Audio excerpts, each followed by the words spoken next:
Hello? Welcome viewers, this is the official broadcast of the GTPlanet Endurance Series. This is the 4 hours of Tsukuba. At the moment the track is dry and the drivers are preparing themselves for the oncoming race.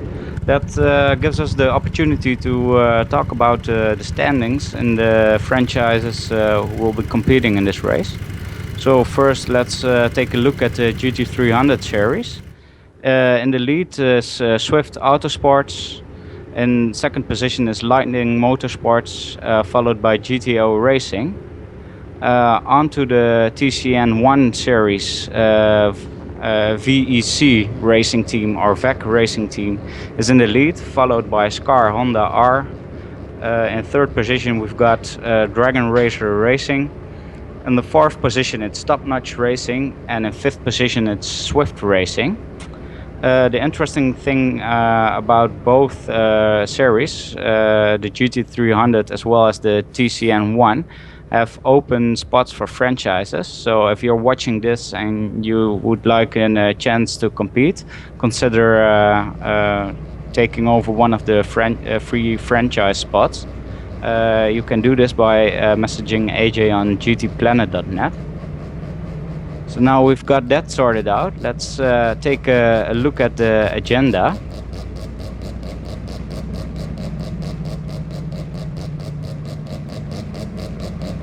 This is the 4 hours of Tsukuba for the GT300.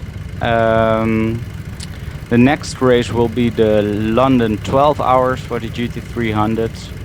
and the last race for the GT300 will be 24 hours of Spa-Francorchamps.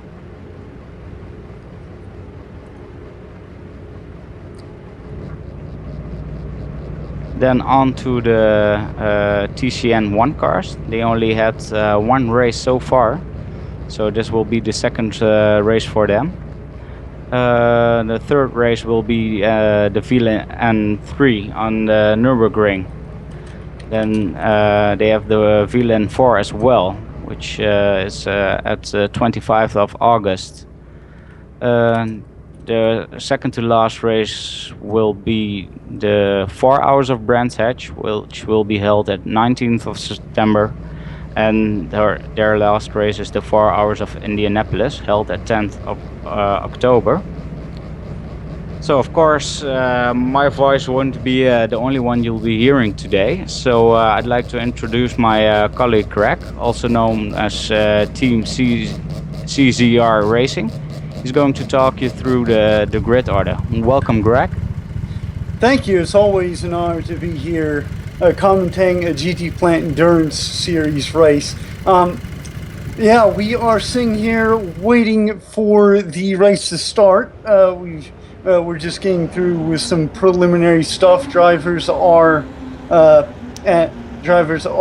the lobby and ready to go.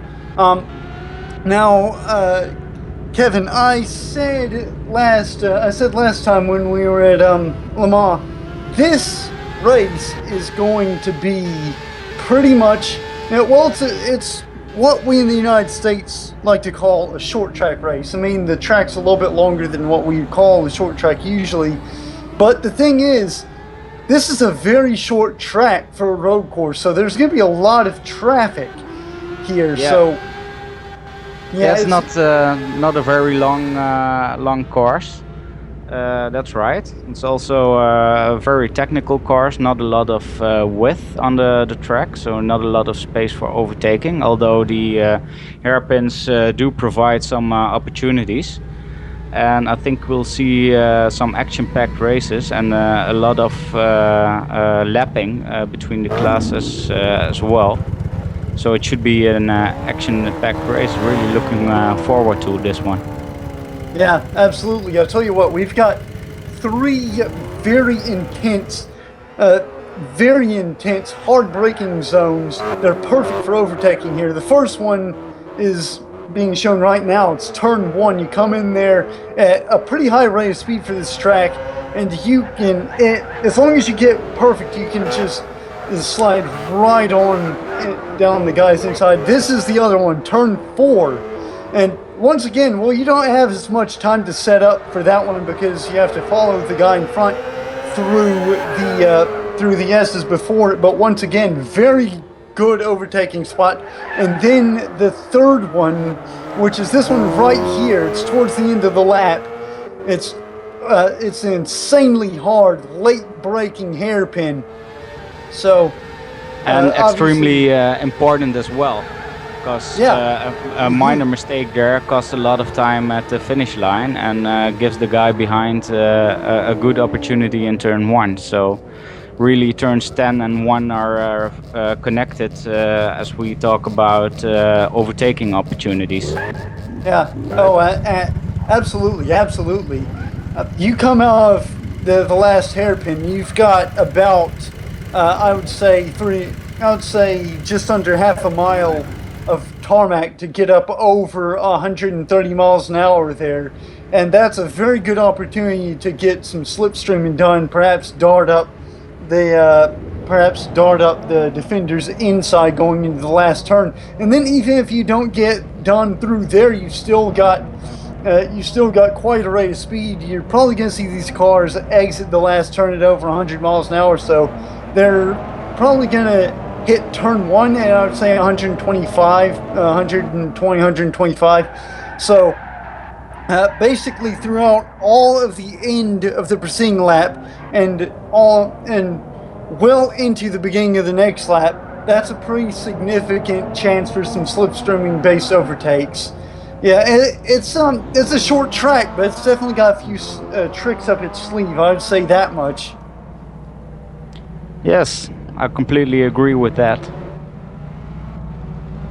So very fun track, short, and should be action-packed. I'm really interested to see what will happen into that first corner. Hopefully everybody will bring their endurance mindset and not ending up having damage in the first corner. But as being said earlier, it's quite a tight track, so a lot can happen in that first lap. Yeah, and as you can see, the cars are lining up on the grid right now, so we're just about ready to go.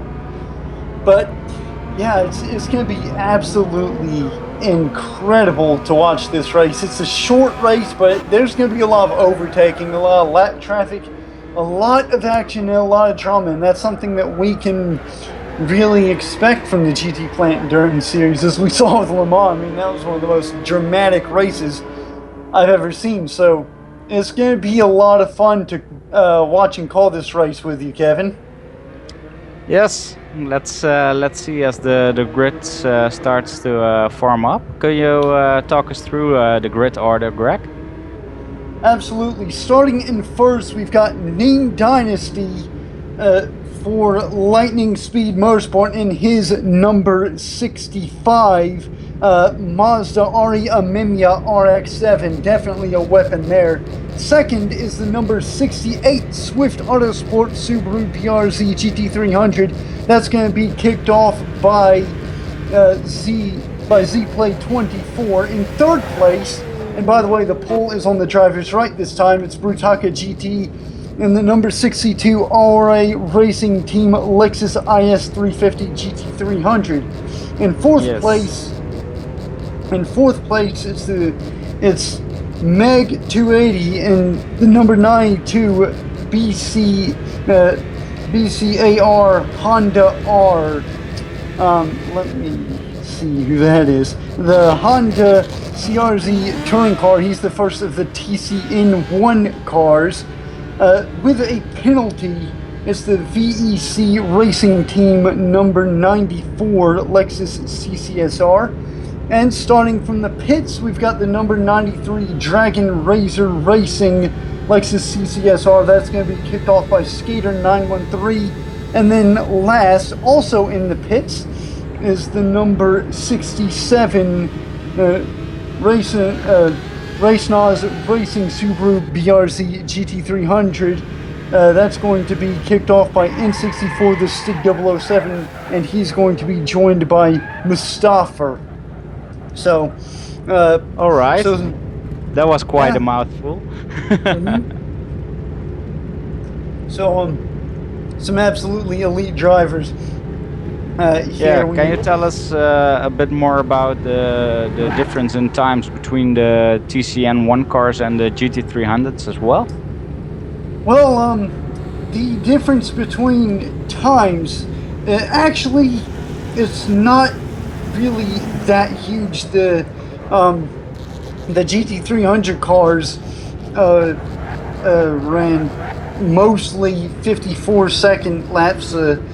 Ning Dynasty set the pole with a 53.716 in his Lightning Motorsport car, and then ZPlay24 set a 54.918, and Brutaka GT set a 54.676 in his car.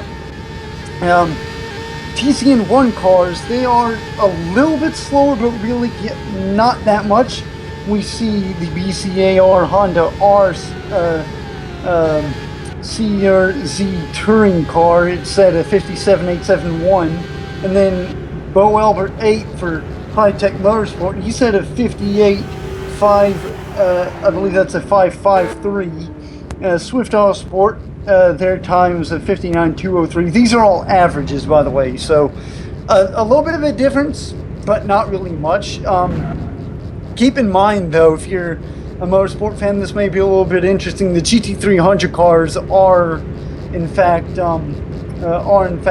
Super GT GT300 spec, and the TCN-1 cars are basically Super 2000 spec, like you see in the British Touring Car Championship and the World Touring Car Championship. So a little bit.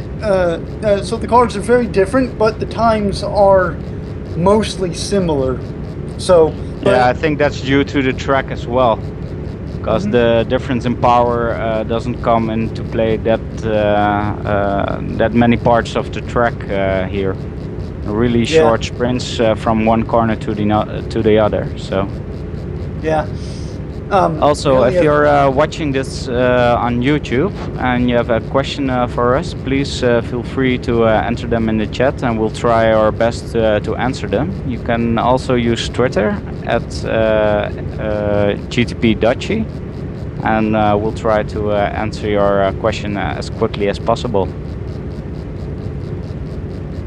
All right, so the cars are in fact on the grid. So we are just waiting for things to get started here. They should get started briefly. So yeah, it's going to be a heck of an interesting race. I know it's a little bit weird to make predictions, but what are your predictions, Kevin? It's very hard for me because I have to be honest about this. I didn't see a lot of the GT300 and the TCN racing so far because of restricted time I had, and also the TCN cars only had one race so far, so it's really difficult for me to estimate what will happen on track. But we're gonna see it. So very curious about that as well, to see where the power within the teams lies. Yeah, on paper, I think Ning Dynasty, just as far as lap times are concerned, Ning Dynasty for Lightning Speed Motorsport, he's got it by miles. He's a clear half a second up on second place, Z-Play 24. So on paper, he should run away with it, but obviously the qualifying and the race are two completely separate things. But it really depends on how the TCN-1 cars come into play later in the race when they start to get lapped.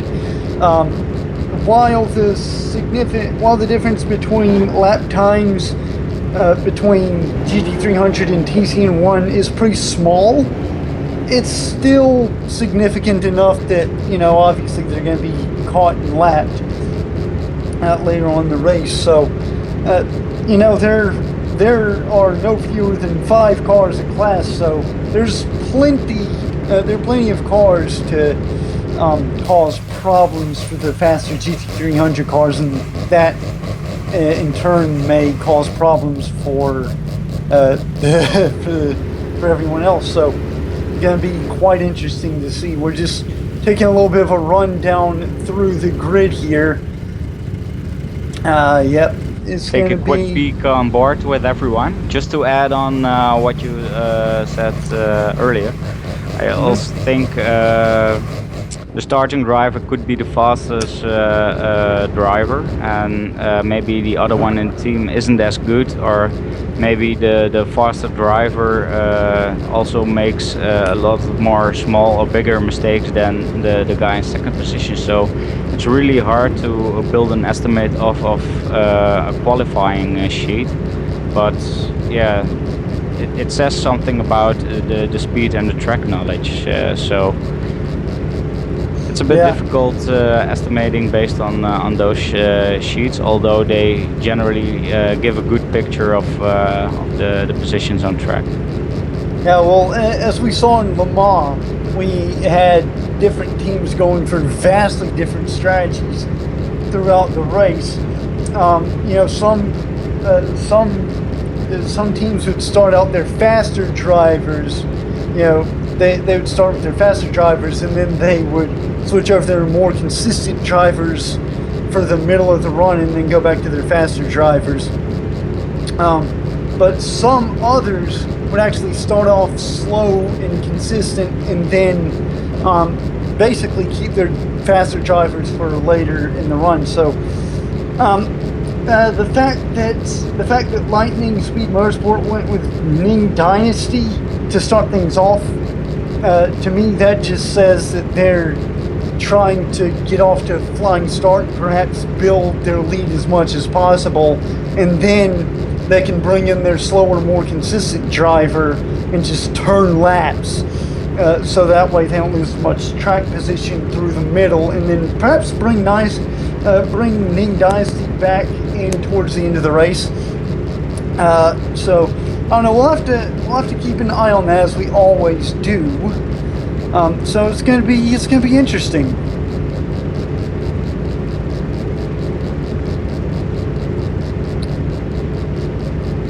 And while we are waiting here, I just want to go over again just how tough this race is going to be. I mean, you think smaller track, smaller problems, right? Well, now, yeah, that's not the case. I mean, any NASCAR fan who has seen a short track race, which is basically all of them, will tell you that short tracks, short tempers. So it's going to be a little bit. It's going to be a little bit interesting. There's going to be quite a lot of bumping and grinding and moving around and all of that sort of thing. So going to be very, very interesting indeed. As Kevin mentioned earlier, there's not a lot of room here at all at Tsukuba circuit. So I mean, there are going to be a lot of close races, a lot of really, really tight racing, sometimes through traffic. So that's going to be something to watch. It's going to be very, very awesome indeed. So yeah, that's what you can look forward to. And I'm taking a look at the YouTube chat right now.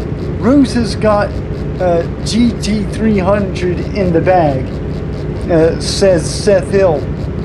I don't know about that. He's going up against some freaking amazing drivers, so that's going to be a heck of a thing.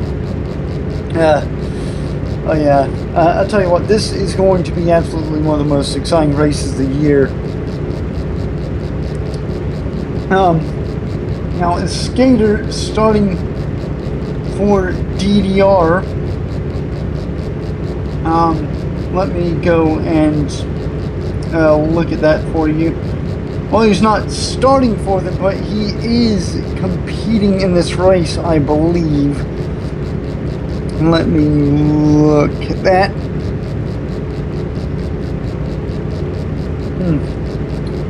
Alright, so this is the GTPlanet Endurance Series. 4 hours of Tsukuba. We are once again just waiting on the race to start. We are T-minus 3 minutes and 9 seconds right now. You are watching GTPlanet live on YouTube. This is going to be awesome. I can't stop saying that. Please forgive me, but this is really going to be awesome. It's something I've looked forward to for quite a while now. So 60 seconds until pace lap. Once again, T-minus 2:43 until the start of the race. The drivers are just getting ready, probably doing their final preparations, taking a few sips of Gatorade or Monster Energy or whatever they use behind the wheel. So going to be very fun to watch these opening few laps.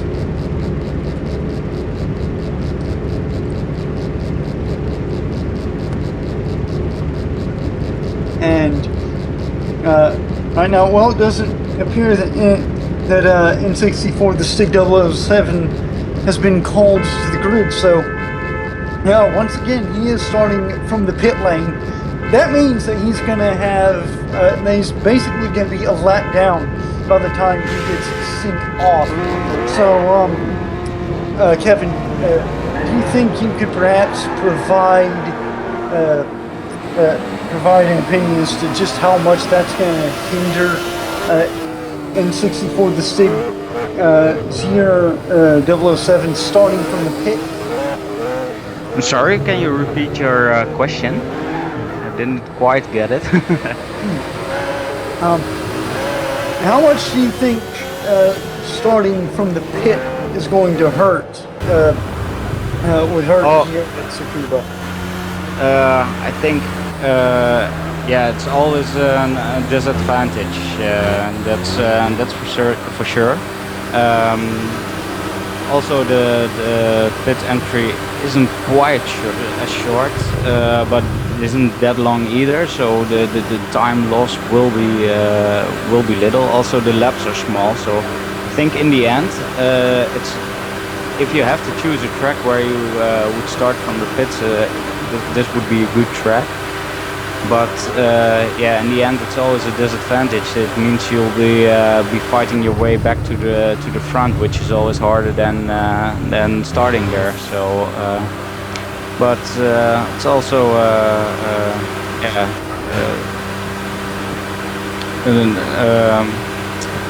I don't know the English word for it, but it's quite a challenge for yourself as well, especially if you're not that experienced.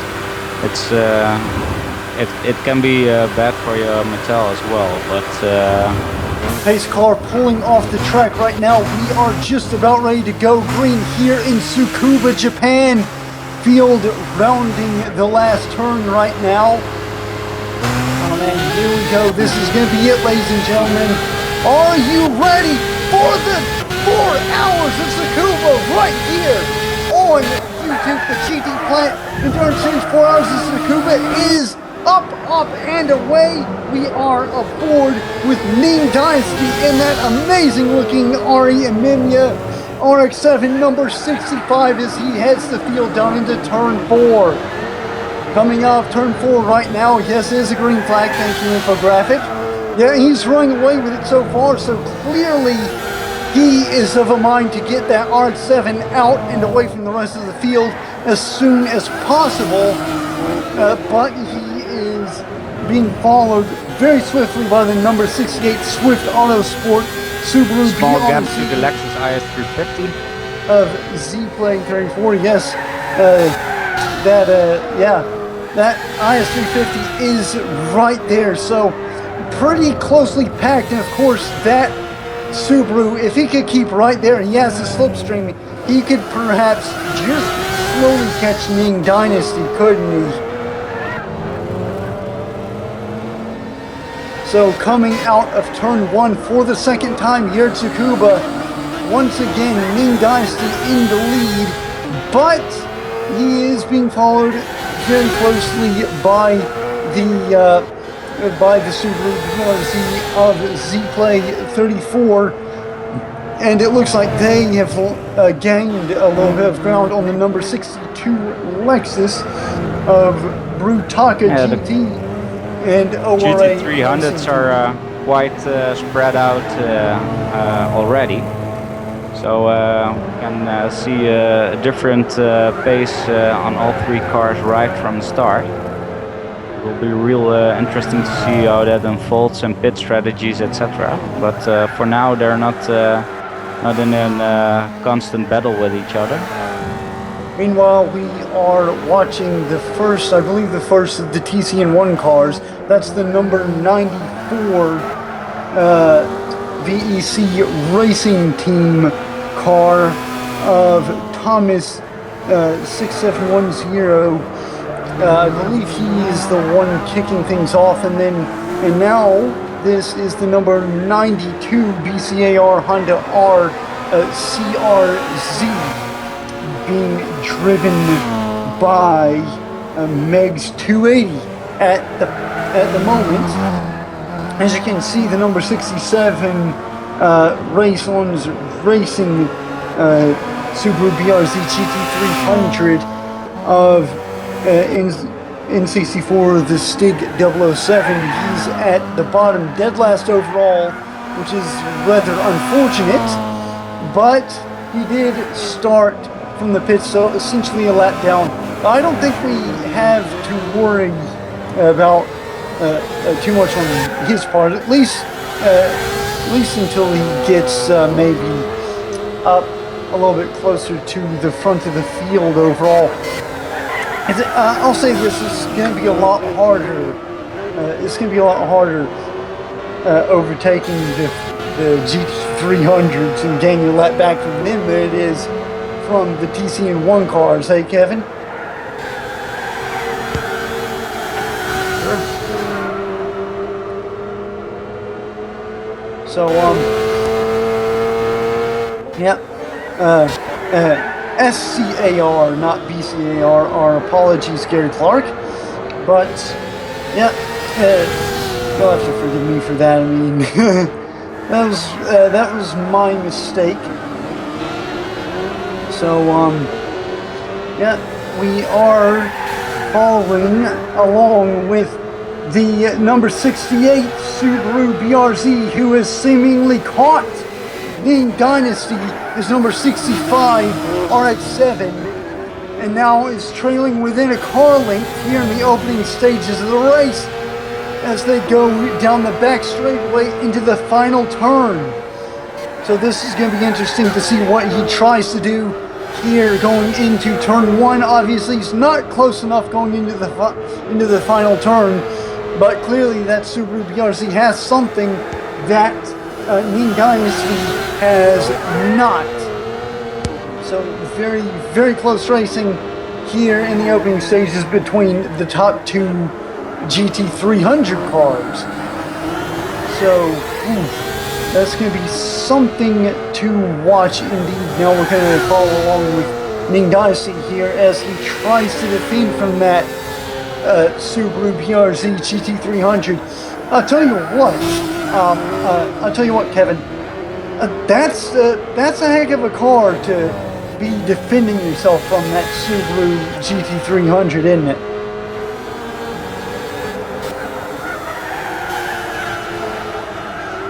I mean, the handling on the Subaru GT300 is absolutely incredible. So, as they come up to the first of the lap TCN-1s, going into turn 1, it's once again Ning Dynasty leading. They've got a pack of TCN-1s that they're coming up on, so we're going to have to see exactly how this figures in to their early on race. Actually, it's only a couple of TCN-1s. 96 gets the blue flag, so he's going to have to move over for the faster GT300s.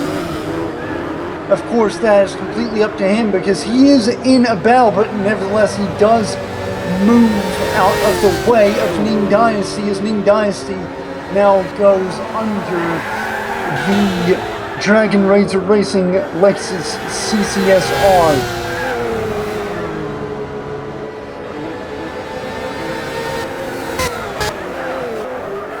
So, coming into turn 1 once again, we've got yet another TCN-1 car. This is going to be pretty much a pattern from here on out. This is the TCN-1s being lapped by the GT300s. The GT300s are several seconds a lap faster. Or 8. Then in second position, as in lap times, a 54.5 for Z-Play 24. Also very good laps there. Then in third position, we've got N64 the Stick. He put in 54.6. Then in fourth, we've got Brataka GT. He's put in 56.26. In fifth, we've got Mag 230. He's put in 58.5. Then it's Bo Albert with a 58.79, followed by Thomas with a 58.8. Behind him is Skater 913 with a 59.43. And currently in last position, Smith 1001 with a minute 0.3. So those are the lap times driven by the competitors so far. So it's so thank you for that, Kevin. Oh, the Swift Autosport Subaru BRZ GT300 gets a little bit sideways there as we switch to the number 67 orange. Well, actually, we're running through the field. There's almost contact there going. I believe Skater 913 is kicking things off for Dragon Razor Racing. So our apologies, we do appear to be having some difficulties with the live stream right now. It keeps freezing. But yes, so we rejoin the battle with the number 95 having apparently gotten in front of the Dragon Razor Racing Lexus CCS-R. So, I think this may, Kevin, I think this may go back to the whole thing that we were talking about with teams starting off with their slower, more consistent drivers and then using their faster drivers later in the race. What exactly do you think Dragon Razor Racing is doing as far as drivers are concerned? Yeah, as I said earlier, I'm not real familiar with their drivers, so I don't know each individual skill of their drivers. But the way I see it, there's only about two ways you can go with this. If you have a two driver team at least, let's do a short stint, and then the second driver does a long stint, and end up with the first driver doing a short stint at the end. Or do it in reverse, so the faster driver starts off with a smaller stint at the start, and then a longer stint in the middle for the more consistent driver. So it's yeah, either way, but we'll have to see what the difference will be when we get our first driver switches. Yep. So that's another paradigm that endurance racing has to it that perhaps other forms of racing don't. That whole dynamic, placing drivers throughout the race, putting them in the car basically when you think they would be at their best or when you think it would be more strategic for the team. As the Subaru BRZ of Swift Autosport and Z-Play 34 has not let up from Ning Dynasty, who is an incredibly fast driver, so that's quite something to be keeping with Ning Dynasty. So next lap we should be going on board with Ning Dynasty as he laps the VEC Racing Team Lexus CCS-R. Contact between them a little bit going into turn 4. That's the second time we've seen contact there. An absolutely incredibly close call between them. That could have very easily resulted in damage for both of them. Fortunately for Ning Dynasty and the VEC Racing Team, I believe that may be Thomas 67160 driving that car. It has not seemingly resulted in damage for either of them. But now we are going to go for an onboard lap with the number 65. Well, I thought we were going to go for an onboard lap there, but we're going to go for an onboard lap with, I guess the number 93 Lexus CCS-R. So hopefully we can get a little bit of an idea of how tough this course is. Kevin, if you describe every other corner, like I'll get turn 1, you get turn 2, and then I'll get turn 3 and so on, if that sounds fine with you. Yeah, if you got a moment for me, then I'll get my track map ready. I just put it away. So that seems fun, but I can count, so let's see how far we can go. Right. So please kick off. All right, so we are heading through the final turn now with the number 68 Subaru BRZ GT300. Now we skip to Ming Dynasty in the Lightning Speed Motorsport. Turn 1, like I said, great braking opportunity, and then we head down into turn number 4. Turns 2 and 3 are basically just a has-been. So, Kevin, if you get this next turn here. Yeah, if we move on to 7, I think it's a real nice corner. Sometimes a little bit off the throttle lifting or a small moment of braking, but it's really a timing corner in my opinion. Since you also got the weight transfer moving out of 6 and trying to get it as smooth as possible without running wide, because if you end up running wide in 7, you will eventually end up taking turn 13 and 14 as well, which are the motorcycle track corners. Yeah, that last turn there, once again, very good opportunity for overtaking if you just nip up the inside. So now we are heading into turn 5 on the second of our run-through laps.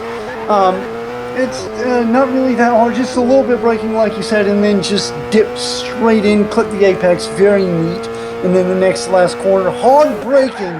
It's a little bit difficult, a little bit unusual for a braking zone. It's a little bit like the Hockenheim ring, where you start braking heading the opposite direction from where you're gonna end up turning. So you've got to get the weight switched over from the right side of the car to the left to be able to go and navigate that turn successfully. Of course, that's going to be a little bit less of an issue in the GT300 cars than it is with the TCN-1s, because the GT300 cars are some of the most unrestricted cars, GT cars at least, in the world as far as aerodynamics are concerned. So they've got not only better aerodynamics, but also better suspension that allows them to change direction a little bit more quickly than the TCN-1s.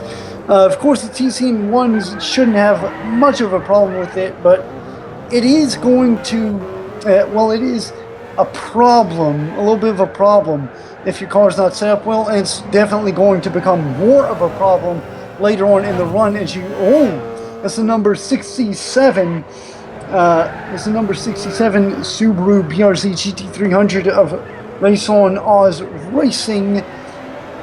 Gets a little bit sideways there. But so as we go through the run, we'll see drivers very slightly adjusting their entrance to the turn immediately before the next to last turn to try to get the car's weight to be a little bit more neutral going through that turn. Sorry to interrupt you, but in the GT300s, N64 the stick just made a pass on Brotaka GT in the Lexus IS350. Also worth noticing, N64 the stick, he also previously set the fastest lap time, which only has been broken just a moment ago by Ning Dynasty. So those two really battling it out in terms of lap time.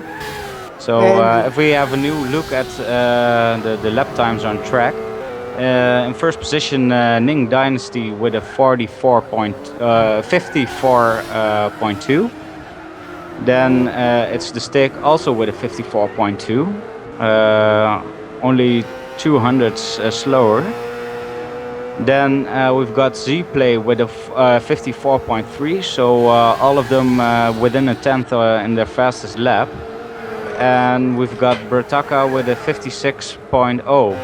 So Brotaka showing some lesser pace than the other guys in the GT300s. So now we've got the stick pass. He passed him because they started out of the pits. So they moved in to third position overall, I guess. And if we take a look at the lap time for the TCN-1 cars, we still got Mac 230 in the lead in the number 92 Honda. His fastest lap was a 58.5, followed by Thomas with a 58.7. Then we've got Bo Albert with a 58.7 as well. Followed by Skater with a 59.1, so also a big gap between Skater's pace and the pace of Bo Albert, almost a second. And in 9th position we have Smith, 1001 with 1 minute 3, still his best lap time. He's currently driving the 96 yellow Volkswagen. So thank you for that, Kevin. And while we have been talking, the number 67,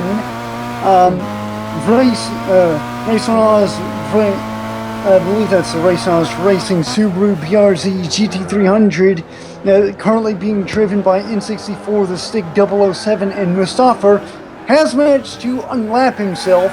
So that's some speed. That's some speed there to get himself unlapped that quickly. He's got to be running Octane Booster. I mean, there's no other way. He's got to either be running Octane Booster or Nitro. So that definitely is something for the scrutineers. All right. So we are coming up on the 3 minutes and the 3 hours and 30 minutes mark. So if you have any questions for us, fire them at us at in the YouTube chat or Kevin's Twitter. What's your Twitter, Kevin? That's GTP_Dutchy. Also, if you want, you have some questions for AJ, you can reach him on Twitter as well. That's at GTP_AJ. So right. In the meanwhile, Ning's Dynasty still leading the race. He's reckon about 4 to 5 seconds in front of Z-Play 24. Behind them is the Stick in the 3rd position. Well, he's entering turn 1 while the leader is exiting the last turn. So he's still got quite some catching up to do. And if we look at the difference between the Stick and Brotaka, I think that's also a gap of about 5 seconds and still increasing. So far the standings within the GT300 class. I'll come back to you when I can say more about the TCN-1 cars. Alright, so that's very interesting. Meanwhile, in TCN-1, we are watching the number 96 Swift Autosport Volkswagen Scirocco N24 of Smith 1001 being overtaken currently by the white SCAR Honda R CZRRRRR of Meg 280. Yeah, that's the leader of the class, lapping the last driver in class. Yeah, so that's lap 26. So it doesn't appear that things are going to plan for the number 96 so far. But then again, they could, once again, that could be a bad setup. That could be really a number of things. Starting off with their slowest driver and then substituting their faster driver later on. But at this stage in the race, I'm quite leaning towards that just being a poorly set up car, because he was last in class of the cars that did not receive a penalty. So rather unfortunate for him, as he's being lapped by the number 62 RA Racing Team Lexus IS350 GT300 of Brutaka for about the 8th time. But once again, as we come within 6 minutes to go of the 3.5 hour mark, if you have any questions at all, leave them where we mentioned before. I'm going to be keeping an eye on the YouTube chat, so if you've got any questions that you'd like to ask me or all of us at once, that's the place to put them. We will be reading your questions at 3:30 remaining in the race. So once again, we are back on board.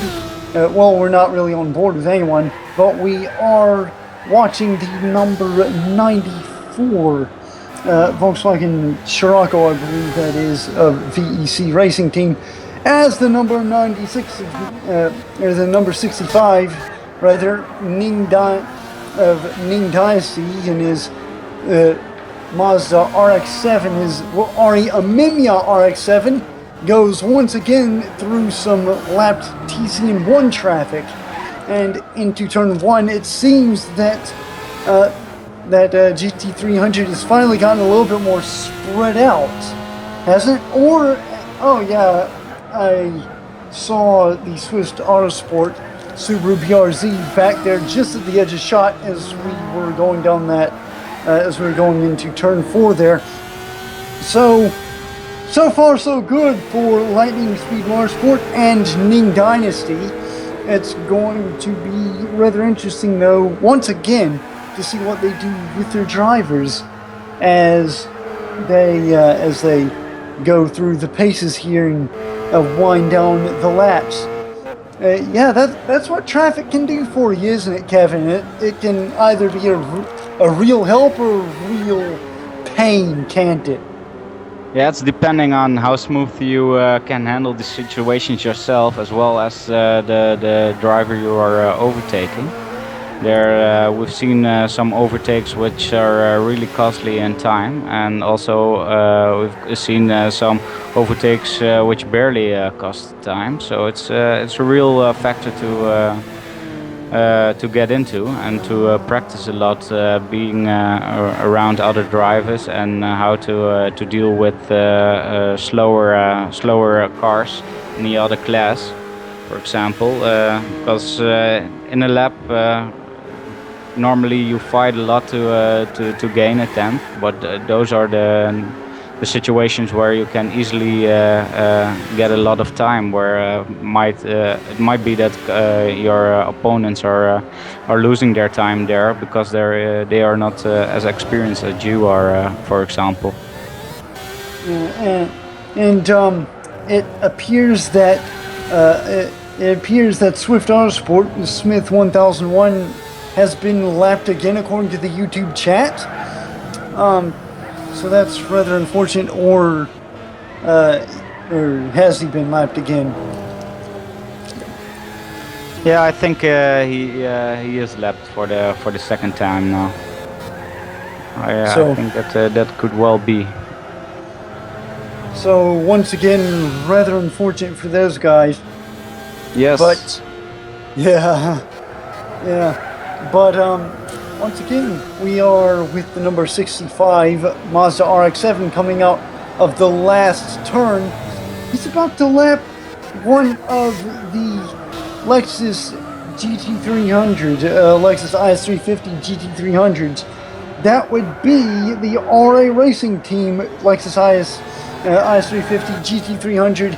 Right now, I believe being driven by Brutaka GT, unless that's changed, which it shouldn't have. Yeah, I think Ning Dynasty just lapped Brutaka GT. So that would be the first time that the race leader is lapping the last one in the GT300 class. And while we've been talking, the number 62. That was the number 62. I have confirmation from AJ that Ning Dynasty is now one lap ahead of Brutaka. So, well, very, very interesting. I would not expect this sort of performance from Brutaka GT. I mean, yeah, he was last in class, but he wasn't last by that much, just 0.9 of a second. So But very interesting. remember, it's a small track, and a lot of bad luck can get you there easily. Also, keep in mind that we're already 33 laps down the race, so yeah, those differences start to add up, especially since it's a small lap, so you get lapped sooner. So it also makes it more difficult for us to keep track on who's driving where. And the number 67 is now half a lap behind third after starting a lap down from the pits. So that's been a fantastic recovery so far from Grace Ons Racing and with in 64 the Stig 007. So now that we have 30 minutes, so now that 30 minutes have gone by, rather, I'm going to be reading some of the YouTube chat. So once again, if you have any questions or anything, you can fire them at me. Simon Blasik says, please GTP AJ 1 minute for tribute to Jules Bianchi. You think we should, Kevin, or? I think, at least I want to say my condolences to the family and his friends. I think we lost a great driver in a real unfortunate racing accident. So it's a little sign of respect, I guess. So, but then again, this is virtual racing, and I don't think we should dwell on it too long, because we also got a very exciting race on our hands right here. Yeah, well, we will move on from that, but yeah, I just want to pay my respects too. I mean, as an amateur racing driver myself, you know, racing is so safe nowadays. You very rarely hear of anything even as much as an injury. So for a death to happen, it really reminds you of just how dangerous racing really is. So there's always a risk involved, and that's also in the back of your head. But then again, I believe it was 21 years ago when the last Formula One driver died on track. So at least we would like to see that the years grow, unfortunately. But still 21 years without a major casualty like that. I still think it's great that the cars became so safe nowadays. Yeah, it's something that you don't like to have to talk about on a broadcast of any kind, but you know, sometimes these things happen. So we're going to move on pretty swiftly for that, and instead we are going to focus on the fantastic recovery that Race One's Racing has made with N64, the Stig 007. That car must be being driven by 007, because good lord, that thing has made some ground up. Last time we checked, he was just half a lap behind third place in class. So anyway you look at, great recovery there, and yeah, we can look forward to him making it back to third pretty soon.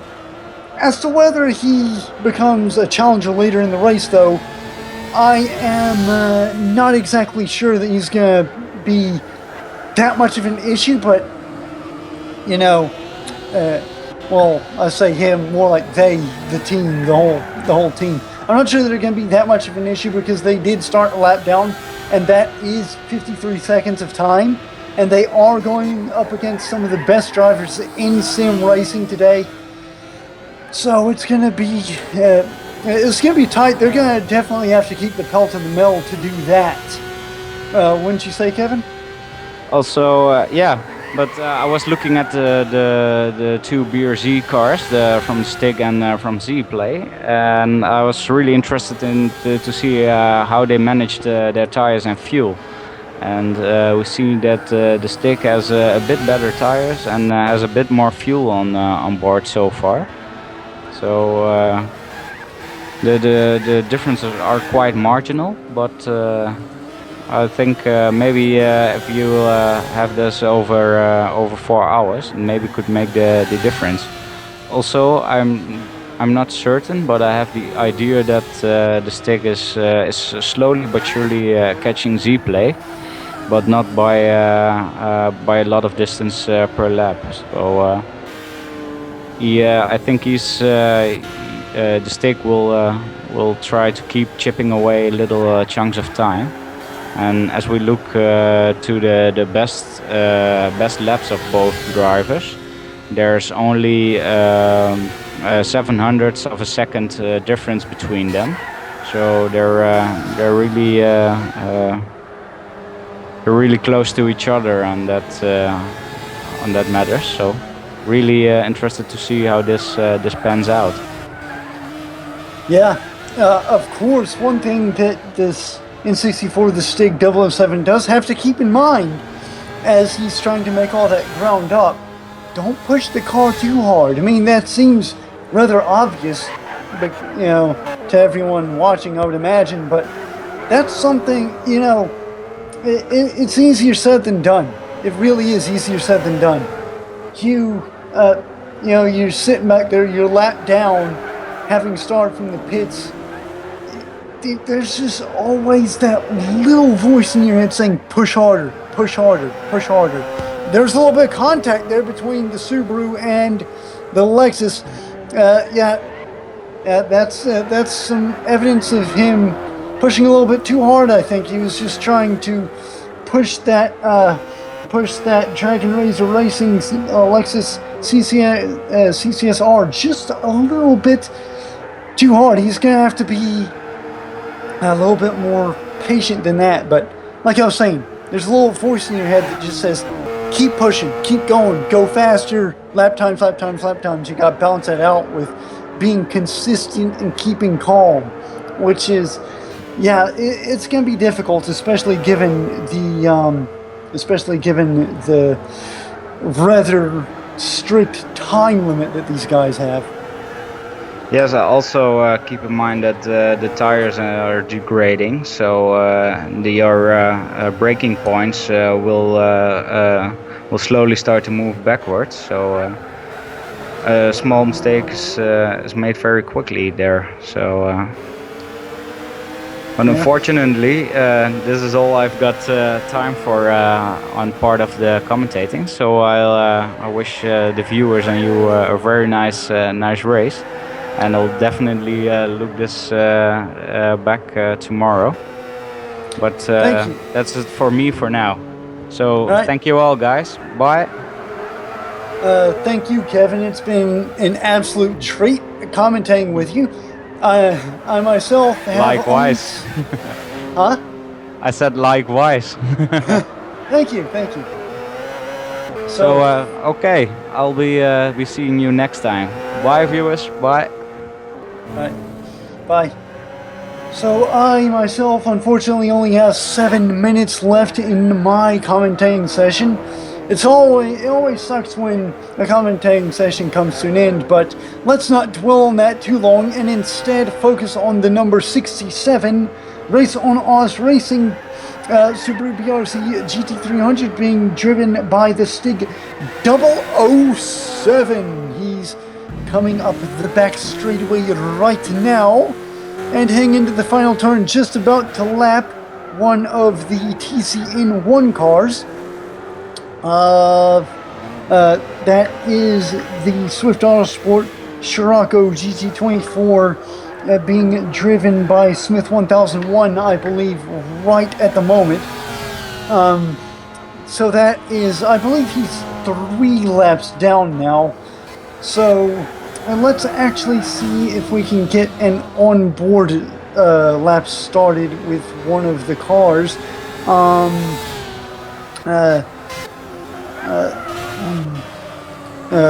Pardon my silence here.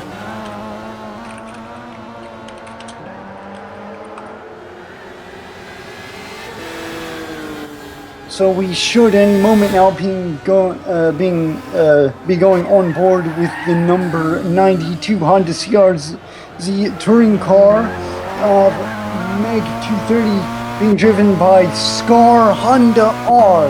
That's his team. So we are following him right now. We are going down the back straightaway, and we did our previous onboard lap with the number 65 Ari Amimia RX-7 of Ning Dynasty. So now let's go for a TCN-1 on board, shall we? Heading down into turn 1. Obviously the car is going to be a little bit slower because it doesn't have quite as much power. Hard braking. It's quite hard to get to the inside there. If you can get to the inside at any point in that corner, it's going to absolutely help you. But then straight through turns 2 and 3, hard braking once again to turn 4.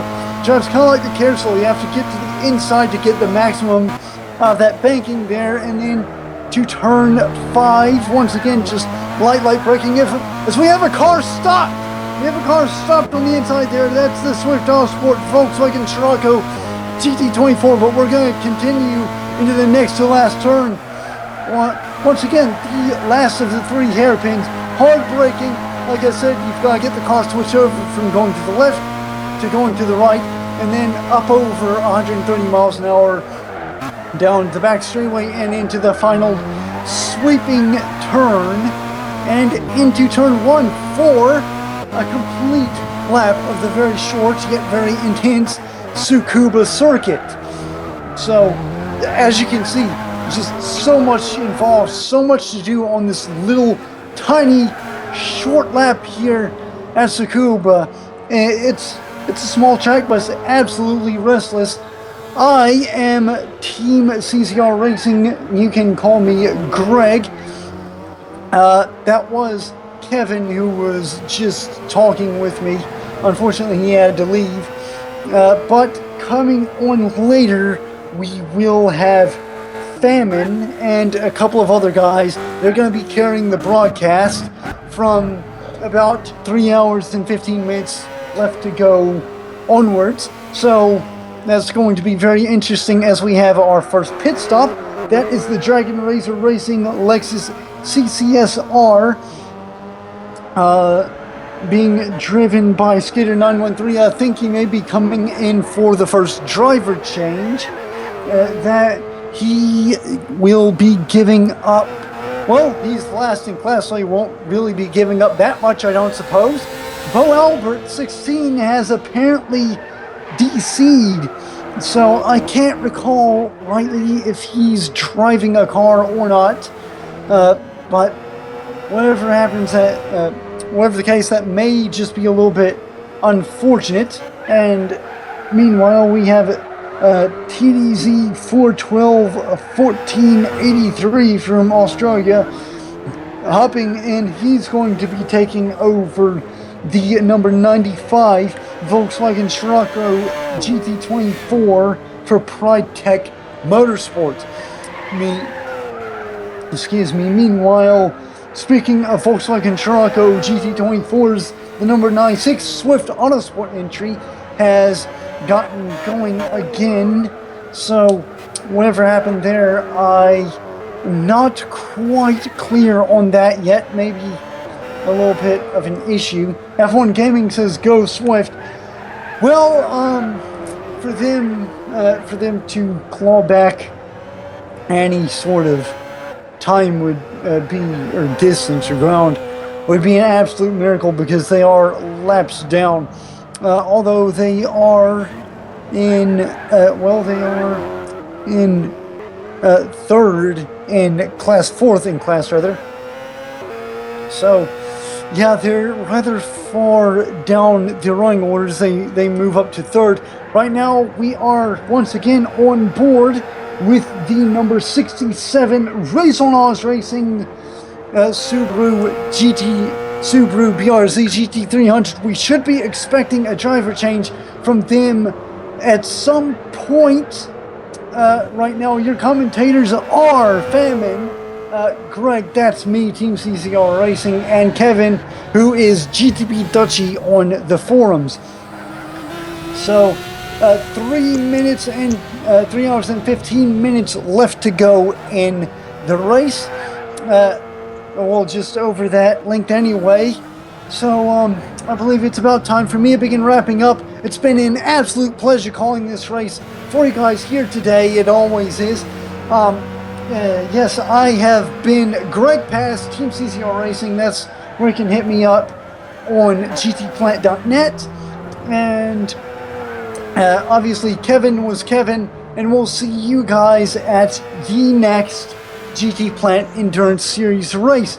So, it's goodbye from me, and I'm going to be handing it over to Famine now. So, Famine's always entertaining to listen to. So, you guys enjoy. I'll see you later.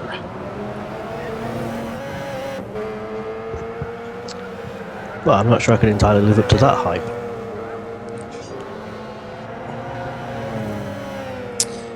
So yes, you're currently watching the 4 hours of Tsukuba. We're just about entering the first round of pit stops by the looks of it. So we've had a few guys drop into the pits. We've even had one team change their drivers, the ProTech Volkswagen Scirocco, that was previously driven by Bo Alba, who's one of my teammates at Green Hill Heathens, has been replaced with the very easy to pronounce TDZ 4121418.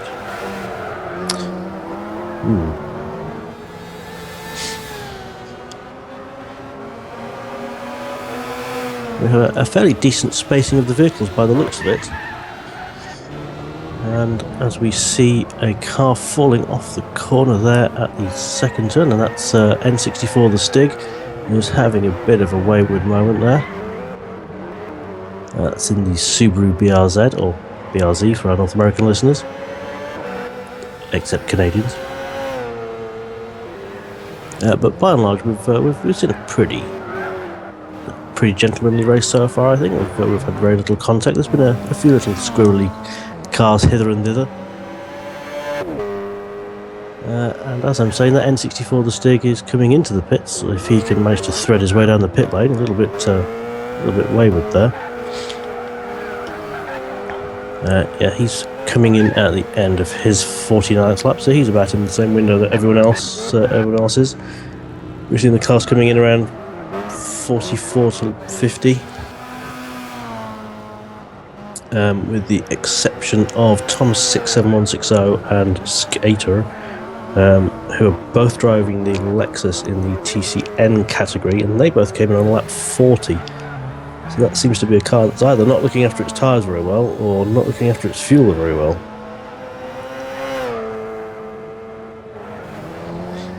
And it seems to be the latter. It does seem to be rather thirsty, this vehicle.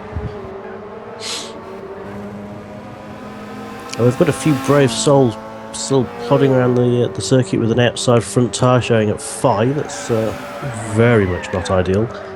In Gran Turismo, obviously the high-level professionals, the GT Academy guys, will tell you that you can feel a tyre going off before it even reaches 9. But really, you can play around with tyres at 7 and see very little change in your lap times.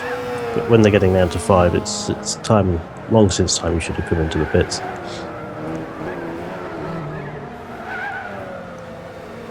But we do have a few brave souls out there. At the front we have Ning Dynasty and Zplay 24. They're both still on very fresh tyres from very recent pit stops. So it looks like Brutaka is in third place, and he's really making the most out of that set of tyres. Although the back right is still very, very cool, and it's still showing 9. But it's not worrying very much at all. Well, he's certainly getting his money's worth out of that front left. That's reading at 5 at the moment. In the TCN-1 category, we've already had a pit from Thomas 67160 for the VEC Lexus team, and also for Skater for the Dragon Racing Lexus team, as I mentioned earlier. Meg 230 in the Honda CRZ there, the hybrid, brave choice. That's yeah, he's not coming to the pitch yet. He's showing a very threadbare looking front wheel. And we have Smith 1001 in the Volkswagen Scirocco.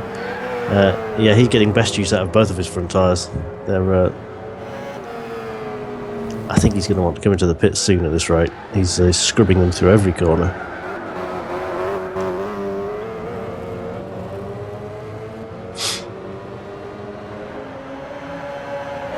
So it might be about time that we see another couple of pit stops and maybe another couple of driver changes. As I said, yet to pit are Brutaka, Meg 230 and Smith 1001. However, Smith is holding a tight line to the right down the main straight then. It looks like he's heading into the pits as well. Good choice, because those tyres look like they were starting to hamper him. So we'll keep an eye on him, because there may be a driver change.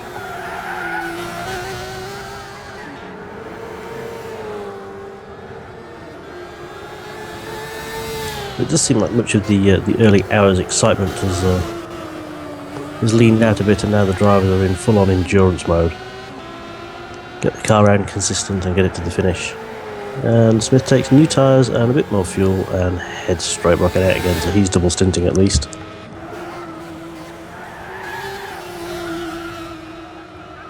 So we do have a nice gap in the field here at the moment.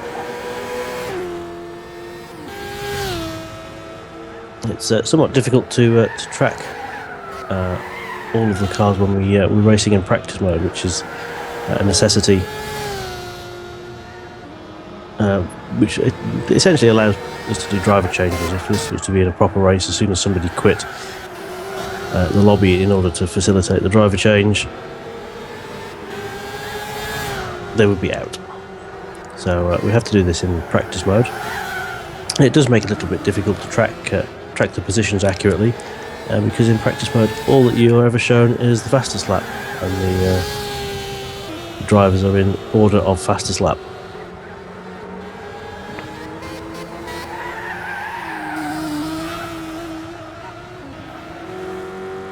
However, I'm currently showing in TCN-1 category is being led by Meg 230 in the Scar Honda with 53 laps done. And then Thomas 67160 not too far behind, also with 53 laps done. And then Smith 1001 in the Volkswagen Scirocco has completed 51 laps. The Pride Tech Scirocco, now on its second driver, that's also completed 51 laps. And at the back, and originally starting from the pit lane, so there's made some good time up here. There's a skater in the Dragon Racing Lexus having done 50 laps.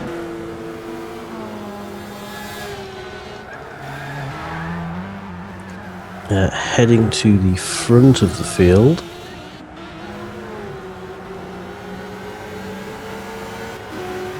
I'm showing Ning Dynasty in the lead, having completed 58 laps.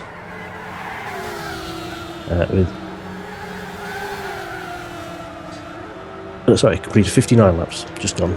With Z-Play just behind in the Subaru BRZ, having completed 58 laps, just coming to the 59th now. I have Brutaka in third with 57 laps completed.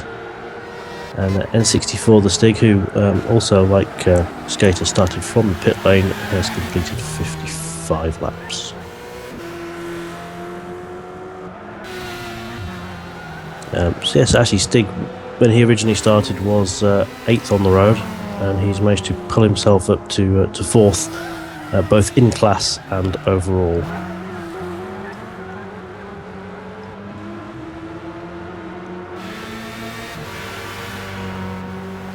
That's good going from both of the guys who've had pit lane starts there. But yes, it looks like all of the cars are keeping a decent distance from each other. Oh, and Mega 230 has finally come in to spare those tortured tyres. That's 56 laps completed on that set for the Scar Honda team. He looks like he's taking on fuel, so now I'll be coming back out again.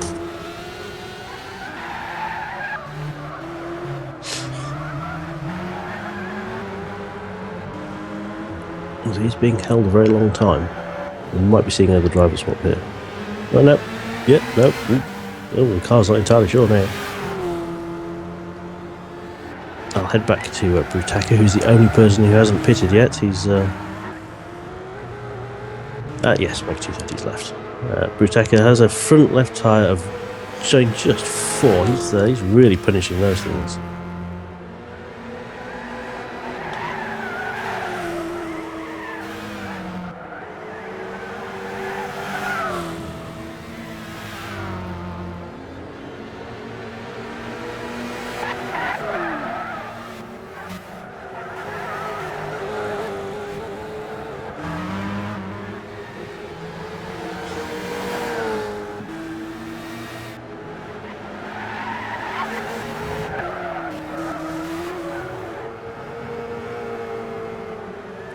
It looks like we're going to shortly enter a spell where the cars are all going to start to bunch up again. It's interesting how this happens in endurance racing quite a lot. So the cars will space out very rapidly so that they're pretty evenly spread around the circuit, and then all suddenly clump up together. Now Brutaka's finally come in to give those tyres a little rest. 4 and 7 those fronts are showing. That's good work. He's the last man to pit. And he's straight back out again. So a double stint from him.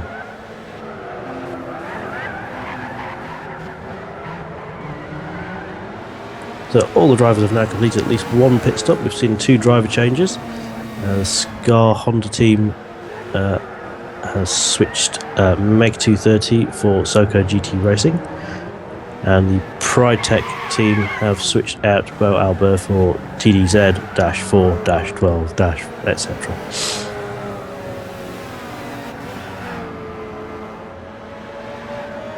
We've got a little gaggle of 4 cars all coming around the final hairpin together.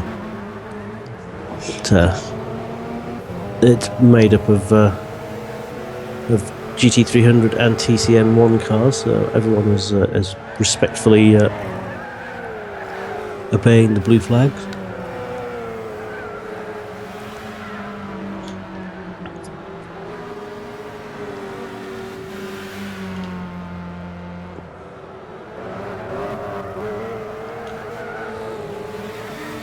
If you do have any questions, please do chuck them onto the YouTube channel for us.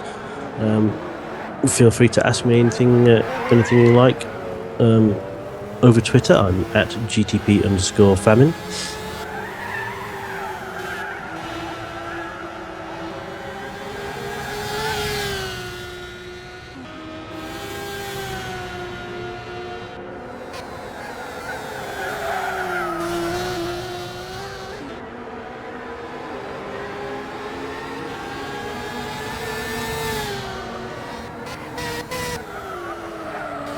And just as I was saying, everyone was clumping up, it all seems to have spread out again, which is interesting on a track that's only really 50 seconds long for the top cars.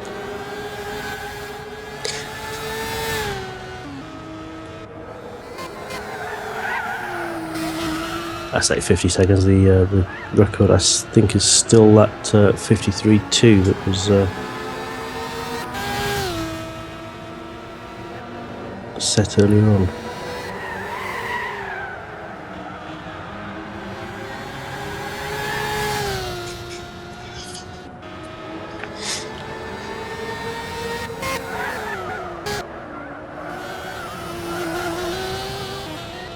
So it looks like everyone is settling down into a nice decent rhythm here. Everyone's got relatively fresh new tyres and decent fuel load, so they're all setting pretty metronomic lap times.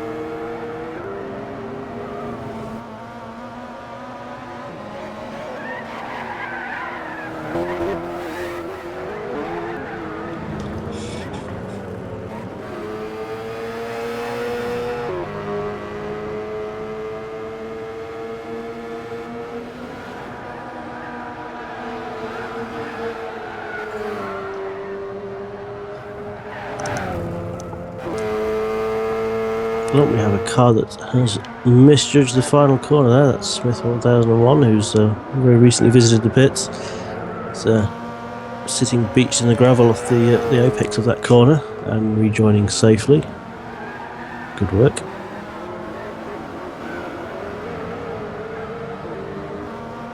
I don't think we've seen any proper contact mediated offs yet. It does all seem to be little tiny driver errors here and there. Unsurprisingly, largely at the hairpins. I think that's the first decent drop we've seen at that last corner.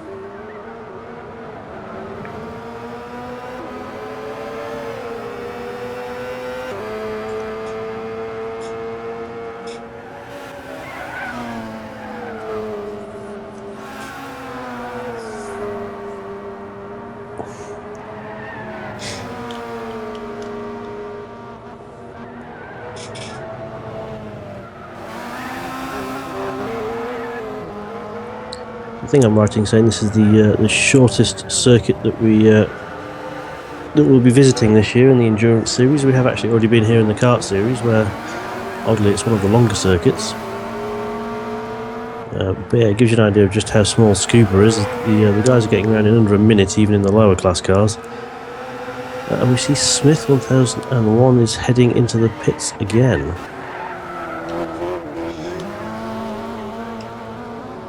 Now, he was only in 11 laps ago.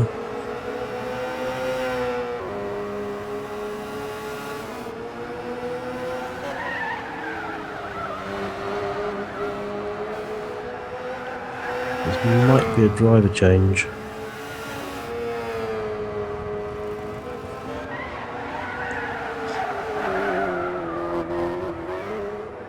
Yep, and he has left the pit lane. So we can expect to see a driver change for the Swift Scirocco team.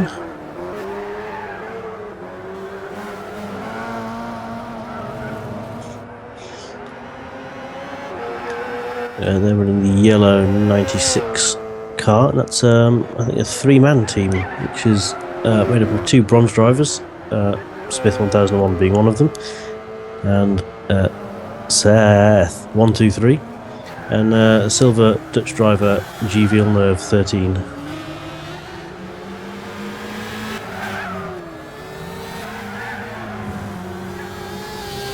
But racing at the moment, we do have our only platinum rated driver in the race, which is Soka GT Racing, who's driving for the Scar Honda team in one of those two hybrid, only hybrid CRZ.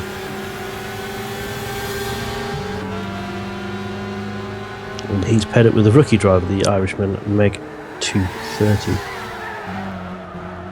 It looks like we're seeing a bit of bunching again at turns 2 and 5. There's a little bit of contact there between TDZ in the Scirocco and Thomas 67160 in the Lexus. They are getting kind of close to one another. Seems to be some shenanigans going on. Let's hope it doesn't spill.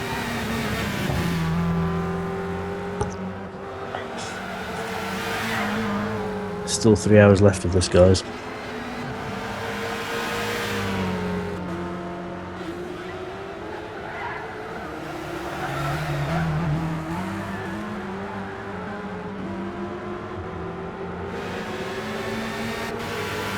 And I missed Seth joining the lobby. He's now back out on track, replacing Smith 1001 in that yellow Volkswagen Scirocco for Swift Autosport.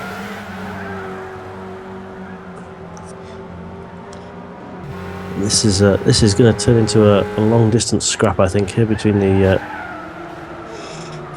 94 VEC Lexus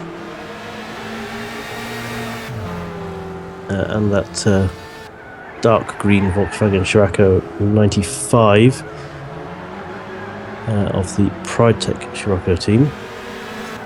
And they had to pit on lap 1 actually after sustaining a bit of damage on the parade lap apparently. Oh, and they're coming. That was a tight one at that last hairpin there. We'll see if TDZ can get that run back onto the final corner. I think these two are going to be together for a while.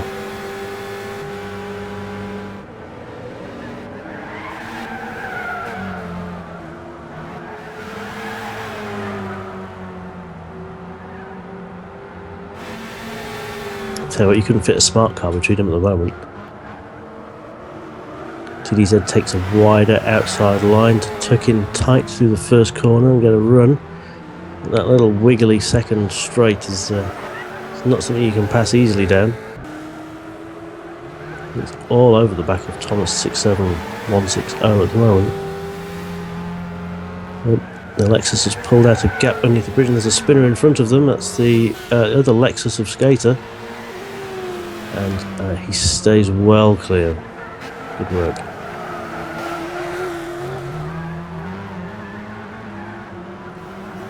And Thomas looks like he's pulled out a little bit of a gap there. TZ is on slightly newer tyres. The front-wheel drive Volkswagen is burning that front left through every corner. In fact, the last lap through, the gap between them was about 0.7 of a second, but it's closed right back up again. Looks like that spinning car in front of them might have caused that gap to raise artificially, and it's closed right back up again.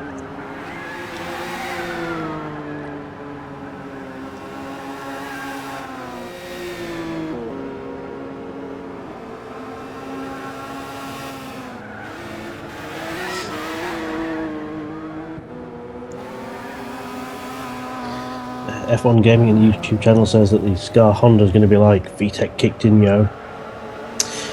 Yeah, unfortunately it's a hybrid, so it's going to be more like batteries kicked in.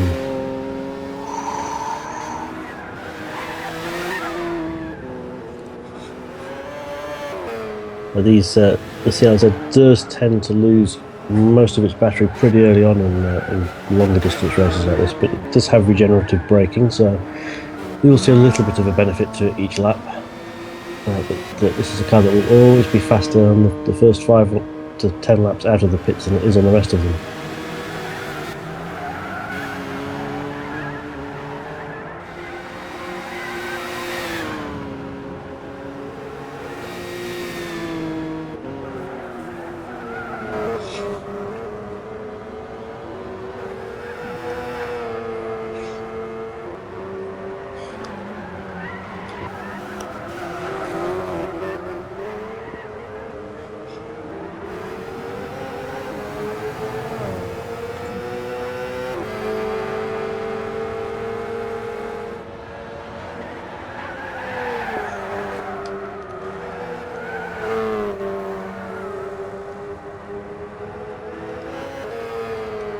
One of the difficulties that we have commentating on the races when they're done in this format is it's very difficult to know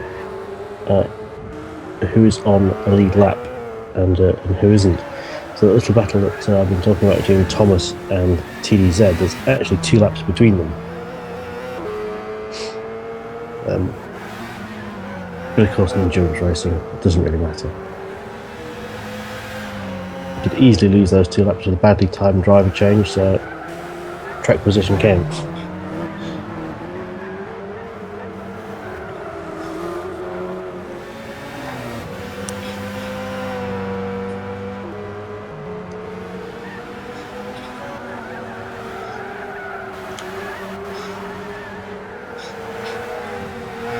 Speaking of positions, the front 4 are Ning Dynasty in the Lightning Mazda RX-7, 76 laps completed. Then Z-Play 24 in the Swift Subaru BRZ at 75 laps completed.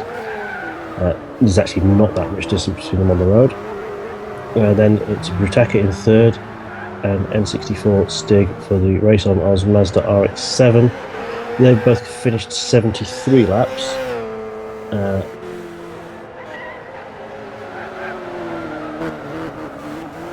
However, there is about a half a lap gap between them. Probably a little bit more than that. It only seems to be the back straight between the 2 of them now.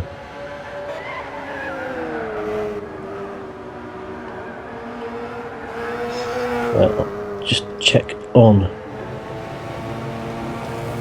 TCN-1 category.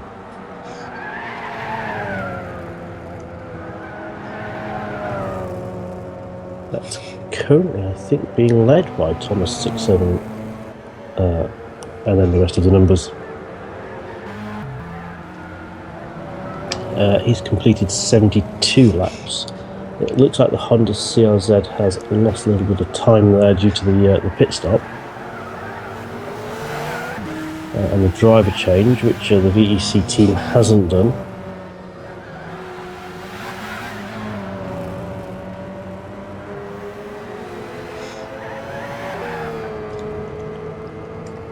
So it's the Lexus of Thomas 67160 and VEC Racing there have finished 72 laps, and then Scar Honda CRZ has completed 70 laps, as has now the Pride Tech Volkswagen Scirocco. Just going to see if we get a visual of the gap between those two cars on the road.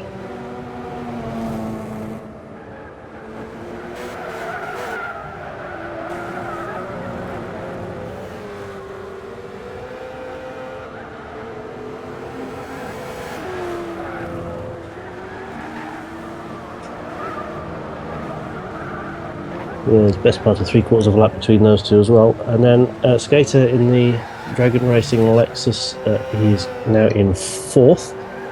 He actually started last overall with a pit lane start. He's done 68 laps. And then the Swift Scirocco, which has also had a driver change, has finished 67 laps. So they're probably slightly out of position due to pit stops. But there's only now, what, 5 laps between those cars. There's only 3 laps between the cars in the top order as well, so it's not bad for the first hour of racing.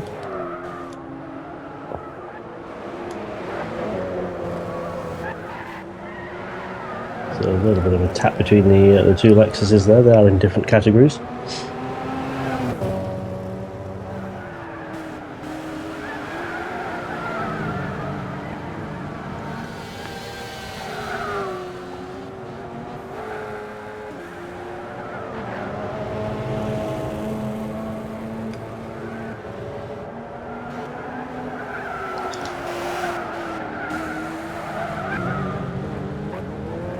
Another pit stop for TDZ there.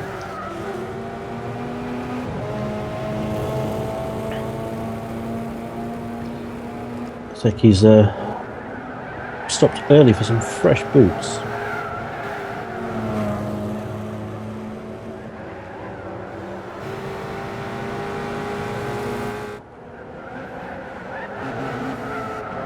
But the front-wheel drive Scirocco is certainly using those front tyres. The CRZ is also front-wheel drive, but it doesn't seem to be suffering quite so much.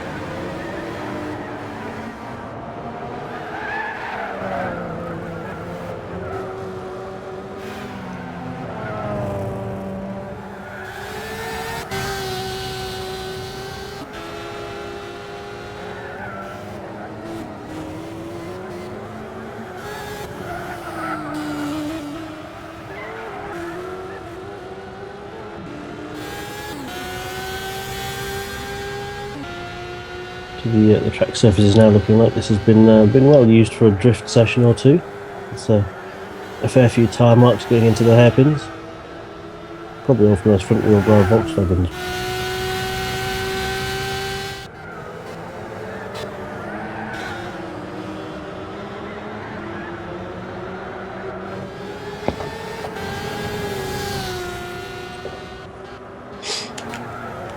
For that spot we do actually only have 9 cars on track at the moment. There were supposed to be 10. I don't believe that the RSC Racing Lexus IS350 started the race. Not even entirely sure they qualified for it.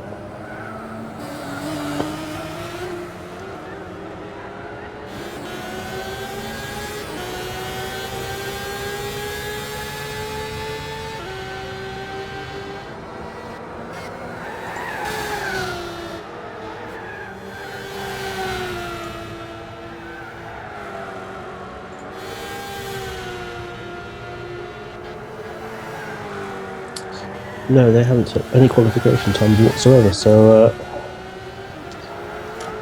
that's a pity.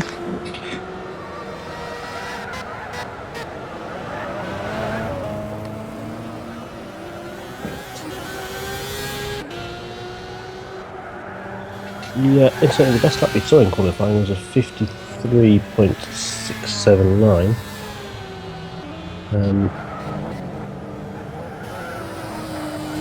I think we've already beaten that in the race. Now we have a spinner at the final corner, and it's TDZ in that Scirocco. He's only just been to the pits and got a new set of tyres. Perhaps a bit of over-optimistic use there, thinking they have a bit more grip than they actually do. And he's got that facing the right way around again.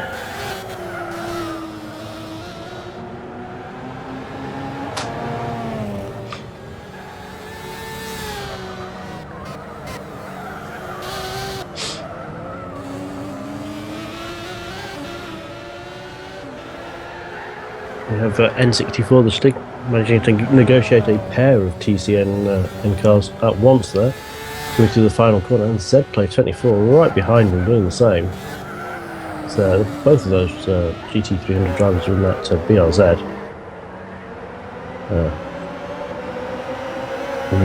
The number 67 race on Oz Racing is a piercingly orange car. I think the car that Z-Play is driving, the Swift Autosport version, is probably slightly more offensive on the eyes, with bright red wheels on that traditional Subaru blue body.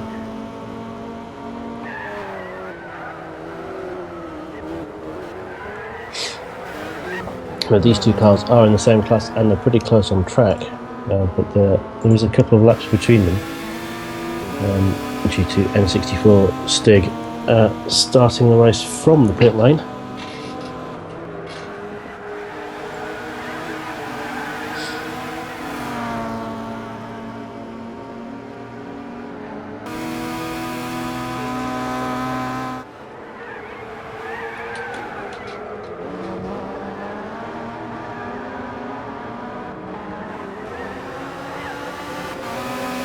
It's always amazing how even on such a tiny track as this, when you have endurance racing, you can have the cars bunched in such a way as to leave big chunks of the circuit without any cars on them whatsoever. At the moment, the home straight is completely clear of any cars. Although Thomas 67160 has just ruined that by crossing the start-finish line. But there are large bits of track that are completely unoccupied. It's a very small track and we only have 9 cars in it, but there are big gaps developing all over the place.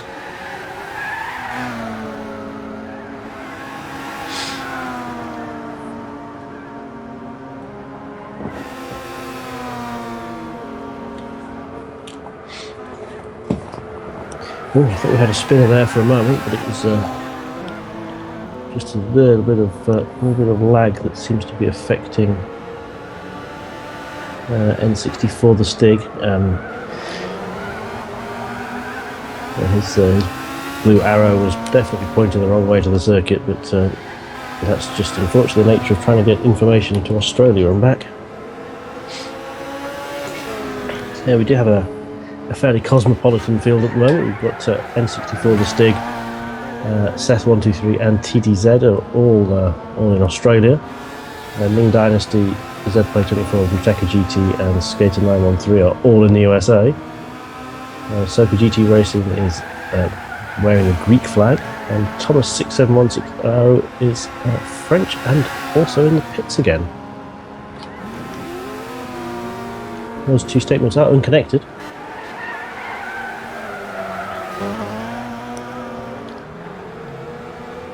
It does seem to be a scheduled pit stop. He completed 40 laps in his first stint, and that looks like 41 laps completed in the second stint, so I think he's the first to blink in the second round of stops. Probably means we can anticipate Skater coming in very shortly as well. And he's running 6 and 8 on his front tyres. He pitted on the same lap last time as Thomas 67160. However, he's been in the wars a little bit with spins and wobbles, so he's lost a couple of laps. He's just completed his 78th lap there, so he's 2 laps down. Sorry, 3 laps down. And Ning Dynasty is heading into the pits. That's his second stop. That was a lot earlier than his previous one. Thinking a driver change is fairly likely here, and that's the car that's at the head of the field. No, he's heading straight back out again. So that's another stint for Ning Dynasty.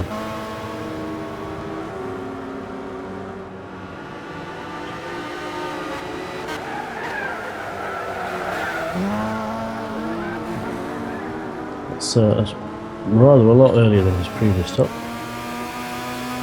And yes, Skater 913 is coming into the pits, just as we thought. It's his second pit stop. He stopped a little shorter than his previous stint. He did 40 laps in his first stint, he's done 39 in this stint. There's a possibility of a driver change, but no, he's heading out as well. Well, his car has reset. I may have been right first time. Curse of commentary. And Brutaka is heading in as well, and that's an extremely early pit stop. That's his 88th completed lap. He managed his first stint 61 laps. And yes, indeed, Skater has left, and gloriously colourfully named Sinister Plague has joined us.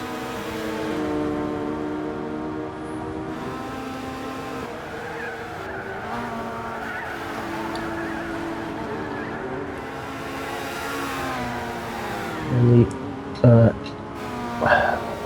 Aura Lexus, driven by Brutaka, doesn't seem to be budging from the pits. We'll have to keep an eye on that situation.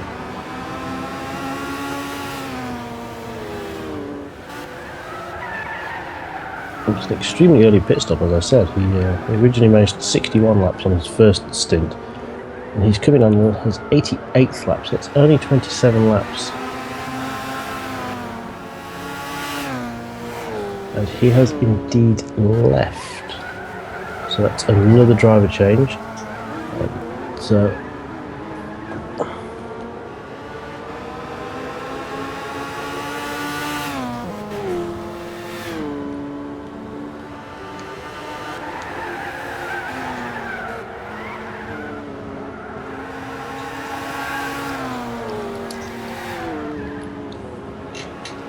we now have had 5 driver changes from the 9 teams that we have out on the circuit.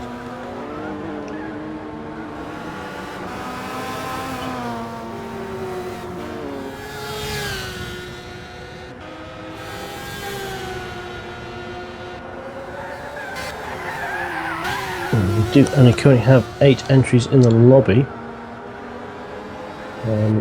Brutaka's replacement doesn't seem to show his face yet. Or her face, I might add. We do have several female drivers in the series.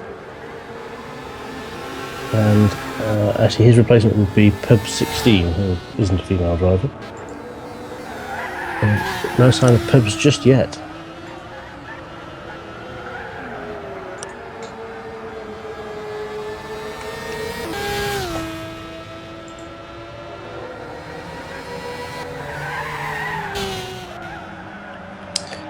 We can give you the official standings after an hour with 65 laps completed. Leading the way is Lightning Speed Motorsports. You'll see this popping along the ticker at the bottom of the YouTube screen as well. That's the Mazda. And then in second place is the Swift Autosport car, the Subaru BRZ. Currently being driven by Z-Play. That's only 25 seconds behind. Race on Oz are in third. That's the car that actually started from the pit lane. They are 1 lap and 37 seconds down. And then the Aura Racing Team Lexus that we've just seen Brutaka pit, who's actually running 4th overall and in class, just about a lap down on Race on Oz.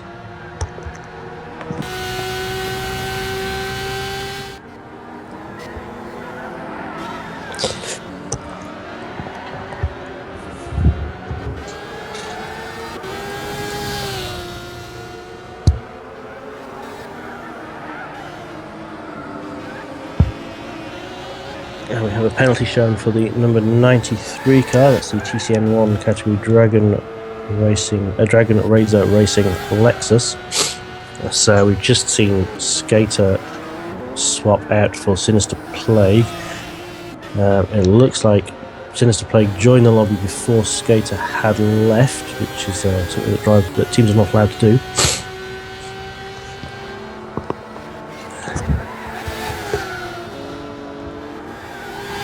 And he is pitting, and he's going to hold for a penalty.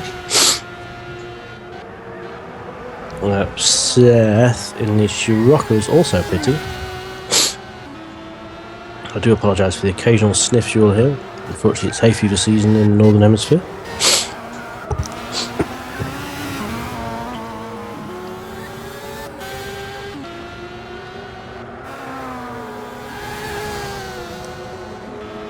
And that does seem to have been a short stint from Seth there. The first session was 50 laps, the second was just 21, and this third stint has been only 24 laps. They may be struggling with time management a little bit. We've seen Pubs join the room, but he does seem to have left again, so maybe we're seeing some connectivity issues from the Aura team. Just to carry on that rundown of the leaderboard, first in the TCN-1 class is the Rec Racing Team Lexus. That's 4 laps and very nearly a 5th lap down on the lead car. However, they are about 1.5 laps ahead of the Scar Racing Honda CZR, and there's only about 15 seconds between them and the Dragon Razor Racing 93 Lexus. That started from the pit lane originally, however they're currently holding in the box due to driver swap infringement. And then the Prytech Motorsport Scirocco is in 4th in the class. They are just about a lap down on that Dragon Razor Racing car. I do feel like I've missed somebody off there.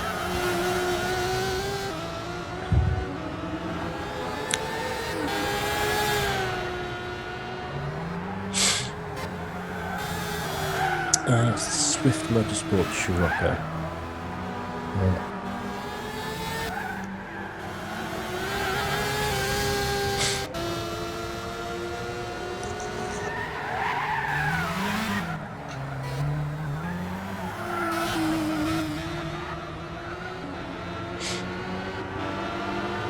Demon Snake 1968 Escort's going on with the 93. They swap drivers slightly outside the prescribed manner.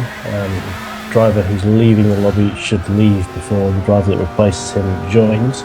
However, these guys did it the other way around, unfortunately, but they've got a lapse of timing there.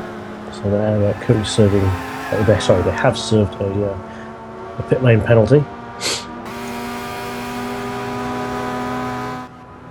We've seen the Z-Play coming into the pits. They've got the pit indicator blinked out there for a second. I think we were having a bit of trouble threading it down the pit lane. That's Tsukuba for you. Not one of my favourite tracks.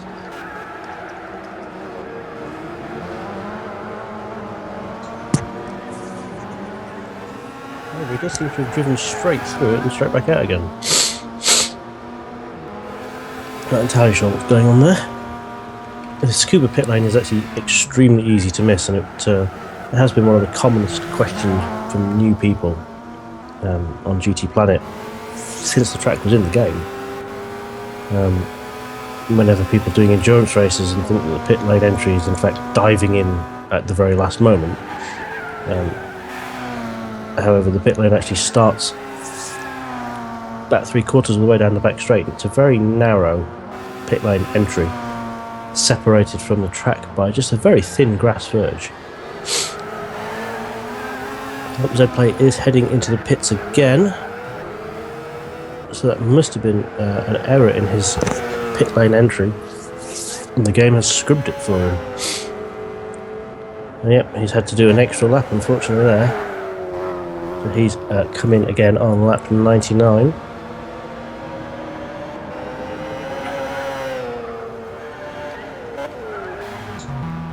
That's actually in keeping with his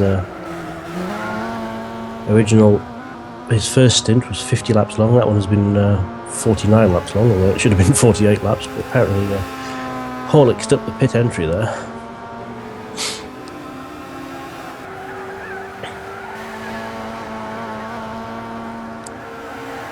So once again we have the cars relatively spread out on the circuit. So the closest two cars physically are the TCN-1 Lexus, driven by Sinister Plague for the Dragon Racing team, and I suppose the sister car in many ways, the Aura Racing Lexus, now driven by Peb16, who seems to have got over his yo-yoing connection to the lobby.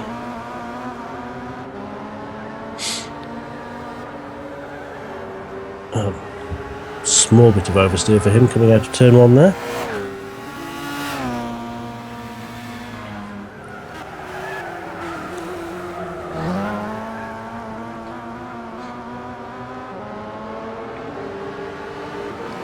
In fact, Hubs replacing Brutaka means that the Australians in the lobby now outweigh the number of Americans. We have 4 Australians. We have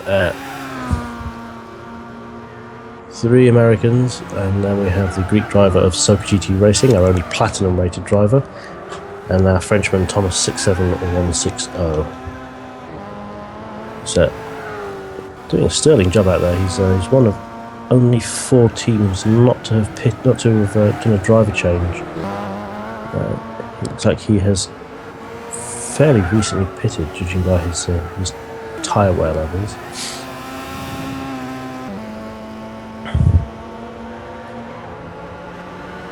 Although I'm showing him as actually having last pitted 14 laps ago, so he's doing a good job looking after that set of rubber.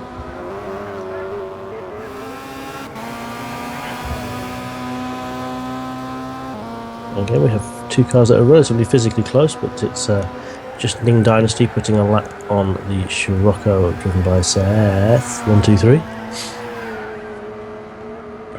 Once again, if you have any questions to ask,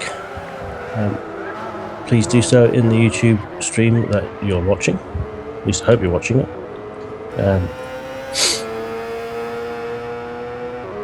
You can also throw me a tweet. I am GTP_famine.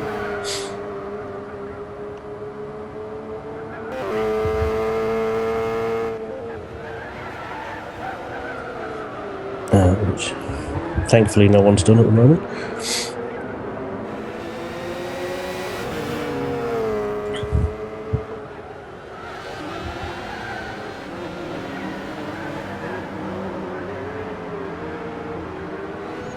We've all settled down into a relatively nice pace now.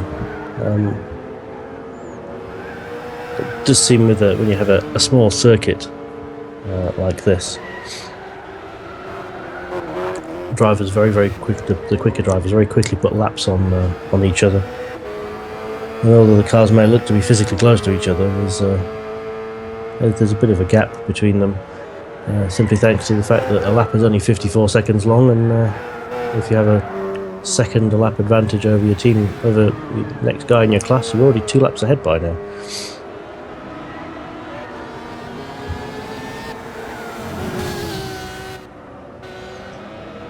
And indeed, Ning Dynasty has completed 105 laps, and Z-Play has completed 104, and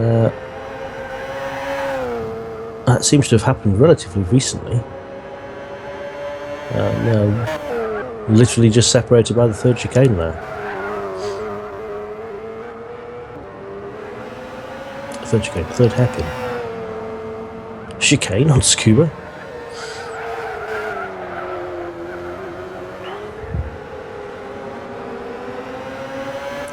TDZ has just dunked some of his Scirocco onto the grass there, trying to get out of the way of being lapped by pubs. Had a bit of a moment there, but thankfully the front wheel drive Scirocco could pull itself out of it.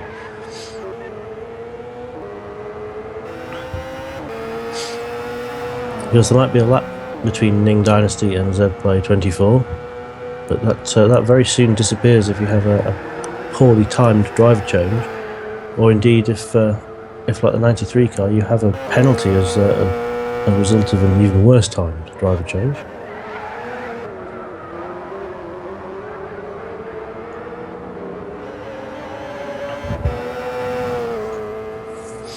I think other than the pit lane starts, that might be the only penalty that I've seen since I've been here.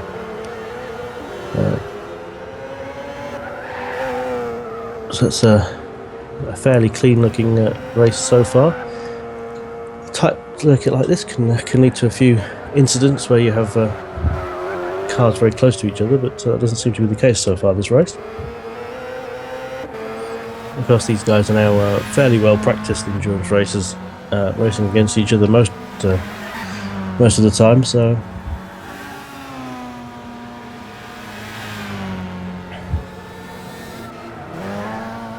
it's all looking very gentlemanly and well behaved.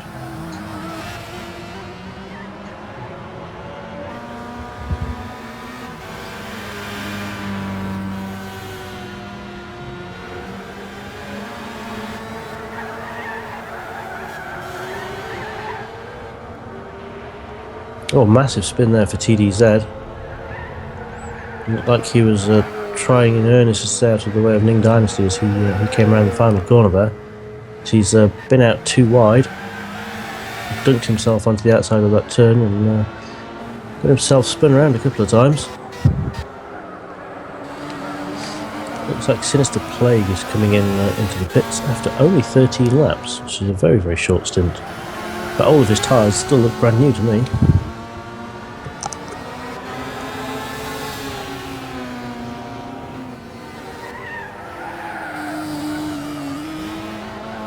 Well, it's very odd. He's taken on a new set of tyres, an extremely small amount of fuel to fill his tank up, and he's back on his way. Just 13 laps for that stint. The first two stints were both driven by a skater, and he got nearly 40 laps out of both stints. That's unusually short.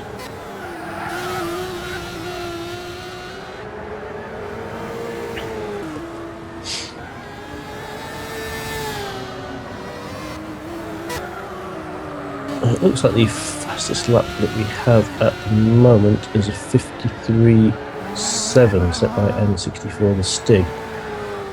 Unfortunately, although I'm in the lobby, there has been a bug that we've noticed in GT6 recently, whereby if you go into live timing at certain points in the race, it will freeze the lobby for you, which isn't particularly helpful. However, N64 Stig has been in the car since the start, and he is showing as having the fastest lap of anyone's fastest. So I have to say that 53.7 seems to be the fastest lap of the moment. It's roughly the same as the qualifying pace, I think.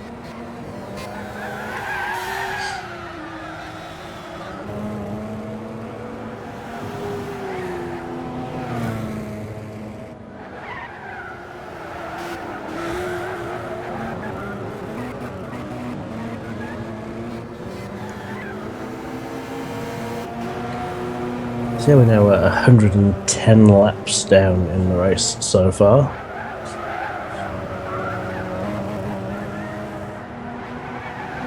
I suppose we could do a little sweepstake in the YouTube channel for no prize whatsoever of guessing how many laps the lead car completes at the end of the 4 hours. Ryan B has asked what the fastest lap in TCN-1 is, and for the reasons I mentioned a minute ago, I can't be entirely sure. However, Tsukuba GT Racing has a 58.188 in CRZ, and he is the only platinum ranked driver in the race. He's showing as the fastest best of any of the GT300 cars, so 58.188 I think is the best in that category. And we've got both of the Scirocco's coming into the pits at the same time.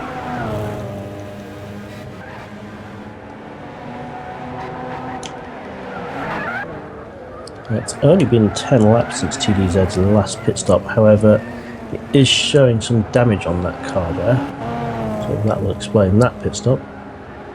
Same can be said for TDZ.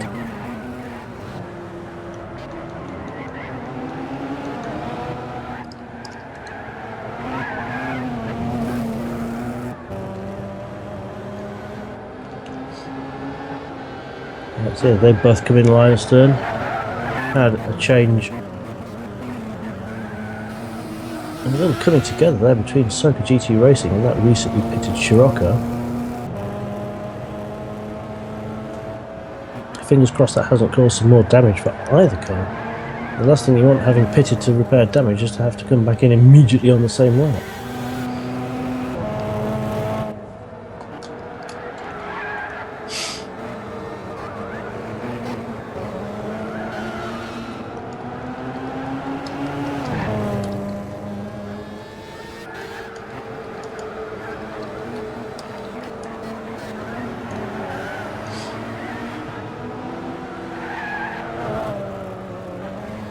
Yeah, he has stayed out, so it doesn't look like that was a particularly serious boink. In fact, it looks like it was in the acceleration zone out of turn 1, so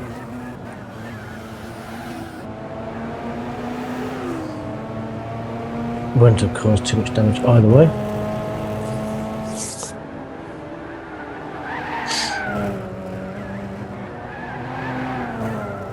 But it's been a pretty good display from everyone so far. There seems to be a couple of cars that are a bit tricksy to handle and are taking a few trips into the beautifully modelled scenery around Tsukuba circuit, which is infinitely more interesting than the circuit itself.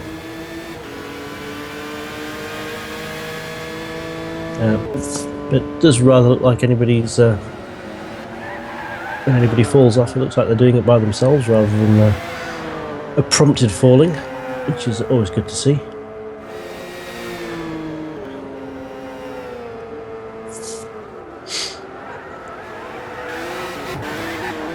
We do still have 4 guys driving who started this race, so they've got some decent seat time in the cars so far. That's Ning Dynasty, who has completed 114 laps.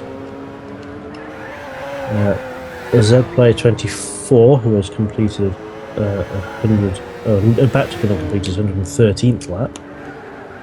N64 the Stig, who has on his way to finish his 111th lap. He actually started from the pit lane. He's put his seat time to good use. We also have Thomas 67160, who's the only TCN-1 category car not to have pitted for a driver change. He has now completed 107 laps, which is good showing. Now we have a couple of warnings for track limits here for the 93 and 65 cars. That's Sinister Plague in the Lexus, the Dragon Racing Lexus. 65 is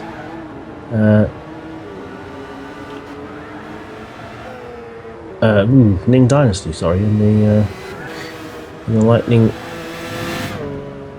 Mazda RX-7.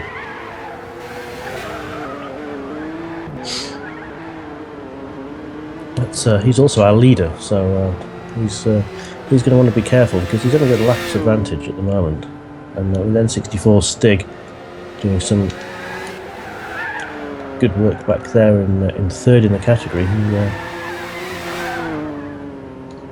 might find himself losing that advantage very quickly if he starts to accrue penalties.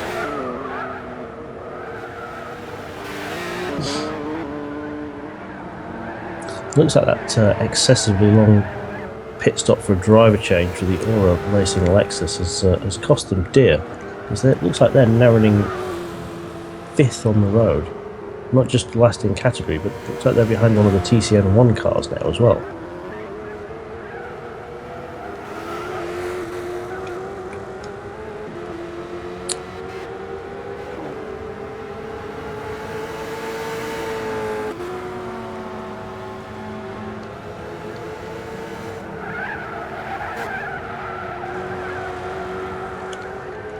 In fact, I'm going to have to correct myself there. It looks like they're running 6th on the road. It looks like they're behind both the Vec Lexus, driven by Thomas 67160, one of our stalwarts who hasn't yet swapped out, and the Scar Honda CRZ, which is currently being driven by Soka GT Racing.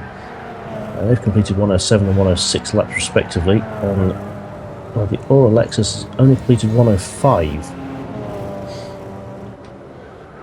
And we see Ning Dynasty heading into the pits on his 117th lap.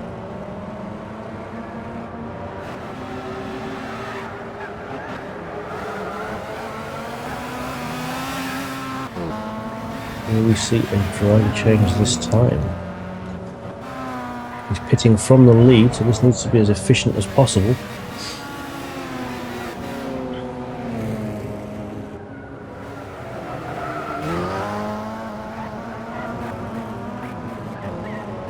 Starting to look like a lengthy pit stop.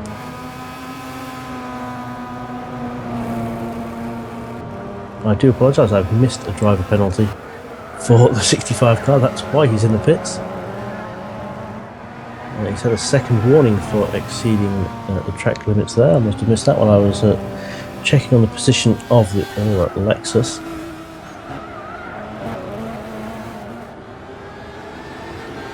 He hasn't lost too much position, however.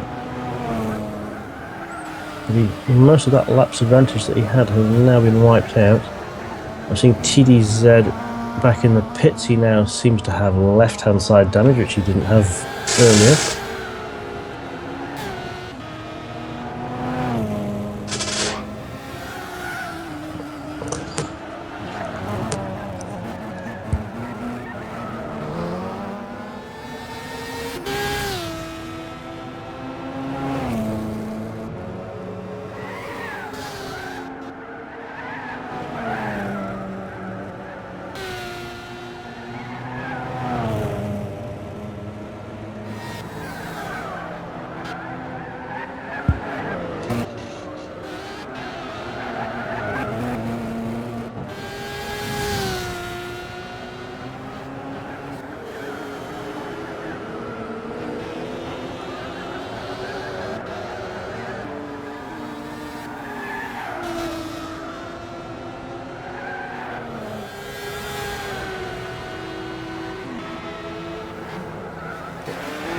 We now have a decent spread of cars once again.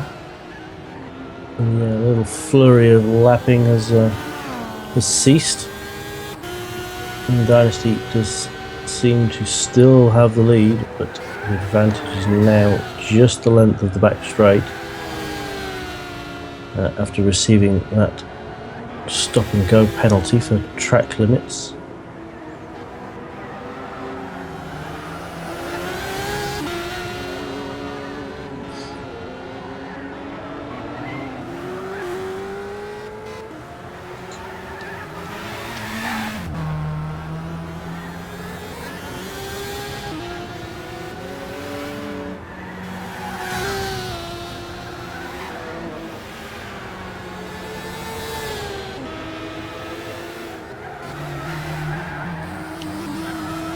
It looks like the order is pretty much as we were before.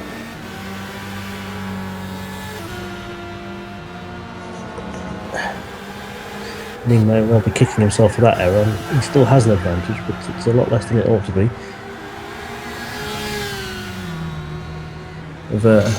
of course, I raced against Ning Dynasty. I think it was last weekend in the sister karting championship that we have. That was a fun several laps of the Motegi East Short Course, which is basically 2 straights with a chicane.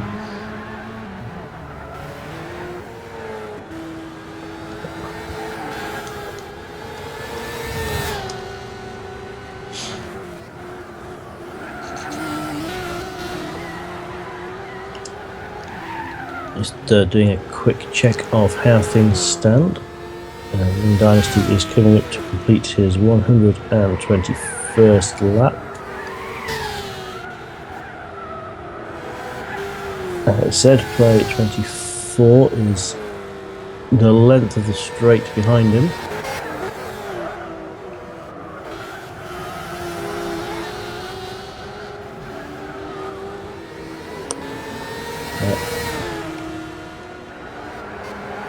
Then we have N64 the Stig for the Race on Oz team. He's just coming through to complete his 119th lap.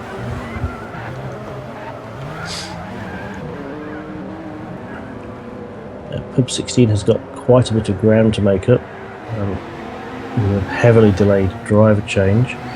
They've only completed 112 laps.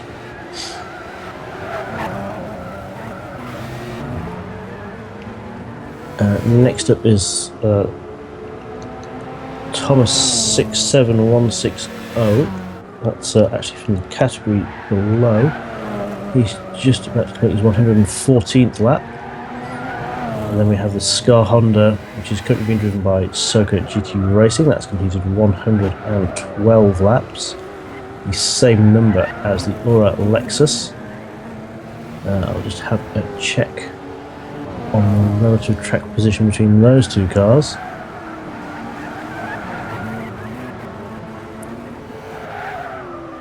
Yes, the TCN car does have a distinct advantage there over the top category cars, so the Aura Lexus is 6th overall.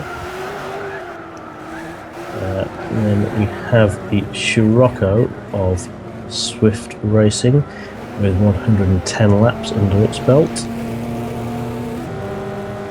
And that's joined on the same lap by the other Scirocco. They're about the length of the back straight apart from each other. They've both completed 110 laps, so that's a fight that we should keep an eye on to the end, I think.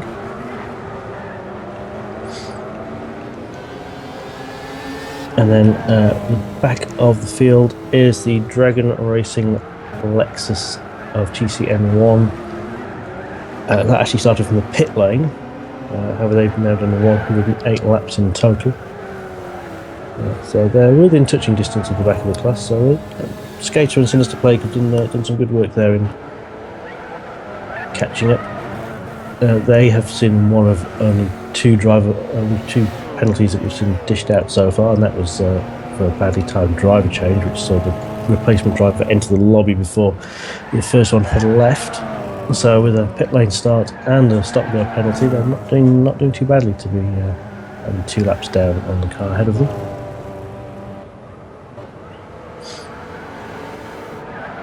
And once again, everything's all spread out.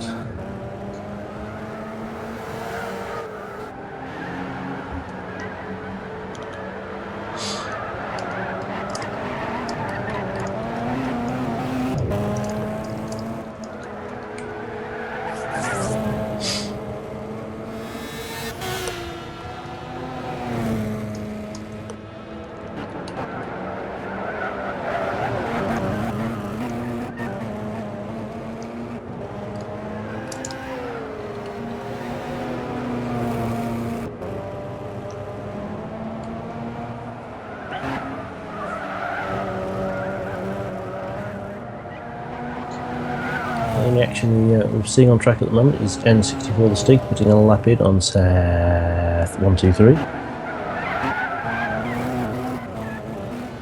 And everyone seems to have got themselves back into endurance racing mode, keeping their noses clean. And just getting the laps down. Z-Play here coming to put a lap in on Thomas 67160 in the Lexus. He's running low on fuel. I bet he can't wait to get out of this car. He's been in it for what must seem like ever around this track. I guess anyone listening is a bit unsure. Tsukuba is possibly my least favourite track in the game.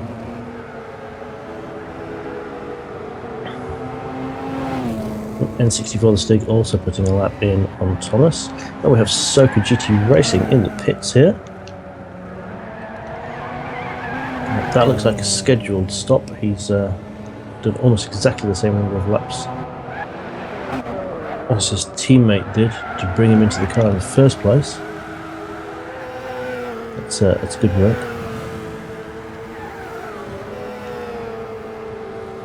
Thomas is there in that Lexus ISF. 118 laps he's now completed in that thing.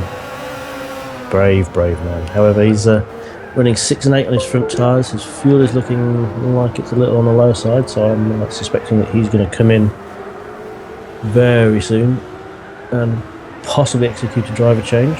But there are still 4 teams that haven't done a driver change at all.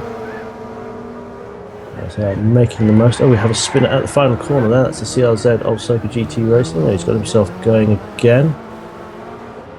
A little bit of a roadblock in the middle of that corner suddenly, but he's clear and free now. And I think that Thomas is indeed lining up for a run into the pit lane. And he's fooled me, the swine. Or whatever the French is for swine.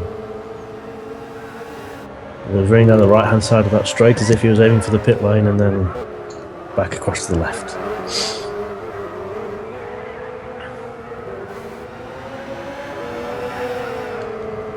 Hello viewers, welcome. A brief bit of Dutch there in the background.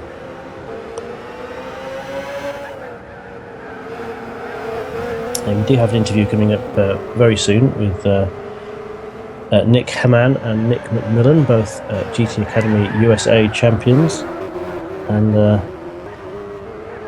GTPlanet members, of course. You will probably have noticed articles from both of them appearing on the GTPlanet blog. We'll just see if Thomas actually makes this pit stop that I'm expecting him to. And he's not, he's gone past the pits again. This is a man who knows no fear. Or fuel limits.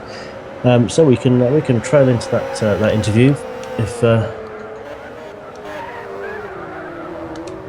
you're ready to take a little break from listening to my dulcet tones talking about this 4-hour race around Tsukuba.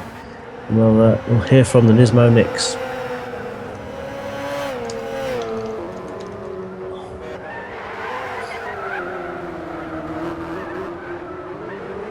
Hello viewers, welcome to an all-new episode of Dutchie's Pit Talk. Tonight I'll be joined by 2 GT Academy champions, Nick McMillan, US champion in 2013, and Nicholas Hammond, US champion in 2014. Tonight we'll be discussing how they got involved in the game and how they mastered it. After that we're gonna dive into their GT Academy experiences and what happened after that. So hello gentlemen, I'm very happy you could join us. How are you? Good. It's good to be here. Okay. Great to have you on the show and that you're willing to participate. So for the first part, we're gonna be focusing on how you got involved in the franchise. So Nick, if you could start that one off for us. Yeah, I actually got involved in the first game of Gran Turismo when it came out, I think in 1997. My grandma actually used to work for PlayStation, so she had all the games and stuff, so she always let me pick through the games and pretty much play whatever I want. So Gran Turismo was always one of the first games I went to, so yeah, that pretty much kicked it off when I was 4 or 5 years old. Okay, so that sounds like a pretty sweet family to have when you're young. Yeah, it wasn't bad at all. Okay, Nicholas, how did you get started with GT? I remember my dad and I, we were down in Omaha, Nebraska, visiting some of my dad's friends, and they had this game. It was in '99, so it was Gran Turismo 2, So we were kind of like, we love cars, and with the winters up by us, we were always trying to find a way to get involved and fill that void in the winter. And they were say, hey, did you ever play Gran Turismo? And we're like, what's this game? So they kind of, after getting it out and many long hours playing, we were hooked on it ever since. So that's just kind of how I got started in Gran Turismo. Okay, great to hear. And now we know how you got started with the games. I'm also interested in what great GT memories do you have. So, Nicholas, if you could answer that question first. Yep. Besides like the whole GT Academy experience, I would probably say I remember I did a lot of gaming stuff with my dad, and I remember one night we had just kind of a funny challenge where we wanted to get a Ford Ka up to 200 miles an hour on the test track. So it's like you kind of just throw the challenge out there and you're like, see how close you are, and you go out and you're like 190 and you're like, oh, this might actually be possible to do. So after like 5 hours, I think it was like 3 o'clock in the morning, you're drinking like Mountain Dew just to stay awake. I think we finally hit like 200.0001. So it was kind of just one of the memories I always remember on Gran Turismo 5. Yeah, that's funny. I have a quite similar question. I don't know in which game it was, GT1 or GT2. You had the Toyota LMP cars. I believe it was the GT1s, and if you put two together around the test track, you could go ridiculously fast. So also involved a lot of time in nailing that trick. So yeah, great to hear that. Okay, so Nick, what is your greatest memory on GT besides the GT Academy? Well, I'd say like mostly just kind of growing up at my grandparents' house playing, video games and all, playing, each and every Gran Turismo. But I remember like one time specifically, I went out to one of my parents' friend's house, and they had a Gran Turismo. I think it was three or four at the time. And me and one of the guys there ended up doing a endurance race for whatever it was, like 4-6 hours or something. So we do like 30-minute stints on the game, and I kind of always like just remembered that and wondered what it would be like at the time to be a racing driver and be turning stints like that where you're running 3, 4, 5 hours, So I'd say that was something I was now I know. But yeah, I always thought it was crazy that the drivers did that. But yeah, I'd say that's one of my good memories of playing the game. Okay, thanks for sharing that nostalgia. The thing I'd like to know next is why did you choose to spend your time in GT instead of the other sim races? Nick, if you could answer that one first. For me, I guess I'd always, like I said, grown up playing Gran Turismo, so I knew it and it was comfortable with it. Plus, I think I kind of got more into playing the simulator stuff once more of the online gaming became more mainstream. Mm-hmm. So like GT5 and then obviously now GT6. Maybe I can't remember if GT4 had it or not, but yeah, I just kind of stuck with it. I always thought the graphics were pretty good and the physics mostly have always been one of the best out of the different racing sims. But yeah, I mean, I always had a PlayStation and Gran Turismo, so I kind of just stuck with it throughout time, and I'd say that's why I've always played it and always had fun with it. Okay, great to hear. And Nicholas, why did you choose GT? Yep, I remember like same kind of with Nick. I always had a PlayStation, and it was something my dad and I always liked to do. And it seemed like Gran Turismo was more of like a simulation based, and with the cars and the tracks that they had, it fit more into the mold that I kind of grew up with the racing stuff at Road America.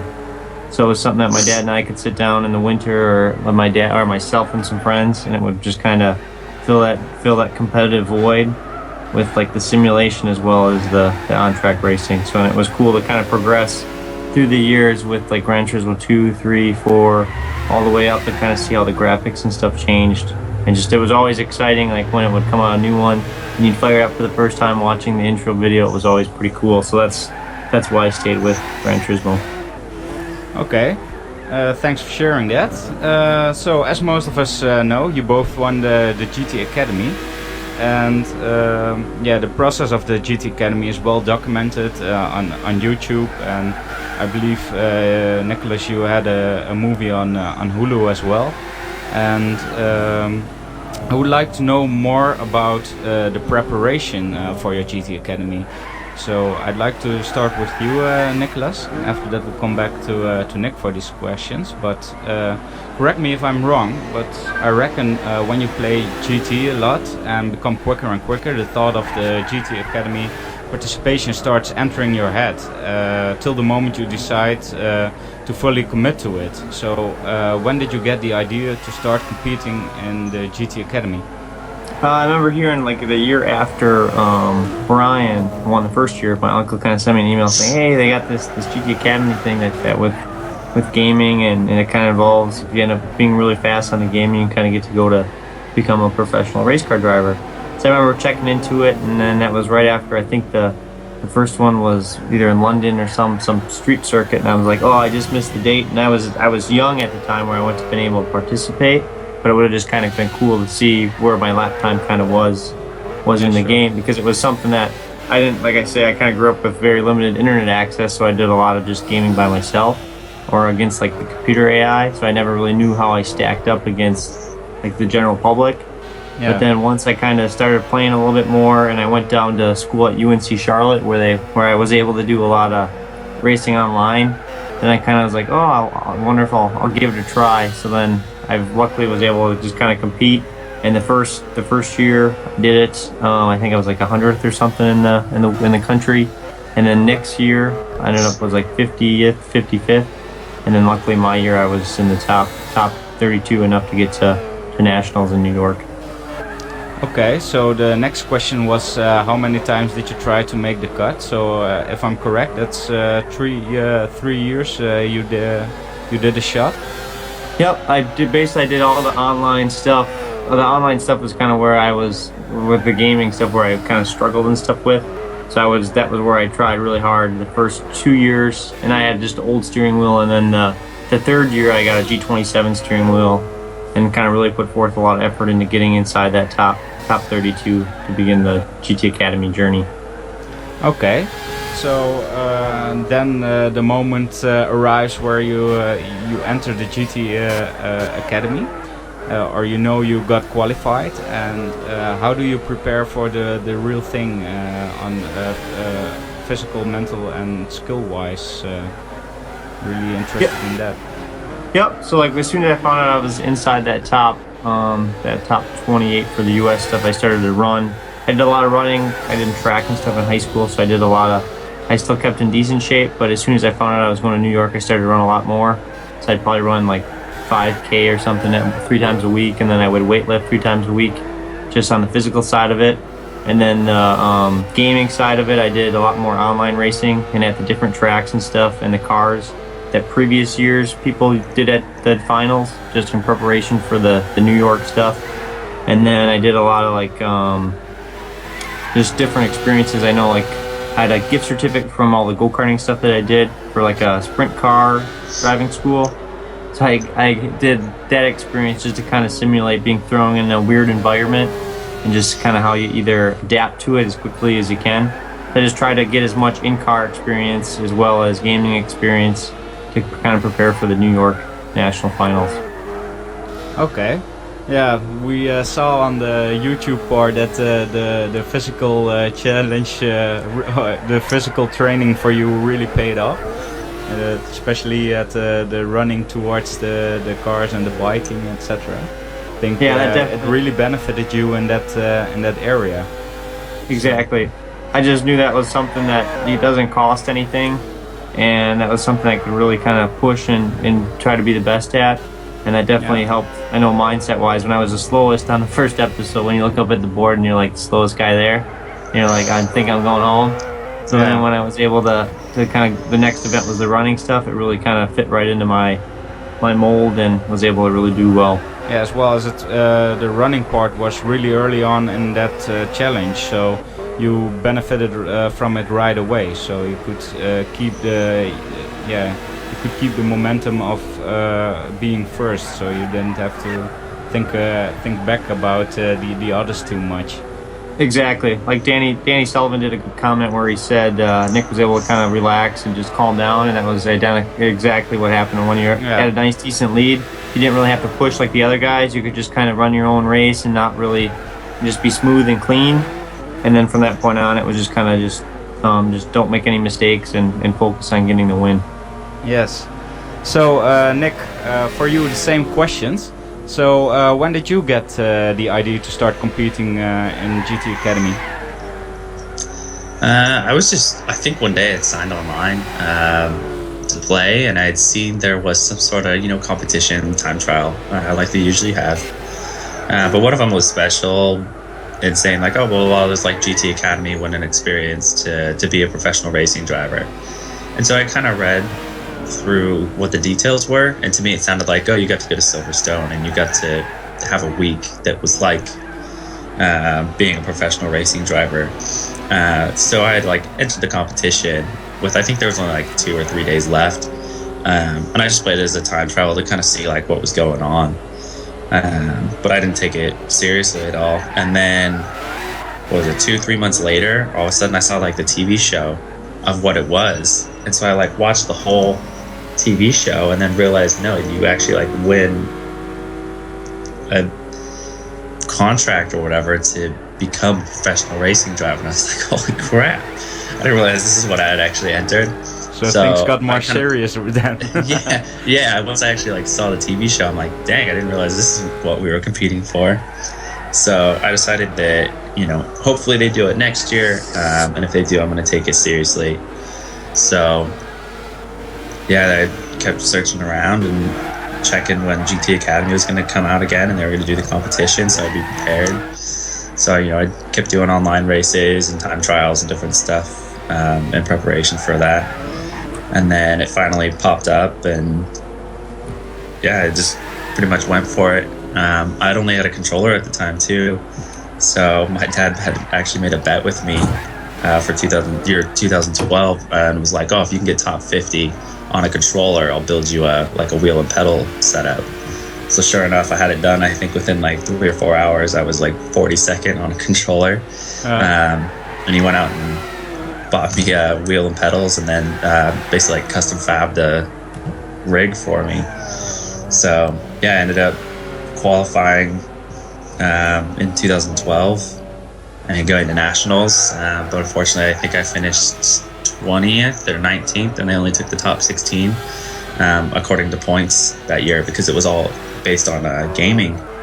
Yeah. So yeah, I didn't make it 2012, and then for 2013, I was like, man, I'm making it all the way. I'm not screwing around this time. So because I just prepped for that as far as like gaming and online racing stuff. I had joined like a racing club or racing league, I guess, which is called Snail, which they do Sunday night like spec racing.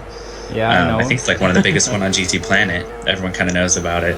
Yes. But that helped me a ton on, just like speed and racecraft and everything. So when it came time for 2013, the whole gaming side of it was, super easy for qualifying, and then the racing like at nationals. And yeah, fortunately I made it all the way to Silverstone and where I am now.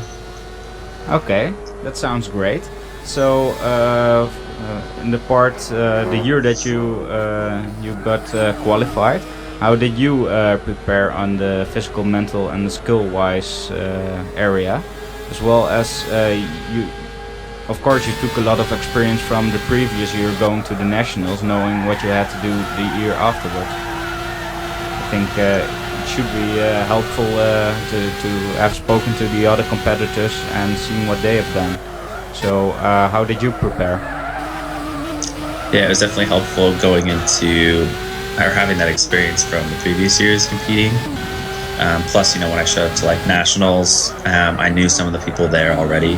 So I think it was a little bit comfort, but for nationals, it was really more of just, having that gaming side down, which is basically came down to just playing and being on like the racing league and staying calm. But they ended up having a driver or a driving challenge that time, which actually wasn't too bad because I kind of prepped like doing some karting, and I had some track experience previous to that as well. So the driving side of things was pretty easy, but I'd say it was a lot of the preparation you try to do is once you qualify to go to Silverstone. So I think that's the hard part, because you're trying to squeeze in, your physical training and trying to get track time if you can. So I basically just said like, hey, I'm gonna go, running's really all I could do, and the basic, I guess, sit-ups, push-ups, etc., or riding bikes here at home in order to get that done. So it's just trying to do it as much as possible, and then I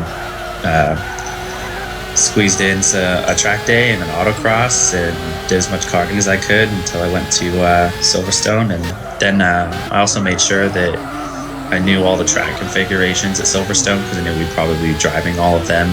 Yeah, sure. But yeah, I think a big help is just watching previous seasons and knowing what to expect, and kind of prepping based off of what challenges you see them do.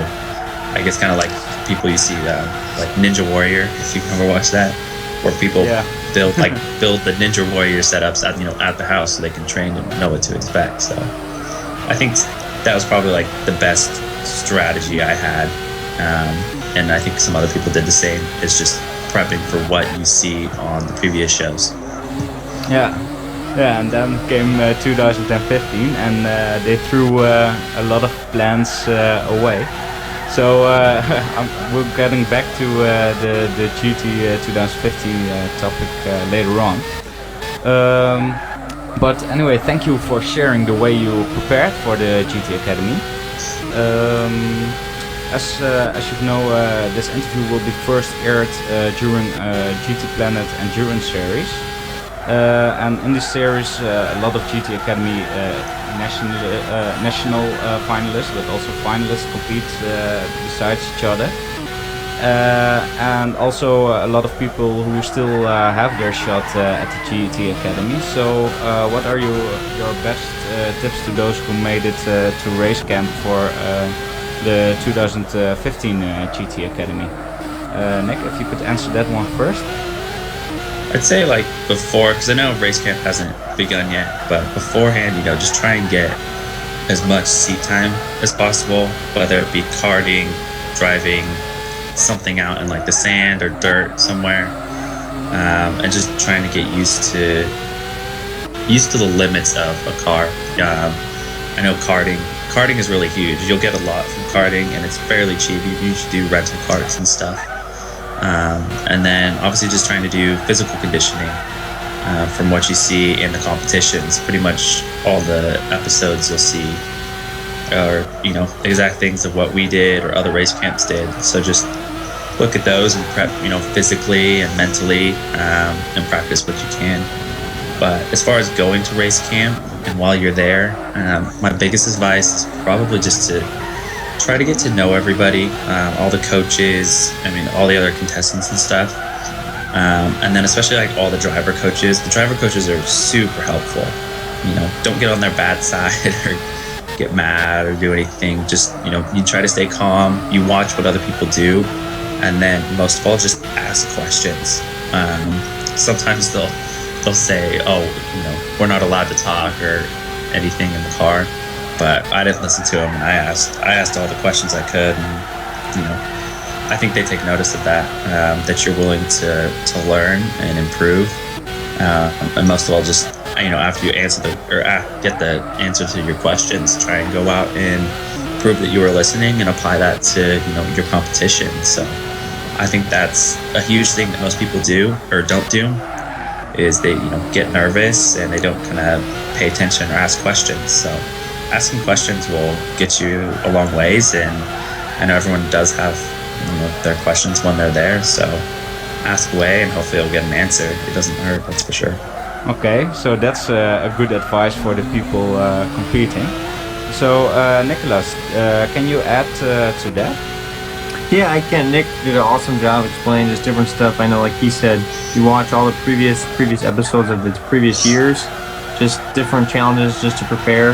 I know that definitely helped for my stuff, just with different physical challenges as well as like in-car challenges. And then throughout the whole thing, like Nick said, you just kind of do the physical stuff the best you can. Go for a run, go bike riding, do push-ups, sit-ups, all that stuff you can, because that's the cheap stuff and easy stuff to do. And then, like Nick said too, the seat time part is really, really important. Just try to do anything you can between when you qualify at national finals to when you leave for Silverstone. try to get as much seat time in anything you can from like he said, karting, autocross. If you can do a track day, I know that kind of gets expensive and it can be kind of hard for people that maybe don't have a vehicle and stuff. But if you just try to spend as much time and effort and resources you can in preparing for it, and then once, like Nick said, once you get there,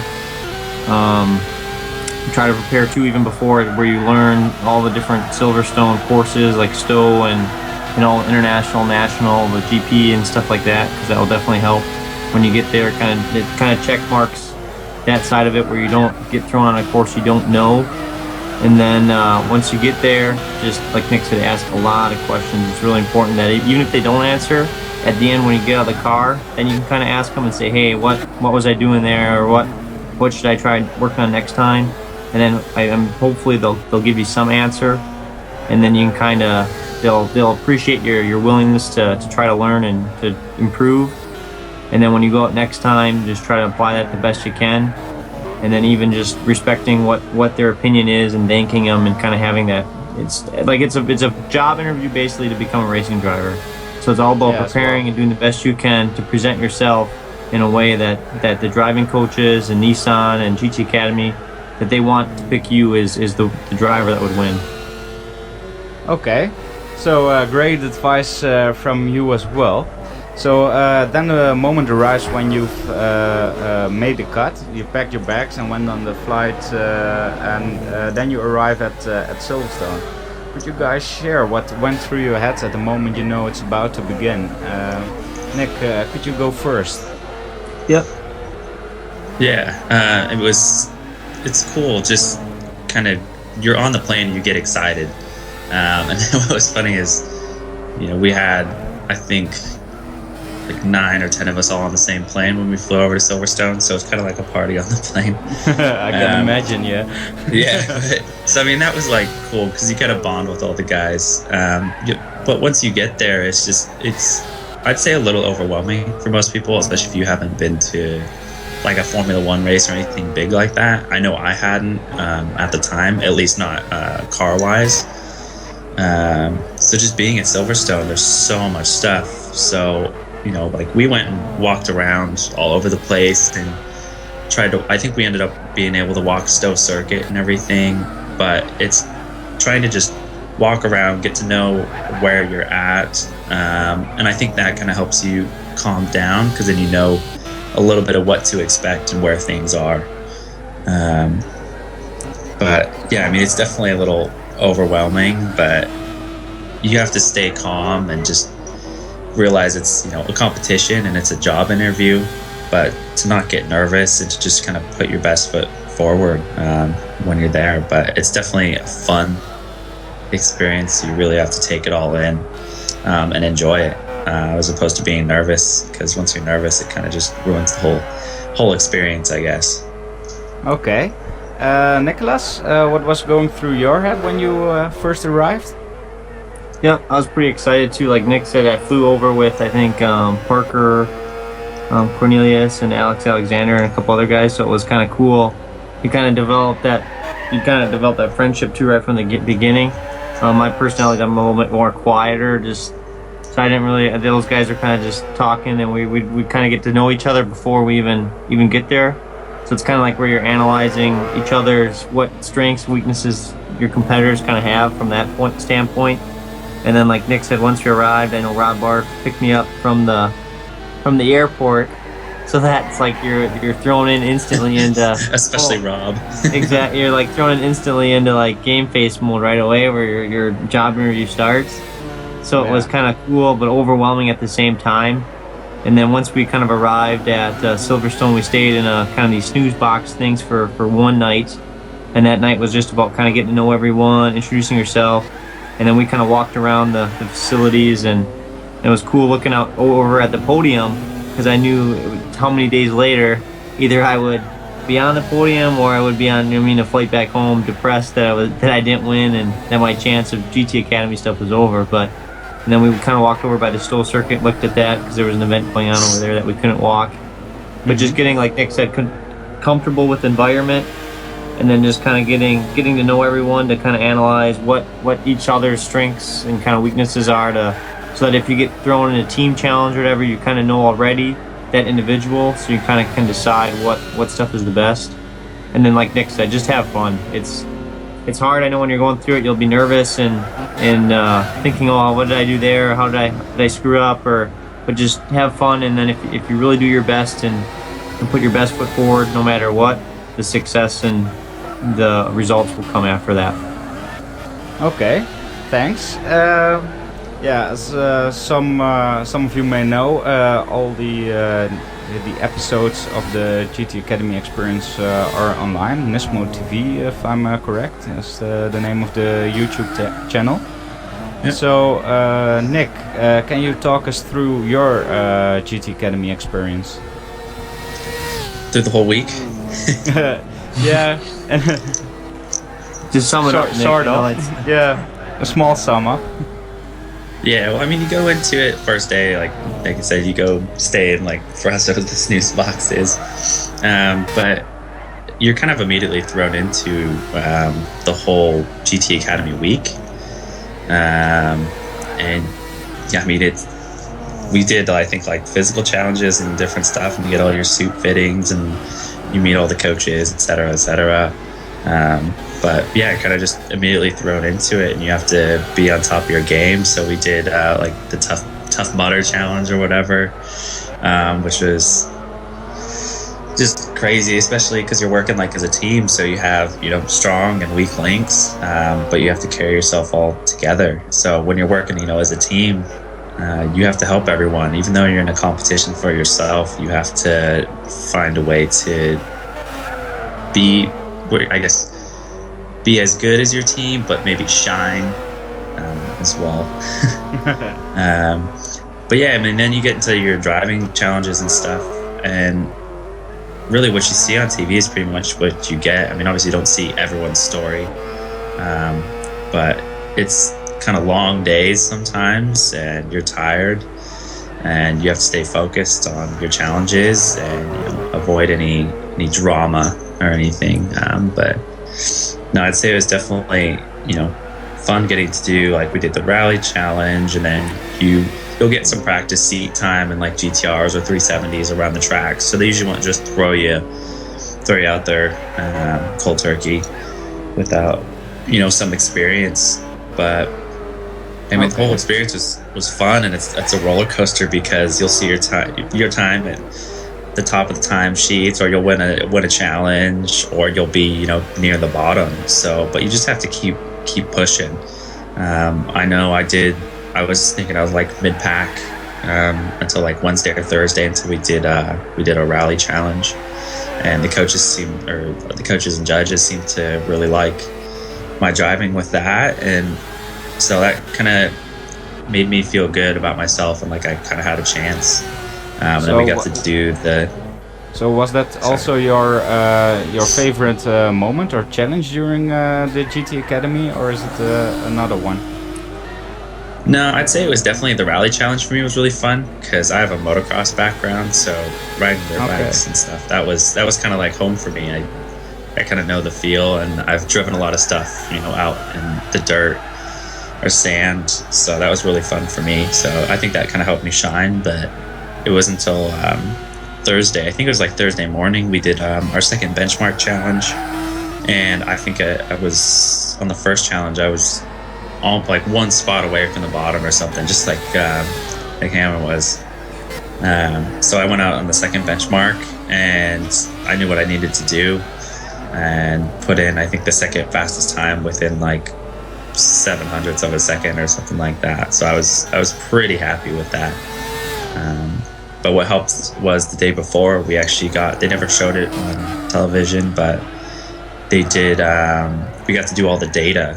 We got to go through all the data like, real racing drivers do. And for me, that was, solid information, because I could look at a professional coach who did the lap, and then where I'm at, and see how far I'm off and what I need to change. So that was, pure evidence to me of what I needed to change. And I put in a quick lap that day on the data challenge that they never showed. So going into the second benchmark challenge, I was pretty confident. Okay, so the second benchmark challenge, I think I read somewhere on the forum, that you said that the biggest thing was that you had to brake a bit earlier. Is that does that refer to that second benchmark, or is that a different part? Well, I mean, it depends. There were certain corners, yeah, you definitely have to actually brake a little bit earlier because so many people, and I think maybe it's just a habit from the game. Plus, you're always trying to push, so you think, oh, if I brake later, I'm going to make up more time. But that's actually not always the case. Sometimes you need to brake a little earlier, control your speed, and get a good entry, so you can have a good exit where you'll actually make up more time, especially on Stowe where they usually do the benchmark down the long straight.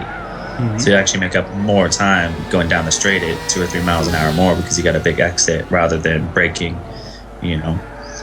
25, 50 meters later. So yeah, it's really, you just gotta be smooth with the car, especially the street car. You can't beat up on it too much. But it's definitely being smooth and always making sure that you've got grip and you're not getting on the throttle too early or anything. But yeah, it's tricky. Once you see the data, it kind of all makes sense.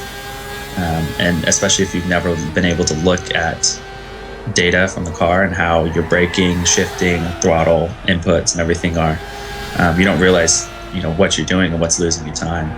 Yeah, of course.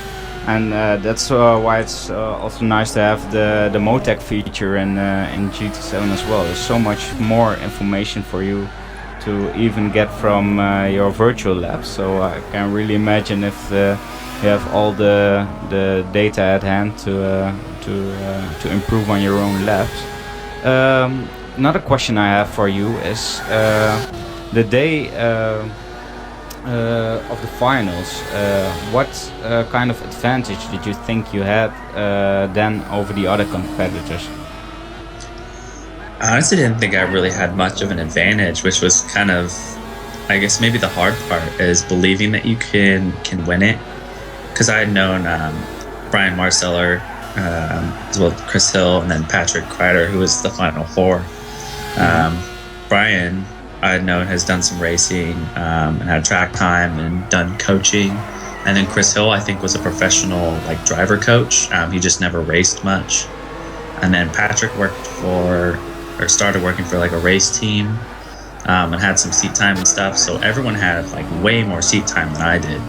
So for me, it was just kind of having to trust myself and my instincts and to stay calm. I think that's where I really benefited, was being able to stay calm, especially just having my past race experience with motorcycles, because I raced from the age of 5 to 14 and then occasionally off and on from then. So for me, getting into a race was fun. It was normal for me.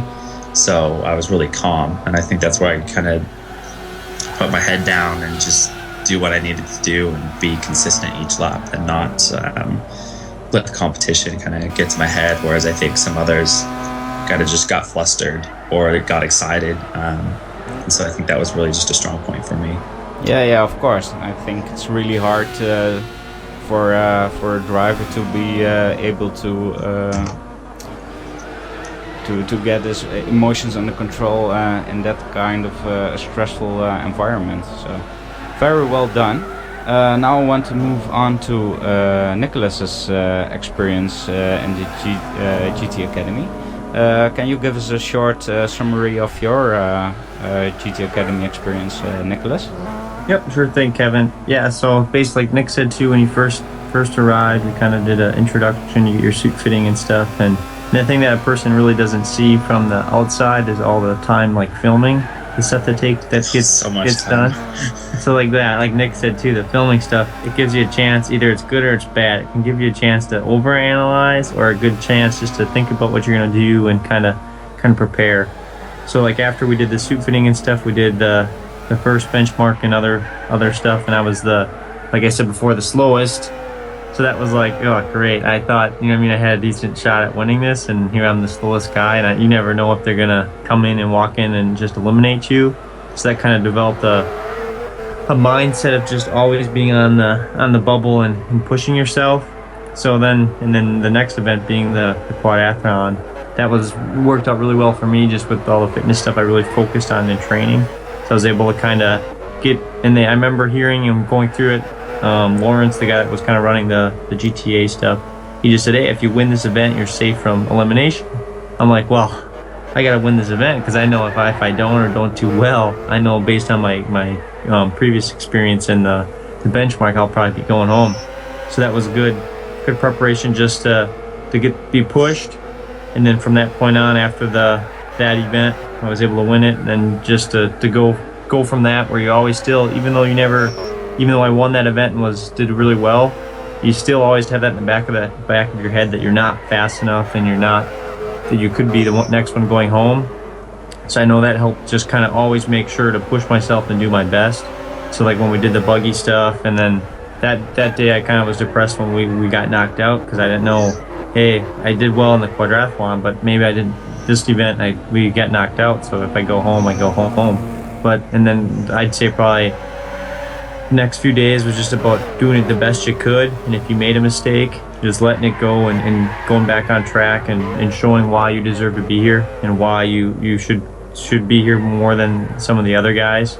But just it was, when you look back on it now, it's just one of the best weeks of my life, just with the Mud Mayhem obstacle course, working with Donald and stuff like that. Was just a cool experience that it was just something you'll always remember. And then once you kind of slowly get towards get away from more of the general challenges and more specific challenges towards the end, it was just kind of like I could finally start to see, okay, I finally got a shot at winning this. I remember in the Gymkhana event, after I beat Tommy in that one, I actually started thinking, that was the one time I said, hey, you know what, I actually think I have a shot at winning this thing overall.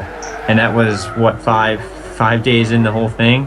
Just because that first event was so detrimental in kind of my motivation or my confidence level, that it kind of put pressure on me to push and to do the best that I could to make up for that.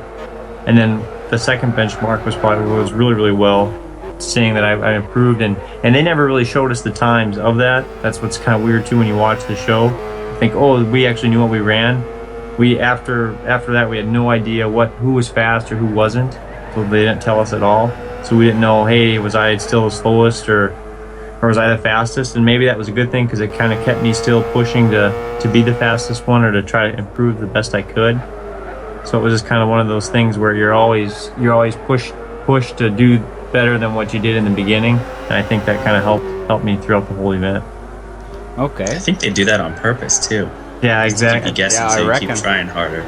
Exactly. They probably want to see if you just keep pushing or if you'll end up just going over the limit too much. But I'd say too, Kevin, my favorite event, or one of the best ones, was probably the stock car challenge one. Just being the guy that I was, like I said, I was more of the quiet one, and yeah, that's what I wanted to ask you, because after the stock cars, they asked everyone to announce their favorite, and you didn't get called at all, if I recall correctly. And I wanted to know how that felt, and how did you cope with that? That was it was probably like more motivation, like I said, because a lot of the guys were saying, hey, Tommy, or you know what I mean, Mark and stuff like that. And I just, in school and stuff, I was always the guy that kind of just liked to fly under the radar and be like the underdog.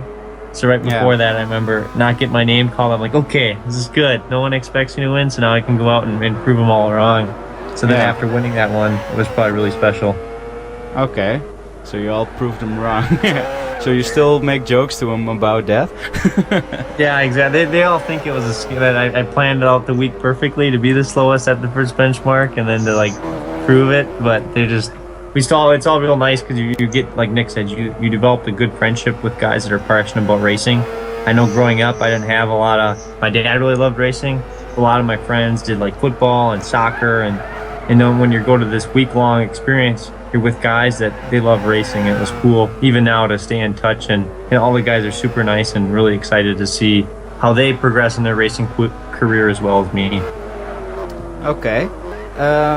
Another thing I really like to know is how do you cope with distraction and adversities during the GT Academy, especially since it's so action-packed, and there's all kinds of emotions in your head that week. How do you manage to keep track of where you're going?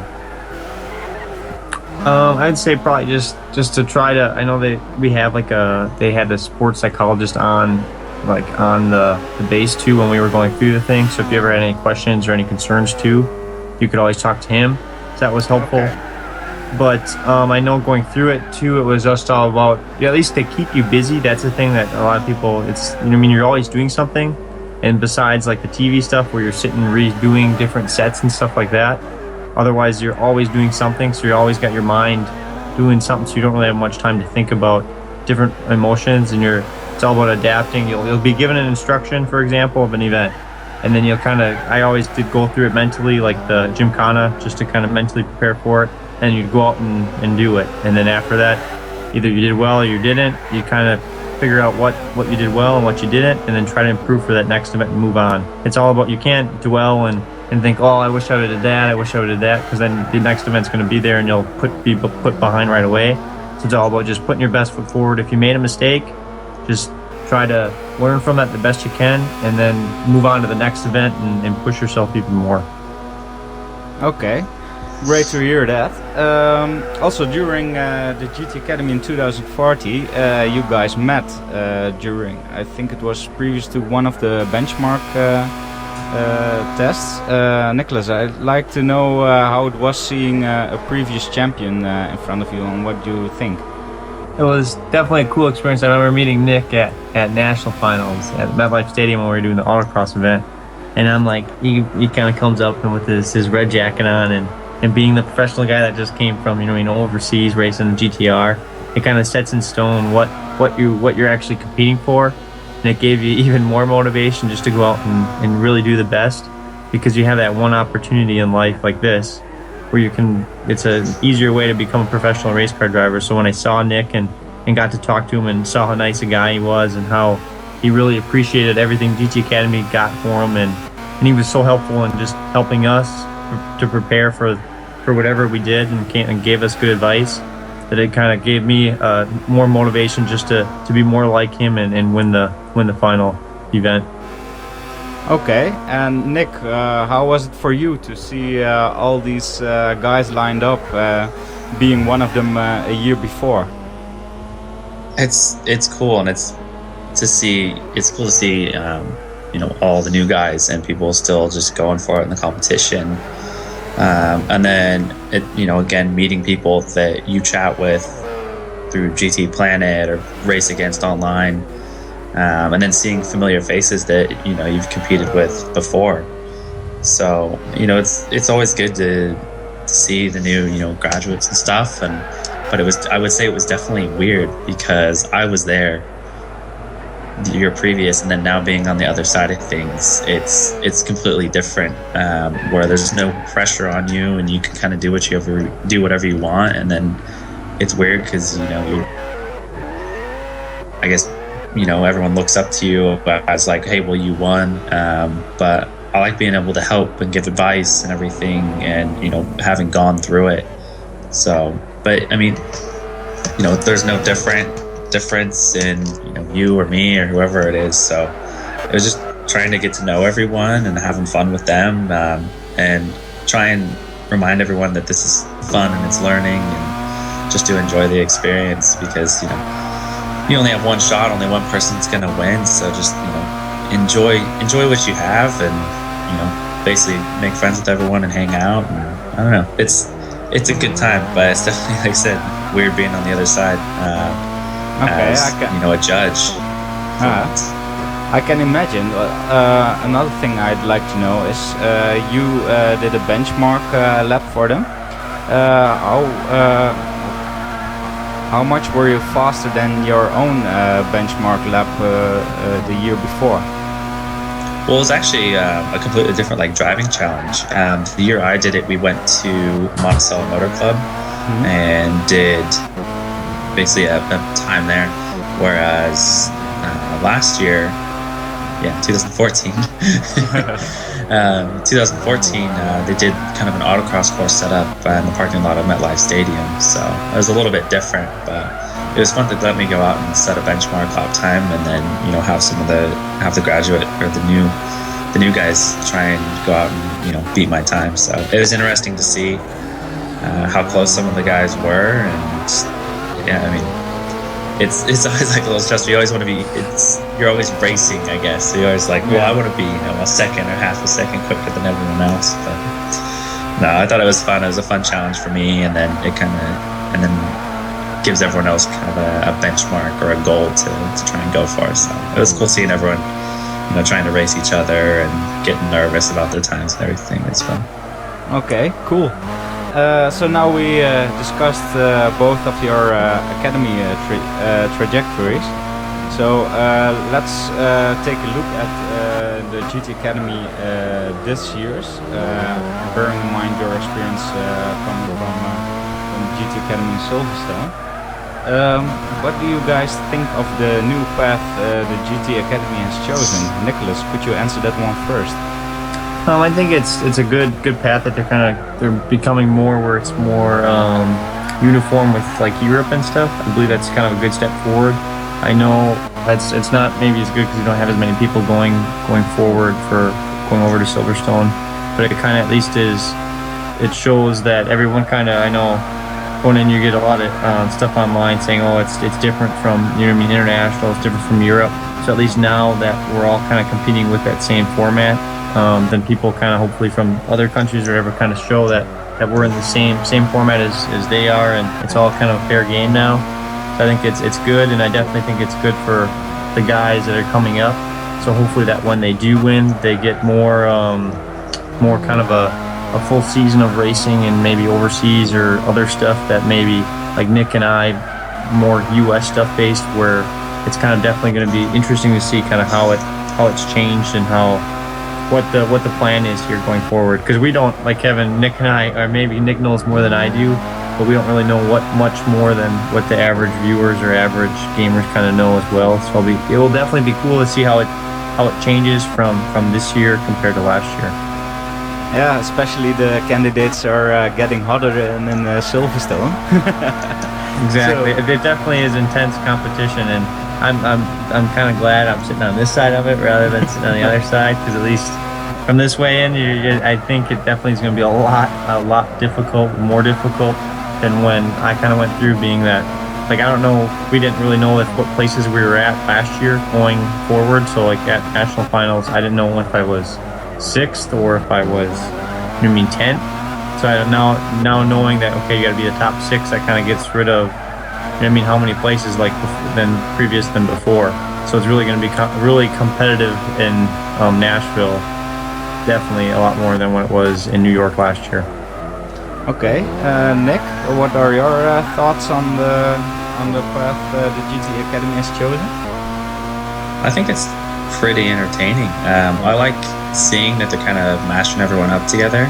I think it'll bring out maybe more stressful competition, at least for the guys competing, but it might make a better choice of driver. Not that it's not to say anyone's been bad, but I think you'll really see some people shine and take advantage of it, where some people might stress out and crack under the pressure.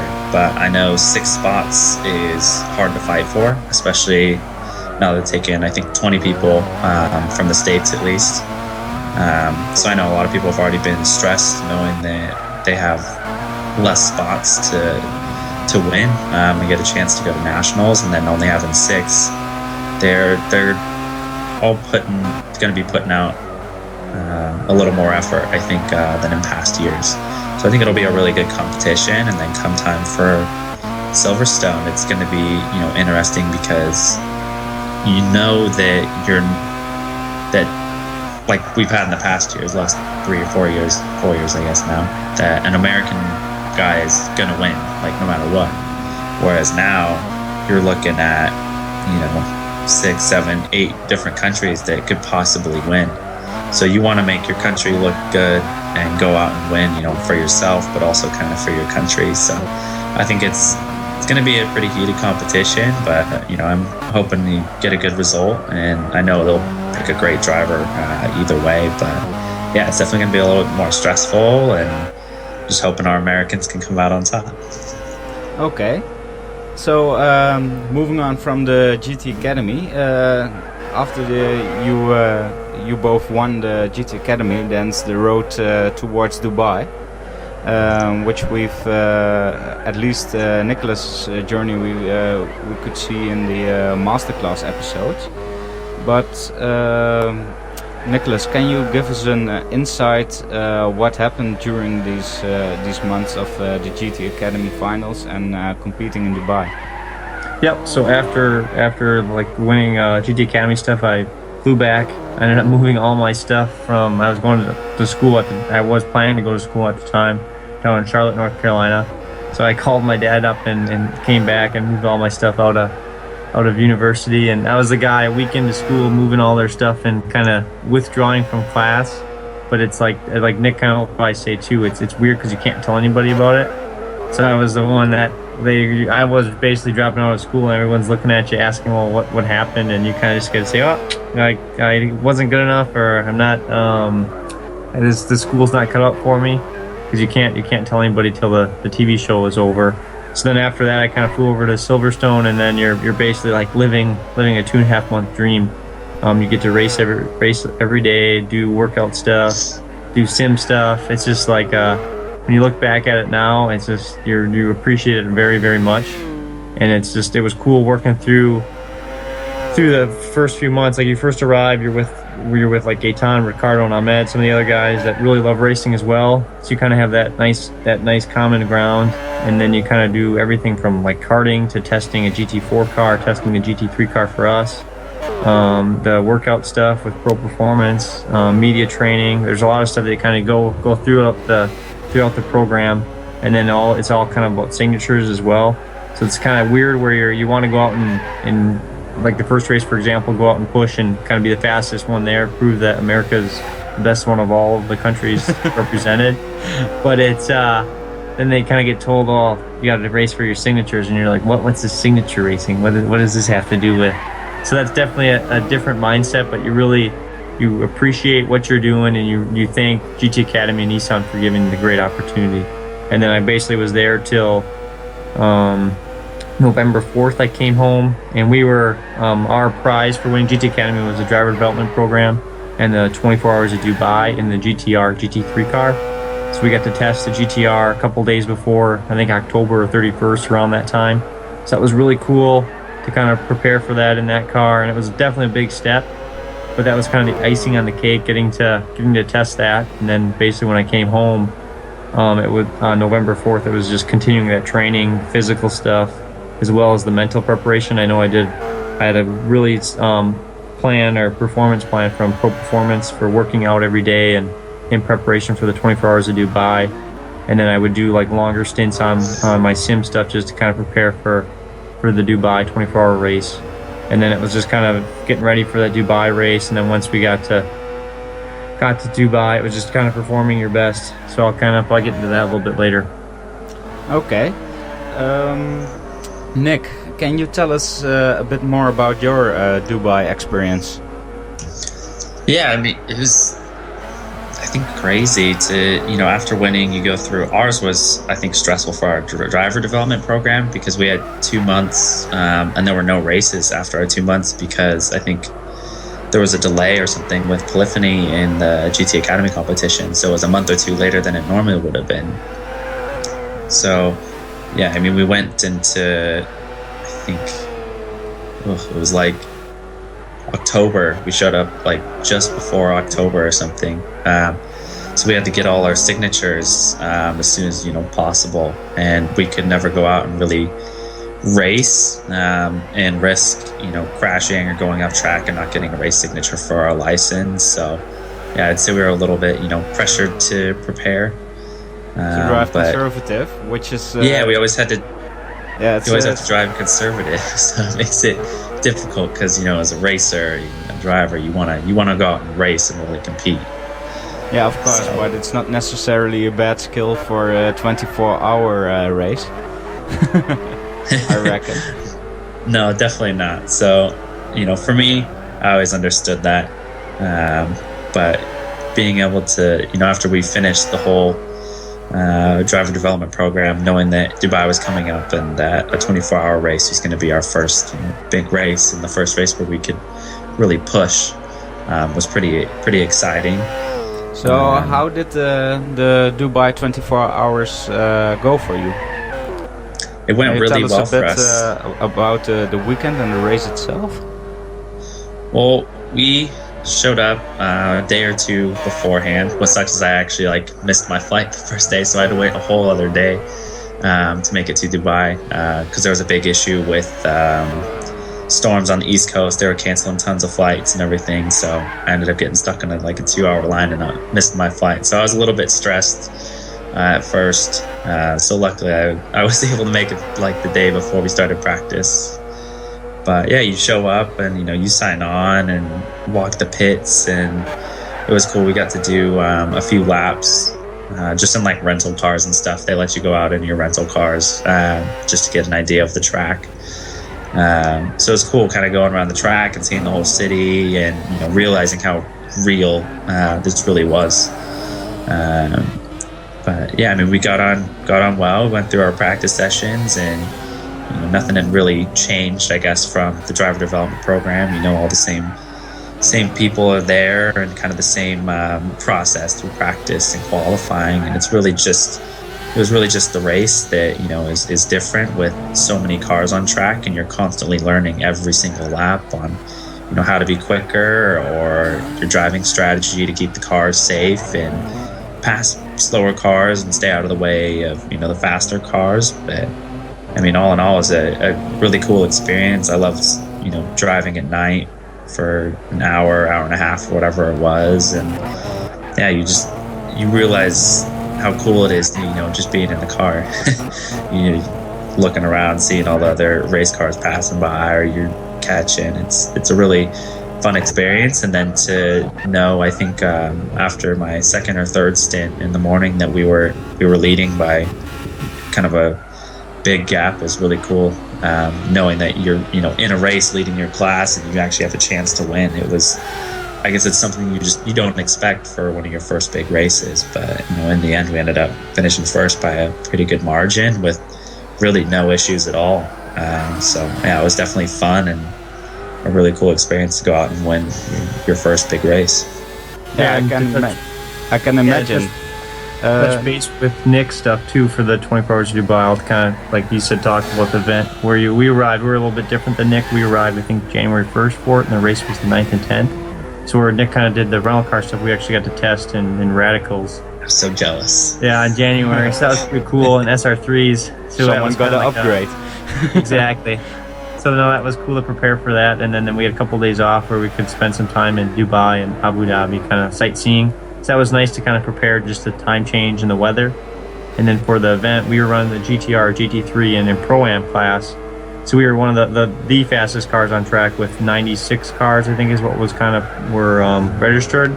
So it was definitely in preparation, a lot of traffic. And like Nick said, your first few days you sign on and you kind of you're comfortable because you know a lot of the people and you kind of develop like a family through the driver development program. So it's nice to see everyone again after that kind of month break or absence from seeing them in the driver development program.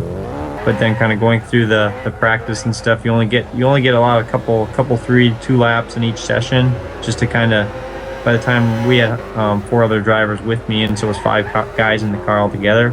So you didn't really get many laps in a practice session, but it was all about kind of, Florian was a really good coach for us, our pro driver, and he helped us kind of adapt quickly.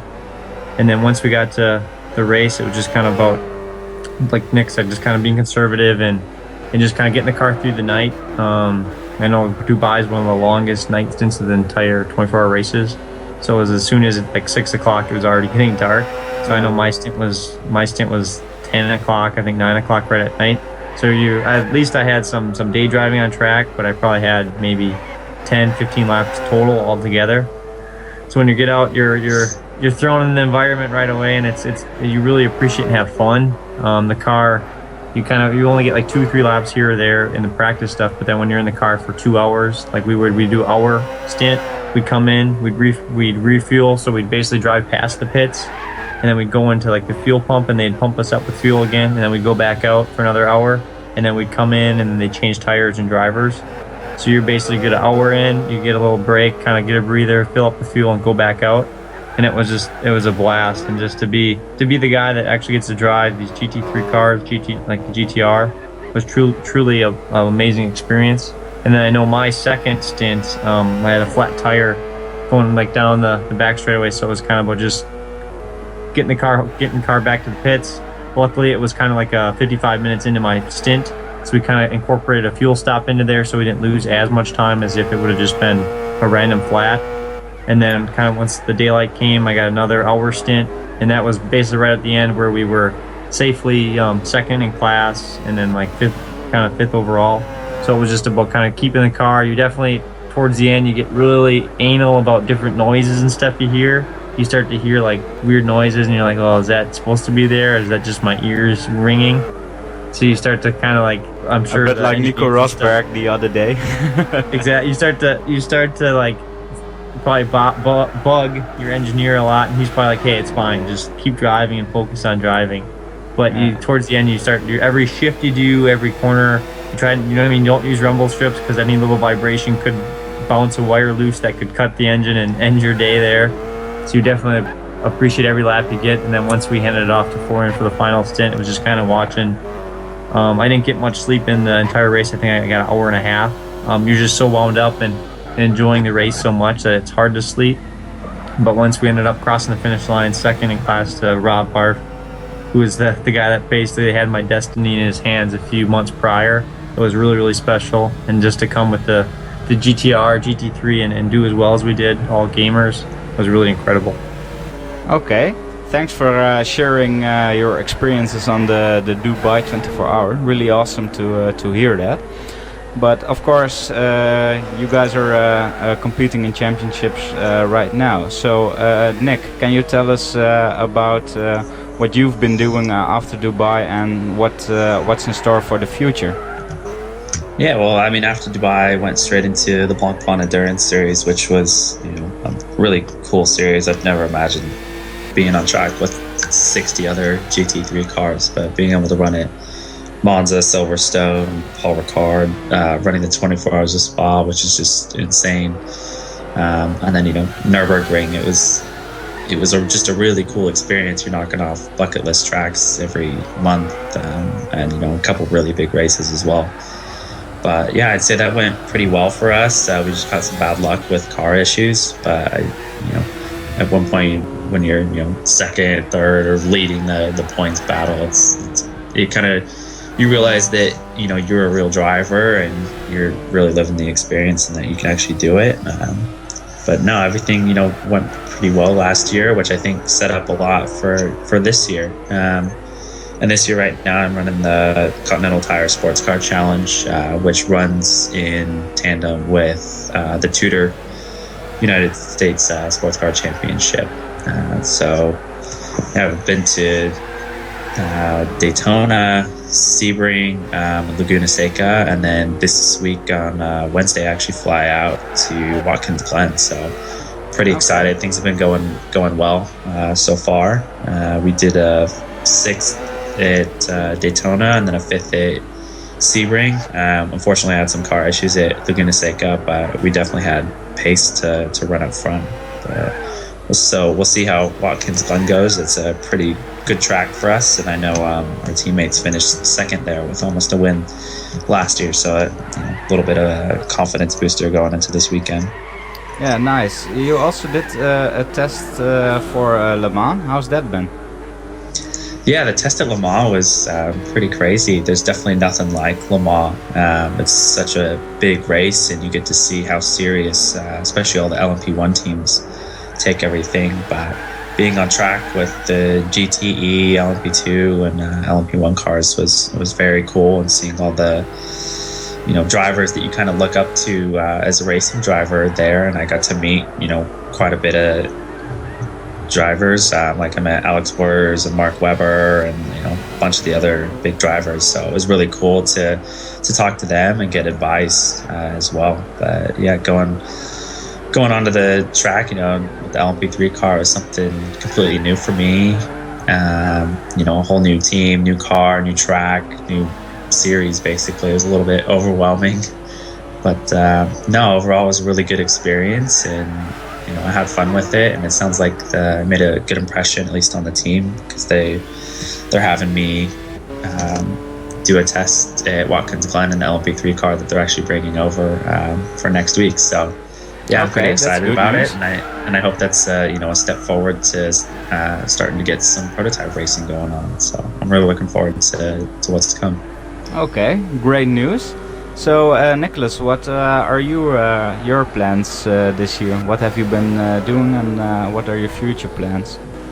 Yep, I'm running where Nick's run more of the first half of the season. I'm kind of doing more of the second half in the Continental Tire stuff. I was supposed to do Watkins Glen stuff, but McMillan, based on I ended up getting called from the global side of it, and I fly out today actually to the Spa 24-hour test in the GTR GT3. So I get to test there on Wednesday in preparation for my I'll run the Blancpain Sprint Series at Moscow with Mark Szlazitsky in the GTR. So that'll be really cool, July 3rd and 4th. So that'll be a neat experience just to run that sprint race in the GTR. And then after that, I'll probably end up coming back and then doing all the rest of my season at Lime Rock, July 24th and 25th, and the Continental Tire stuff, and then Road America later in the year, as well as Circuit Americas and Road Atlanta. So I'm looking forward to getting in the car. I know Nick and BJ Zacharias have been really, really helpful in getting me information just on getting prepared for that GT4 stuff, like 370. I know it's going to be a different experience than like what Dubai was, where you're more of an endurance format, where this is kind of a 2.5 hour semi-sprint race. So I'm really looking forward to sprint endurance. Exactly. So I'm really looking forward to getting in the car and working with Doran Racing. But I'm excited to leave today to go to Moscow, and especially to test at Spa. Just to race at Spa is one of the best tracks in the world. So getting tests there will be really, really cool. And then hopefully we get a good result in the Moscow sprint race in the Blancpain series. Okay, thanks for sharing that, guys. Unfortunately, that's all we have time for in this episode. Thank you very much for participating in this interview. It's been a pleasure and an honor having you. So thank you, Nick. Maybe if you have a last word for our viewers. No, thanks for having me. It's definitely been good. I just wish the best for all the new Academy guys going into it this year, and just make sure you have fun with it and try and learn as much as you can. And for guys who haven't made it, just keep pushing and trying to take those steps. It's definitely possible, and I've realized that it takes a lot to get to where we are now, but it's definitely doable as someone who might not have the funding behind them in the first place. It's definitely worth it, and if you guys are out and about near any of our races, definitely come say hi and chat and have a good time. Okay, Nicholas, do you have some last words for our viewers? Yep. First off, thanks Kevin for having us on. We really enjoyed talking to the gaming side of it, because this is where we both came from, so it's really enjoyable sharing our experiences with them. Likewise. And like Nick said, if Nick said come stop by at any of the races that we're at, we really enjoy talking to you guys. And I know, get in contact. I know you can go to nicholashammond.com and send me an email if you have any questions. I really enjoy talking and helping out the GT Academy guys as much as possible, because it's, like we said, it's a job interview. It's a once-in-a-lifetime opportunity, and if you're willing to put in the time, effort, and preparation to do well, you deserve to be the GT Academy champion. And I'll do my best to help you get in that mindset, and because it's just such a rewarding experience, and I cannot thank Nissan and GT Academy enough for this great opportunity. Okay, thank you both for being on the show. So goodbye, listeners, for now. I hope you join me again on the next Dutch's Pit Talk. In episode 4, our special guest will be a Nürburgring Nordschleife specialist. He currently lives and works at the track, and lastly run the Nürburgring 24 hours. So if you have any questions for them, you can send them to me on Twitter at GTPDutchie, or by PM on GTPlanet.net. So I hope to welcome you all next time. Good night.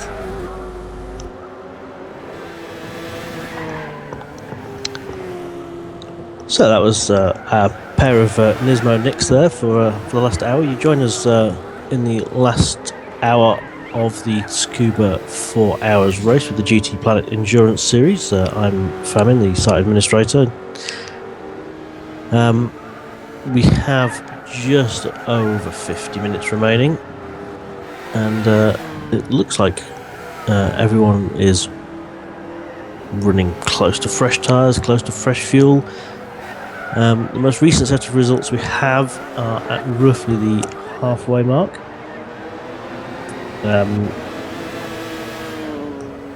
It seems pretty much as things were earlier on, with the lightning speed team leading the way.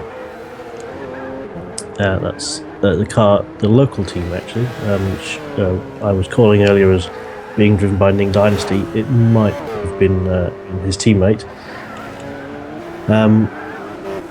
but yes, they're leading the way. And second place is the Swift Autosports GT300. That's the Subaru BRZ of Z-Play 24 and Blue Zephos 22. They're about 30 seconds back, so it's not a great deal. Race on Oz are now into third. They started from the pit lane, however they're up on the lead lap now as well themselves, so that's been a pretty good effort. Leading the way in the TCN class is the VEC Racing Lexus, driven by Thomas 67160, who put in a cracking, pretty much half race length first stint. That car's now being driven by Valthid 76, and it looks like they've got a pretty healthy advantage over the cars in their class. We did see just before we rejoined you, Ning Dynasty had a little bit of a spill there at the last turn, which precipitated the yellow flag. But he's not accrued any damage, so as long as he can maintain a gap to the car behind him, it should all be good.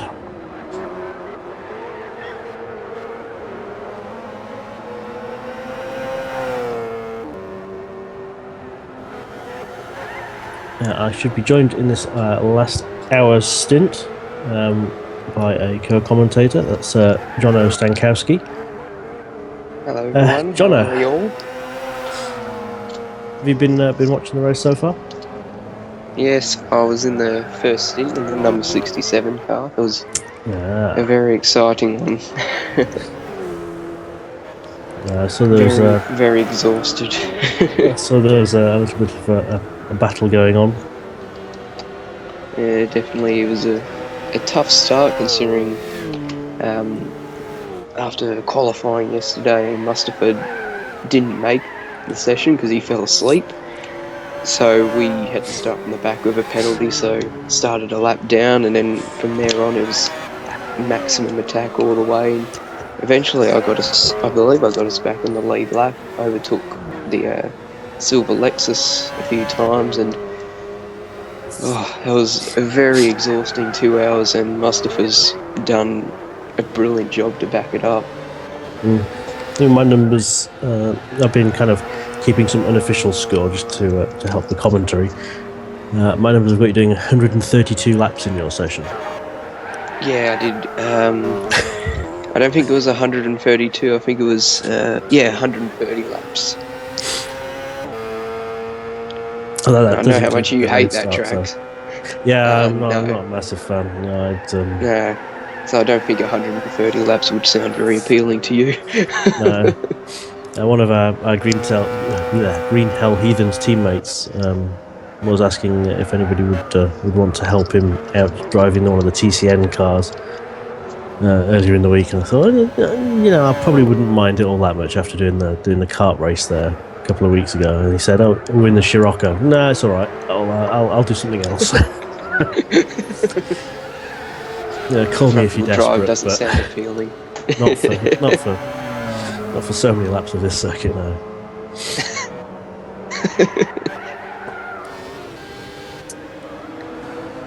So yeah, I'll just have a quick look at my unofficial results because most of the lead teams have been doing the same thing that you did with an extremely long first stint, and just doing a single driver swap so far. Yes, because about a day before the race started, AJ informed us that, excuse me, because we've all only fielded 2 drivers in that class, he reduced the minimum amount of driver stint changes to 1 instead of 2. So that sort of I had to adjust my strategy to adapt, but everyone has done the same thing, which I suppose is good. That means we just had to rely on our pace to catch up. Yeah, I'm just looking at it now. It actually looks to me like you're in the lead. I think Mustafa is just running down the back straight on what seems to be lap 211 for your car, and Ning Dynasty is just joining the back straight. So it looks like you're in the lead by the length of the back straight. But that's obviously that's unofficial. That's just from my my basically entering numbers into Excel as I've seen people passing laps. So that's not official, anybody. It's just what I can see. So Ning Dynasty, has he made a driver change? Yeah, it's a local team. So they'll be running the same. We think they've run a driver change. They'll probably be running the same PSN name throughout. Yes, that's right. So I just need to check on who his teammate is because I keep That'd forgetting. be Jason Greeno. Yes, it is. They're both silver drivers as well. Yeah. So you're a gold, and Mustafa is a rookie, I believe. So Yeah, he's a rookie, but I don't think he'll be a rookie or a bronze driver for very long. See, I've only done one race so far in the endurance series, and we won that. And I'm still a bronze driver, so.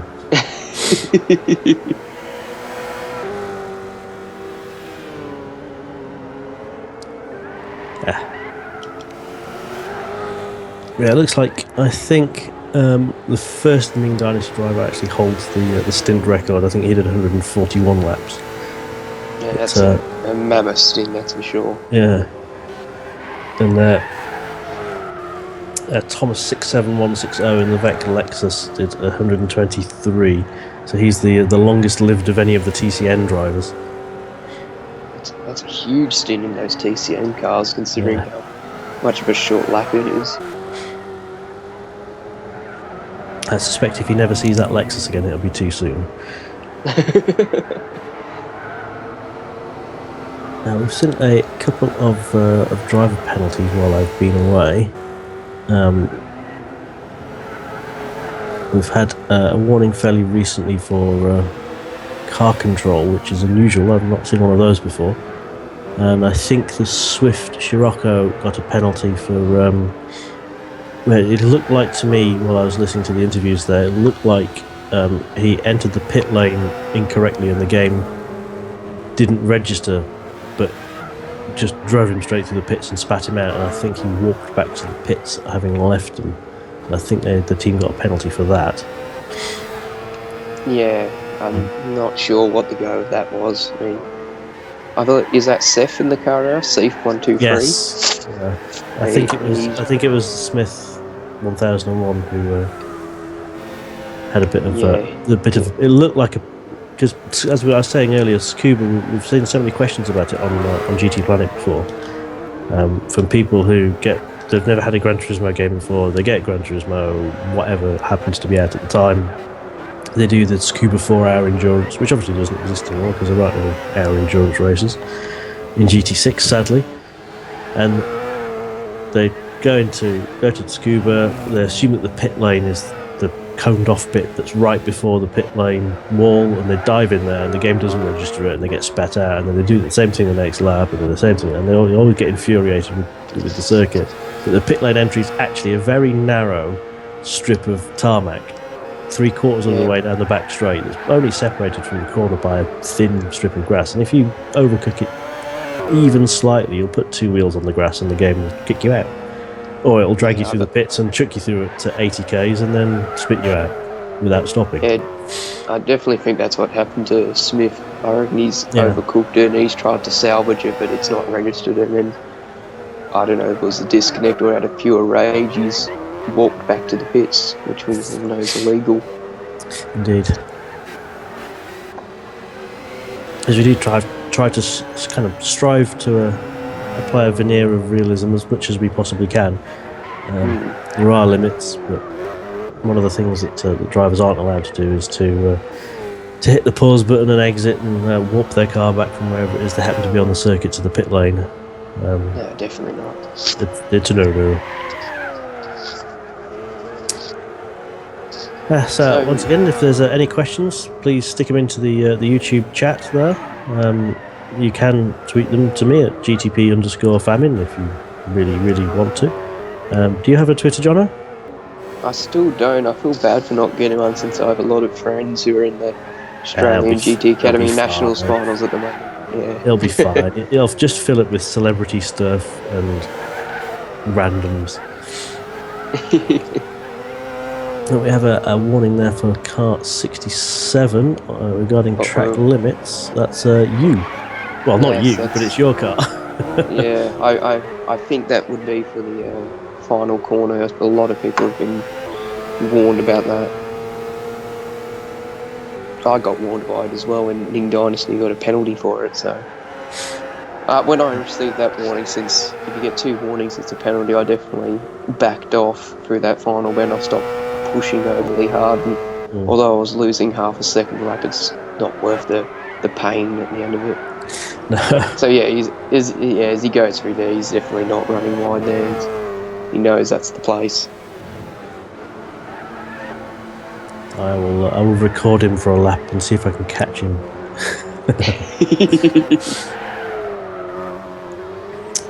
No, he has a second warning for the same thing. So he's been given a pit penalty. Joking. Oh no. And if my numbers are correct and you are in the lead, that lead is about 14 seconds. And that lead is about to be no more. Yes, but there's still slightly less than 40 minutes to go.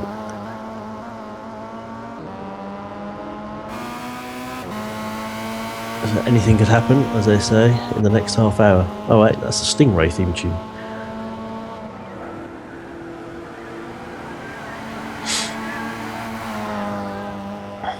So, yeah, Mustafa is currently sitting on the naughty step. I just hope he doesn't accidentally let go of the pause button and come out on track.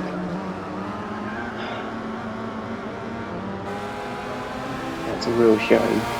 That was a massive fight back from the both of us, and I would say it hasn't gone to waste, but that's definitely hurt us. Well, bear in mind that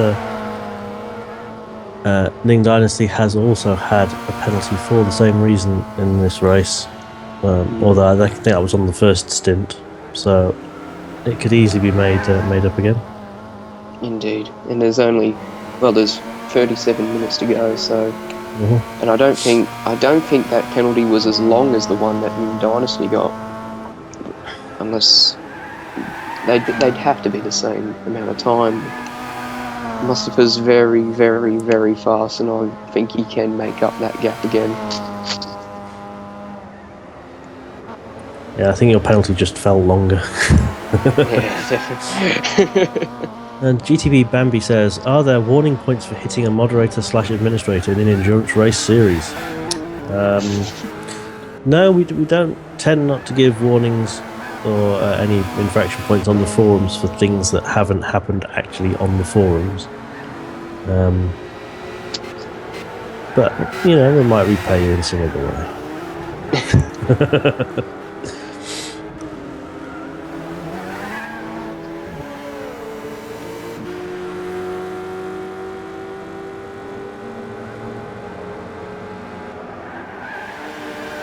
So yeah, we have about 36.5 minutes, give or take, remaining in the race. looks like there's about half a lap between the two lead cars. The second place car has just served a stop-go penalty. So yeah, we'll see. Oh, he's going to need to come into the pits again. His fuel light's just come on. Oh. And the 65 car has their fuel load. That is just coming down onto a quarter tank now. I think they'd be fueled to the end. We'll be cutting it might be fine. lucky, yeah. Because we did when we had the karting endurance. The karting series race here. The KZ1 final, the very top event, was actually decided by the lead car running out of fuel on the last lap. That was, me and myself and Tom were commentating on that, and that was an unbelievable finish.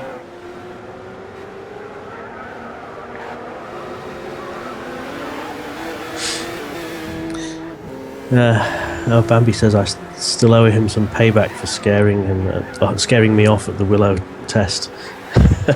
It's because I drive in the GT Cup class because I quite like slower vehicles, and Willow Springs is I think they call it the fastest track in the West. It's also the worst track in the West. I'm not a big fan. It does look like a whale swimming to the east while giving birth to another one. But he was in an LMP1 Audi R18, and they come up at a rate of knots behind you. Let me tell you. But don't worry, Bambi. Payback is a dish best served cold. See, now I've got the Wrath of Khan in my head. You've been commentating since the start, Cameron. Who's been your car of the day? That's a very good question, actually.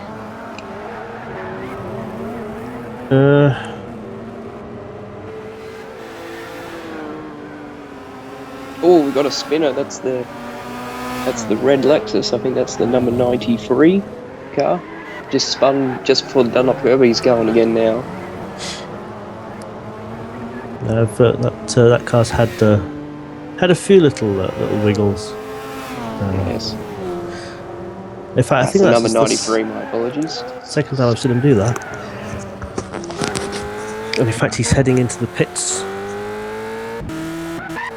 Not showing any damage, but it did look like he did get collected on his way round.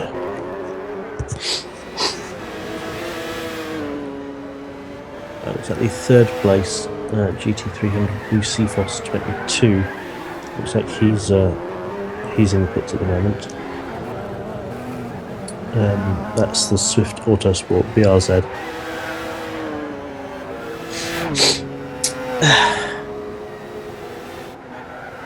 So we've currently got about half a lap between the two leading cars, the number 65 car and the number 67 car. Now it's going to be a sprint to the finish with the final half an hour coming up shortly. We're at the 32-minute mark. So we're right into the final stages of this race. It's going to be an exciting finish, that's for sure. It looks like the gap in TCN-1 is relatively chunky, though. It looks like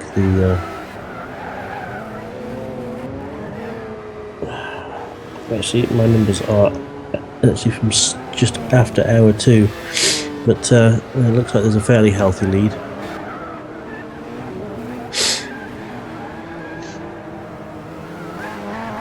With that, as I said, that CRZ hybrid. It loses. It has obviously a battery, and it's on its first 4 laps out of the pits. It's got the battery assist, which makes it a lot pacier. But then the rest of the time, it's a little bit slower. But you do get regenerative braking from it, so there is a little bit of an advantage every lap from the batteries. But it's much more diminished than it is the effect fresh out of the pits. So that's a good car to do frequent pit stops in, I think. We have Mustafa It's in the very pits. quick. Your teammate is Must now be in the making a pits. fuel stop. Must be making his final fuel stop. So, fingers crossed from a manager's perspective that the 65 needs to come into the pits too. Otherwise, I think that'll be game over. Well, he has filled it up to 2/3 by the looks, and Ning Dynasty has got just under half a tank remaining. I don't think he realises there's half an hour remaining. Because you can get 30 minutes and under half a tank.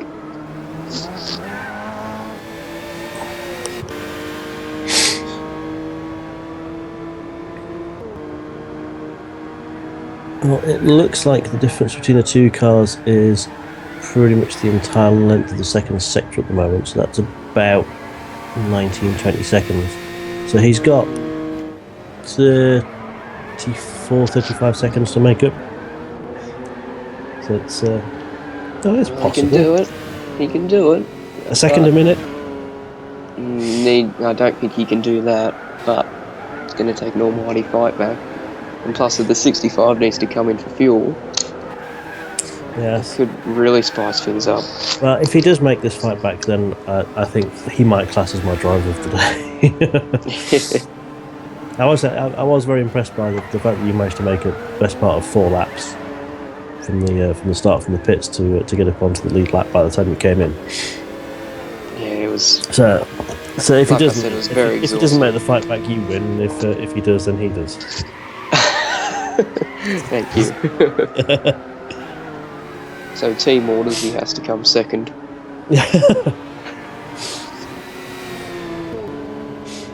What does it mean for the championship? Well, the championship, well, we'd still be nailed down in, I think, 4th or 3rd place, since this is the Race on Oz Racing Team's debut, since we didn't race at Bathurst.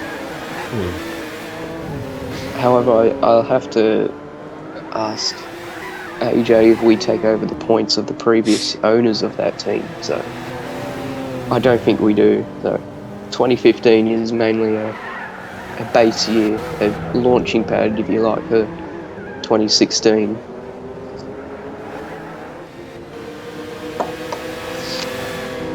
That's where with the number 95 Volkswagen Scirocco, that's probably one of my favourite cars in that TCN category. He's fighting with that yellow Swift Autosport number 96, which is my personal number that I like to race with. We've just seen a spin from Blue Seafoss coming out of the last hairpin. That's I think the 3rd place car in the top GT300 class. Yeah, it's the number 68 car. Yeah.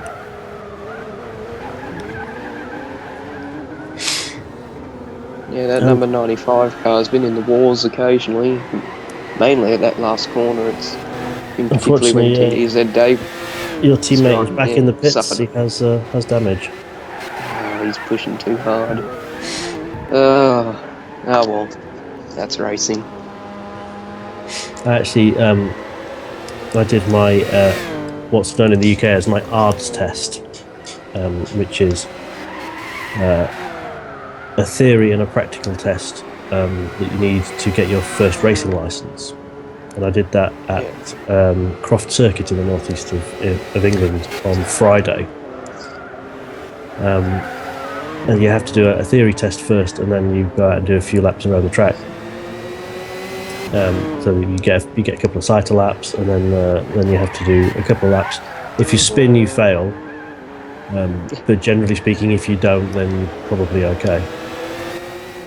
And I came in at the end of my 2 assessed laps, and my instructor said, I was kind of looking for you to do kind of 60 to 65 around the track, but you were kind of doing 70 to 90 for most of the way. So, what you want to do is slow down a bit and learn the track rather than pushing immediately out of the box. And there's something that I think it was Nick Hammond was saying during that interview as well, when he got to Dubai, that his instinct, and when they were doing the driver development program, his instinct as a racing driver was to push and be fast. But they just had to get the 12 signatures to get the racing license. So it was a case of just go out and drive around the track, because you get a signature for finishing, and if you crash, you don't. So it's nice to know that I'm making the same mistakes as the Nissan GT Academy driver development program drivers, with heading out onto a circuit going, "Rah, go fast." Yeah, just keep it in the lines, Mustafa, and you. It looks like he's going to need snookers, but Yeah. Well, at the end of the day, it's the team and his debut. I mean, I couldn't be much happier with the way the race has gone. And we started off practically stone dead last, a lap down, and well, to finish second place, to even get on the podium's very, very rewarding. It's a rewarding day, that's for sure. Mm.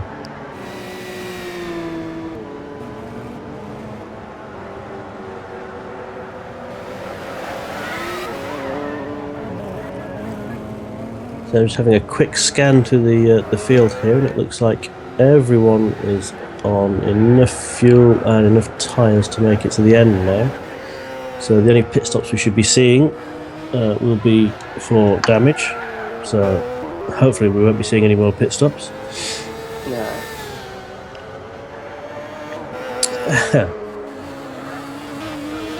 We have a couple of guys just going over the curbs out at the final corner. Looked like it was a case of target fixation there from Seth. The car in front of him went off, so he did the same thing. Yes, he's had a bit of a frustrating day. It's not been a good race for that VW Swift Scirocco at all. He stuffed it coming out of the second chicane as well and sustained transmission damage. That was an understeer turned into no steer moment there. Yeah, it's not been a very good race for them at all, which is unfortunate. They had a good launching pad to take the fight to the other TCN cars, but it's a shame as they're on board with the 67 BRZ with the race leading RX-7 just in front of it, family. I believe must have surely gone a lap down. That's an absolute certainty. Yeah, there will be a lap between the two of them now. They are both coming up on that slow-moving car now. I imagine it's going to be diving into the pits. I'd hope it's diving into the pits. Let's hope he makes it into the pits this time.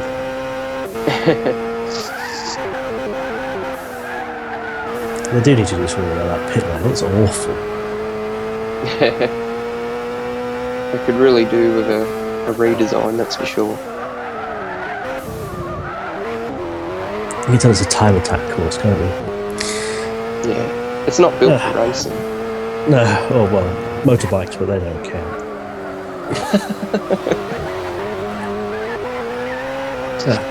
Postcode asks in the YouTube chat, does the mad old woman who complains about the noise still live next to Croft?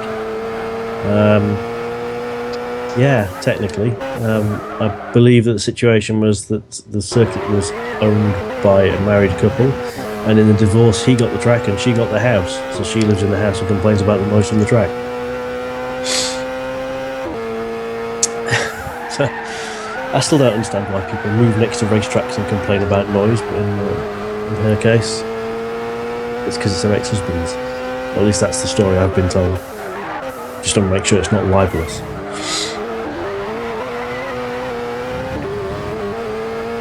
So if you move next to a racetrack, you get what you pay for, really. You can't complain about noise if you're living next door to a place that's built for noise and speed. I'd live next to a racetrack if they offered me use of the racetrack like 3 or 4 times a year. That would be a sweet deal. Just imagine living next to a racetrack and then the circuit owners say, well, everybody who lives within X radius can come and have use of the track for 5 days a year. It'd be awesome. That would be sweet.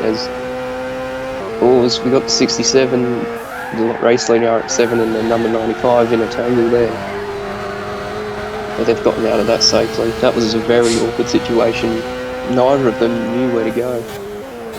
I think Mustafa might have just unlapped himself against Wing Dynasty. Yeah, on the stream he's going up the inside into the first corner. Or it might be a pass for position. Don't know. Job done, and the Swift Auto Sports car just spun there as well, the number 68. I saw that off to the right on the inside of the corner. Oh yes, good catch. Yeah, he's having a few little sideways moments right now. Yeah, it hasn't been a good finish to the race for that number 68 car, or either of the BRZs for that matter. No. I can't tell if the gap between Mustafa and Ning Dynasty is actual laps or if they're actually both on the same lap. I don't know whether that was a pass for position or an unlap. I'd have to say that had to be for... That wouldn't be for position, no. Surely not. Well, according to AJ, that was for position. Wow. Well, I'm lost for words. How did we get a lap ahead?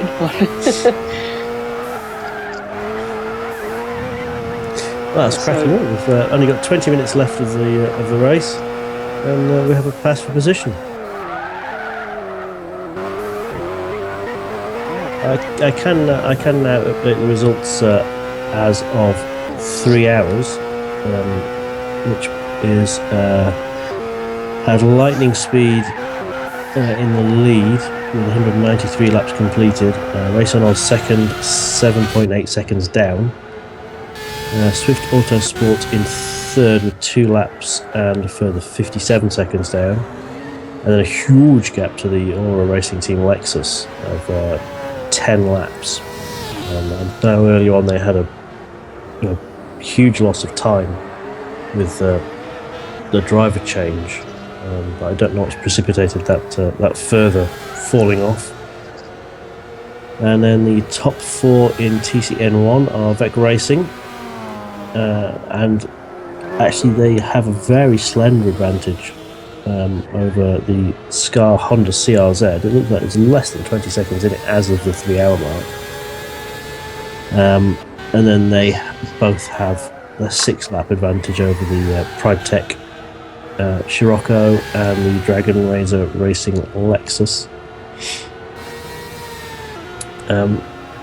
But yes, if the race director thinks that pass was for position, then we've had a change for the lead with less than 20 minutes of the race remaining. So that's pretty significant. Yeah, I mean, I'm struggling to believe it myself. I cannot work out how we could possibly be in the lead after Mustafa had a penalty and binned it and pitted for damage. That's mind-boggling. Unless something did happen to the number 65 that we missed, whether they came into the pits for damage as well.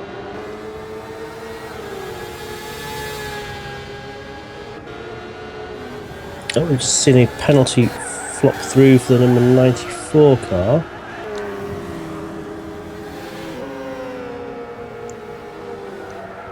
Which is the Vec Racing Lexus. They were leading the class as of the 3 hour mark. I'm not sure that's the case anymore, but there was only a 20-second gap between the two of them at the 3 hour mark, and this is going to cost them. It's a stop-go penalty for a driver change performed in the final hour of the race. And that's a big penalty too. That will send them back at least one position anyway.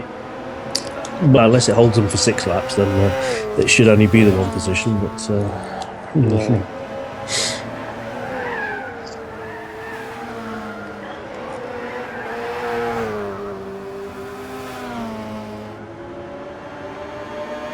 So we see Mustafa's pulling away from the number 65 car of Ning Dynasty and Jason Greeno.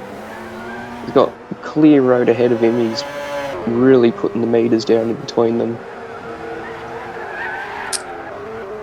is that his best lap time or yours? 53.2. That's good. That's good go. That's a hugely fast lap time. Was that his personal best just then? Yeah, it's showing on the screen as his best lap.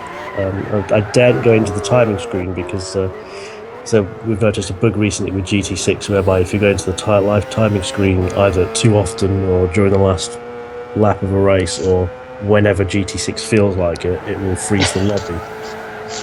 Just for the person viewing it. And Yes, I was going to join you in that lobby, but Mustafa's not exactly aware I'm commentating, which is a bit of a stuff up on my half, so I didn't want to join the lobby under my PSN and confuse him. That would have been a disaster. The gap between the two of them is now 6 seconds. We have a faller off at the final corner. That's Blue CFOS 22 has dropped it on the final corner. He's having a bit of a torrid time in this the last bit of this race. It's in that car backwards more than I've seen it forwards. The number 94 has been ordered to activate limp home mode. So it's the car that's been caught into the pits. Things just keep going bad to worse for that car. I think I just saw that car as I was watching Mustafa. I think I saw that popping out of the pits at the end of the previous lap. So it looks like he's pitted and then driven straight through. So by sticking it in limp home mode, it will guarantee that it stops and stays stopped at the pit box.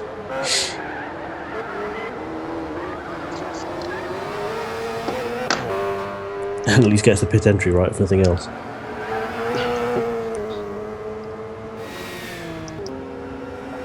That is an awful pit lane. That would rank in your top 5 maybe of the world's worst pit lanes. But it's just the track's awful itself anyway. But I don't like the Brands Hatch pit lane exit. Yeah, that's a very dangerous one. The AI gets it wrong quite a lot. So you end up hitting your car against the barrier on the way out.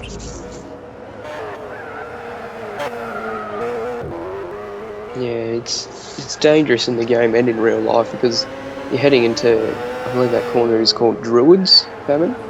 That first corner? It's Paddock Hill Bend. Paddock Hill Bend, yes. Yeah, the downhill, off camber, off-sighted.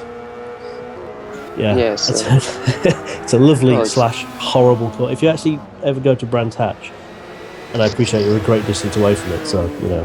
But if you ever do go to Brands Hatch, stand at the top of Paddock Hill and look at the corner. It's ludicrously steep.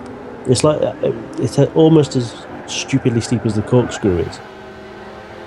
Yeah, I've always wanted to go to Brands Hatch. It's probably my favourite British race circuit after the old Silverstone, the one before its 2010 redesign. But yeah, Paddock Hill Bend is probably one of the toughest corners in the world. And yet you don't hear it mentioned in the same breath as corkscrew. No. But it is a terrifying looking corner. On the other hand, if you ever come to Australia and visit Mount Panorama, as the 93 car goes very, very wide there at the final corner. Yes, if you ever come to Mount Panorama, just stand anywhere on the track and look at the elevation change. Yeah. I do like a track with a bit of elevation change, which is why I don't like Tsukuba at all. But, yeah. There is such a thing as too much elevation change. Yeah.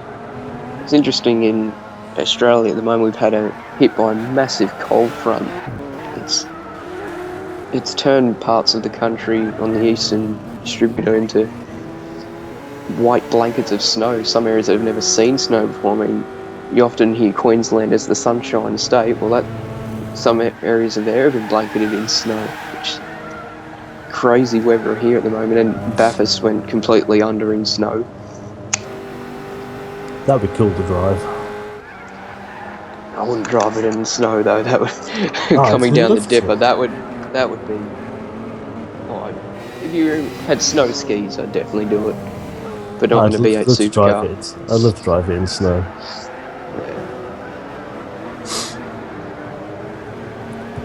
If you got a bucket list of racetracks to visit before you die, make Bathurst near the top of your list.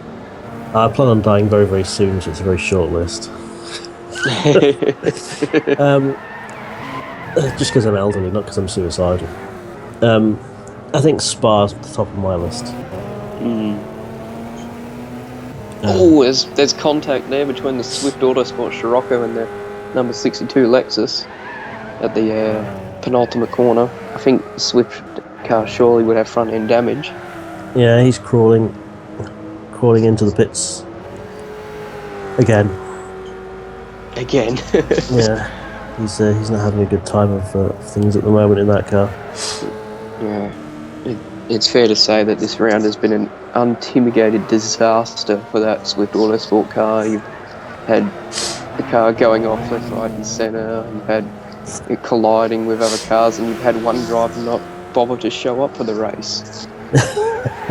Yeah, so poor old Steph and Smith had to do it all on their own. I've seen Thomas 67160 is still stationary in the pits. He's holding after that driver change penalty. Although I am curious, he did run longer than pretty much anybody in the first stint. I don't know whether he might be subject to stint length limits. As AJ's just posted the hourly update on GTPlanet forums, so you can check those out if you wish. They'll be in the description, I believe.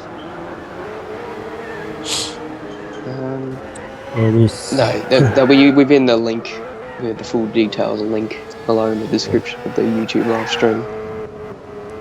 I think I was just having a look to see where the Swift car was actually classified, and they are 51 laps down on the class leader and 45 laps down on the next car. So that hurts. That really hurts. Yeah, it looks like they basically missed just about an hour of driving.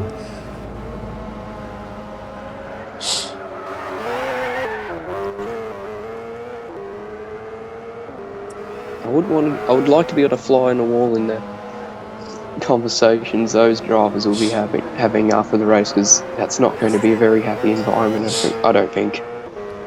No. Hopefully they do it in a medium that isn't GTPlanet, so that we don't have to sanction them for any of it. Exactly.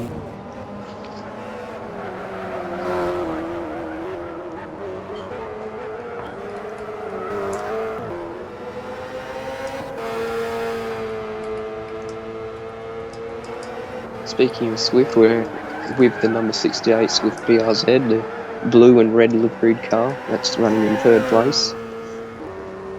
It's had a quiet afternoon, although, like most of the cars actually, it's had a rather dismal end to this race.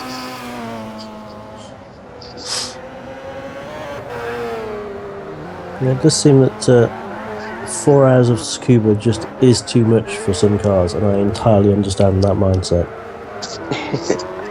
But the cars themselves are now objecting to having been driven around this circuit for so long. Well, just imagine if it started raining.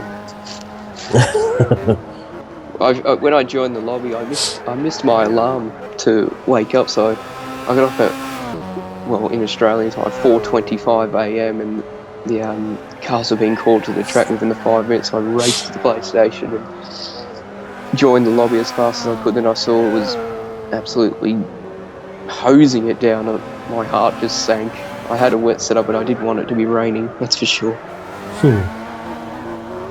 So luckily, when it was confirmed there was going to be a dry race throughout, that was a huge relief, that's for sure. As Swift gets out of shape there into turn 1, just behind the number 92 car, I believe that is. Yes, the CRZ. As Mustafa in the 67 Race on Oz car creeps on behind them. We do still have 7 minutes left, so yeah, might be a bit of rain. Oh, the 94 car's just been released. That was effectively a 10-minute penalty, so they may well have dropped out of contention in the category, because they were only 6 laps ahead of the cars behind them.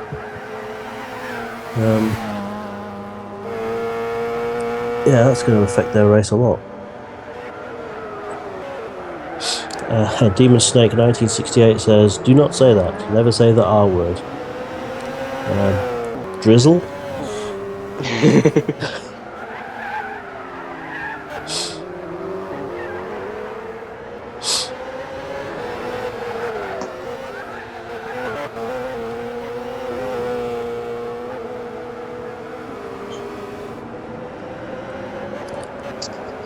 Oh, that was fascinating. Thomas 67160 has.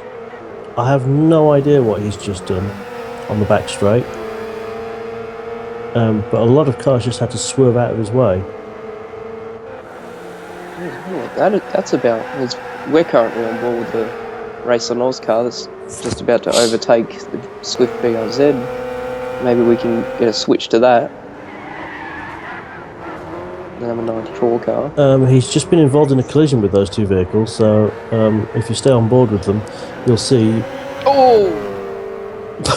Oh! No. I've got no idea what's going on. What's he doing? Well, Mustafa's just passed the Swift BRZ, and I hope neither of those BRZs got damaged from that incident there. And, well, what's the green car doing to that CRZ? I really hope this isn't a case of the race has gone to crap, let's barge everyone. I really hope that's not the case. I'm not entirely sure. He's quite clearly just been getting out of the way of the other two cars that have just come past him. But well, there goes the lightning speed car, so he's made it safely through. I think he's just had 3 corners of brain fade, because when I spotted it originally, he was driving half on the grass, half on the track, coming down the back straight, and then then you saw what happened after that. That was bizarre. Yes, apologies for the slight increase of volume. He's had a bit of a heart attack there.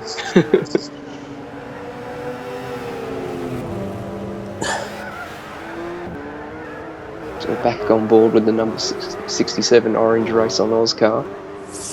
He's about to overtake the number 96 Swift Autosport Scirocco. Has Mustafa got damage, Famine? No, he was fine. I had a quick check, and both of those cars seemed to get through unscathed. Good. Although I can't say probably the same thing for Mustafa's underwear. He's a GT Academy National finalist in Australia, so he's had this year or previously? quite a few scares. Last year he was. Did he make it through to the 6? No, unfortunately, he just missed out. He's known as the leaner for his ridiculous amount of leaning he does in the cockpit. Yeah, we know someone like that. Touring Mars, one of the GTPlanet moderators. He's been to a few lands of ours and hell of a leaning. Yeah, so there's footage of Mr. Mustafa on the Nismo YouTube channel with him getting some serious sideways action, and some free hand camera view from some of my other GT Academy friends. ADLP is asking in the YouTube chat how he gets involved in this. First, you have to be a GTPlanet member. I think the first 2 rules are you have to have a GTPlanet account that is in good standing, so you can't be a naughty boy.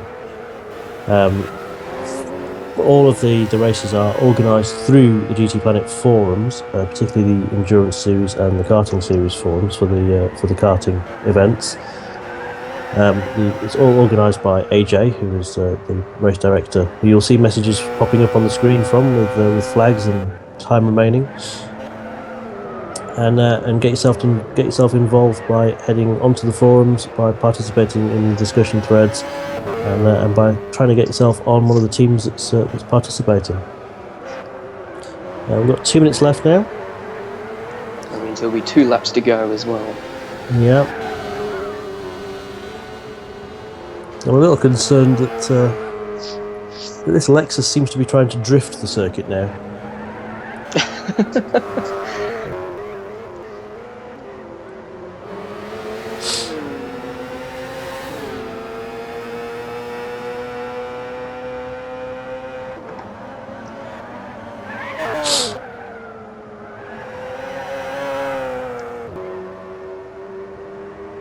He's lighting up the rear tyres, going around every hairpin. I think maybe he's just enjoying himself. As we have half a minute left, this will be the final lap of the race at the 4 hours at Tsukuba. It's been a very... It hasn't been a long race, but it's been a very tiring one for the majority involved.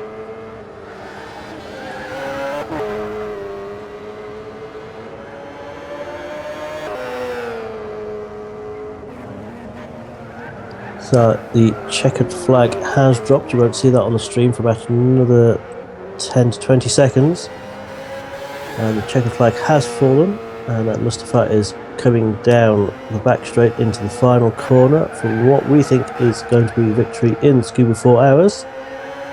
And he crosses the line and takes what we think is going to be the win. So congratulations, Jonna. That's your team and your teammate taking the checkered there. Oh, I'm lost for words. That's unbelievable. That's really place unbelievable. there. Second place, Ning Dynasty just finished just now with no fuel remaining whatsoever. So that's beautifully judged.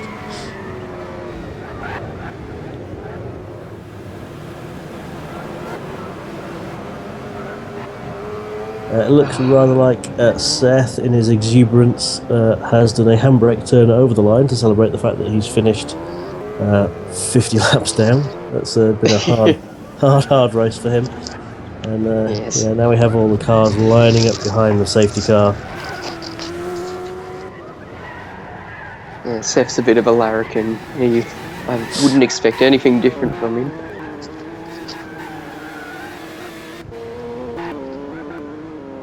And the number 93 Lexus has just done a 360 out of that hairpin as well. Safety car's leading over the motorbike track now. So it looks like provisionally the overall victory there is going to the Race on Oz Mazda RX-7, driven by yourself and Mustafa. Second place looks like Lightning Speed, the local team, which is Ning Dynasty and Ning Dynasty, or Jaso Greeno.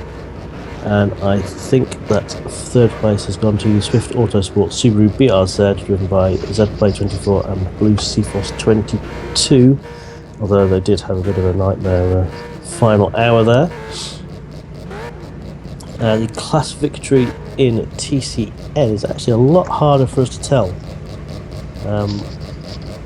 But I think it has gone to the Scara Racing Honda CRZ, but please don't quote me on that. Because we now have to wait for all of the drivers to send all of their stint photographs in to the race director. They've got a little time to do that. I think it's 3 hours. And Yes. then all of the stint photos will be assessed, shoved into the Network Endurance Racing, I can't remember what the D in nerd stands for now. But the system that we have for working out how this goes, because it has to be unfortunately a little bit complicated, having to be running practice mode rather than a full race to allow for driver swaps. And we should get the final official results in the next couple of days. But for now, I'm thinking that my co-commentator here has won it. A victory on debut, that's a dream result. Starting from the pit lane hopefully, as well. hopefully, starting dead last from the pit lane. About one lap down, yes. Echoes of Jensen Button. Oh, that's just crazy.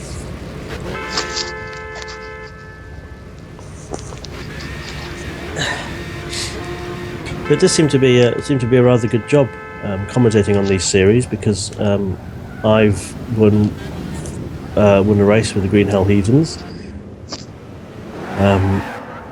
Dutchy has won some races with is it Avaleri on his team, with the Audi R8 Team Phoenix. Yes, I believe that's Avalerion, yeah. Yeah. And now you've got a debut race victory as a team manager as well. It would seem that fortune favours the commentators. Indeed, maybe I should commentate on every race now.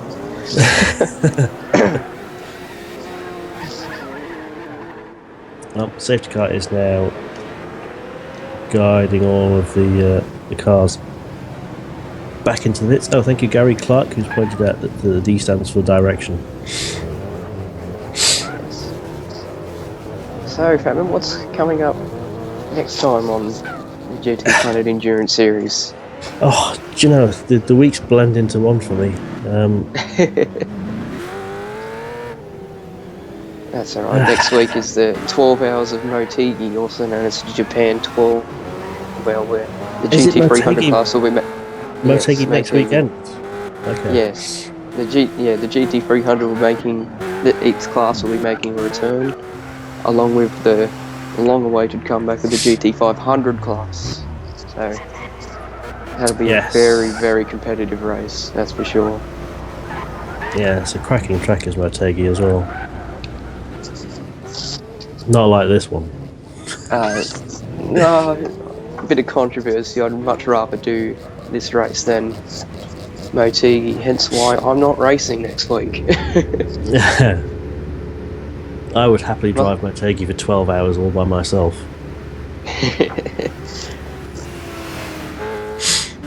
And then after that race, we have the 4 hours of Fuji with the LMP3 class and the GT4 class, and that's another race I'm looking forward to, as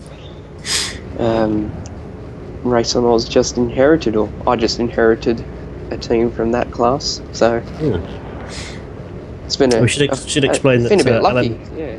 So we should explain that LMP3s are actually the Mazda. Is it the Mazda LM55 Vision Gran Turismo car? Indeed, kind the best sounding car in the game. Yeah, so yeah, 50% power and maximum ballast. And that was the car that appeared on the central sculpture at the Goodwood Festival of Speed this year, just to show everyone in the world what a Vision Gran Turismo car looks like.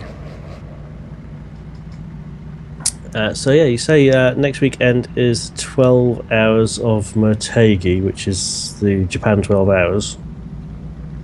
And that's GT500 and GT300, so it's basically a Super GT endurance race, which should be good to see. When does qualifying for that start? I'm a little out of touch with my calendar. Qualifying for Motegi, you say? Yeah. We had a session yesterday morning, Australian time. This is that was in Q1. That was the night session, and we had one 9 hours ago, and we have another one at the same time later today. Okay. So that would be the final qualifying session for that race.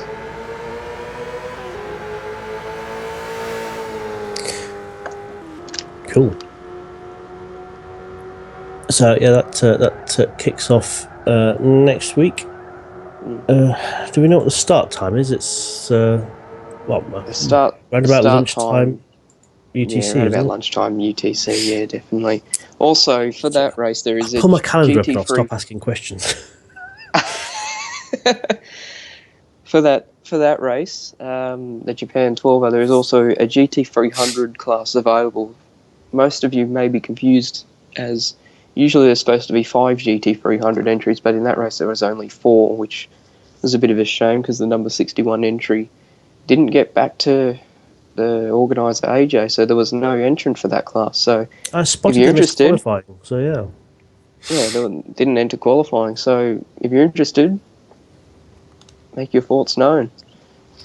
Yep, and the race starts at 10 a.m. UTC, which is the same time zone as GMT, on Saturday, 25th of July. So if you're wanting to get that GT300 spot, I think you said final qualifying is tomorrow, or tomorrow for us, today for you, in 9 hours' time.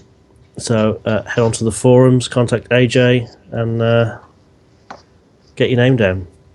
So that's all from us, from the Tsukuba 4 hours. I have been Famin/Andrew, and my co-colleague has been Jono Stankowski. Early on we were joined by Dutchy and Greg. and we will catch you all next week. Yes. See you then.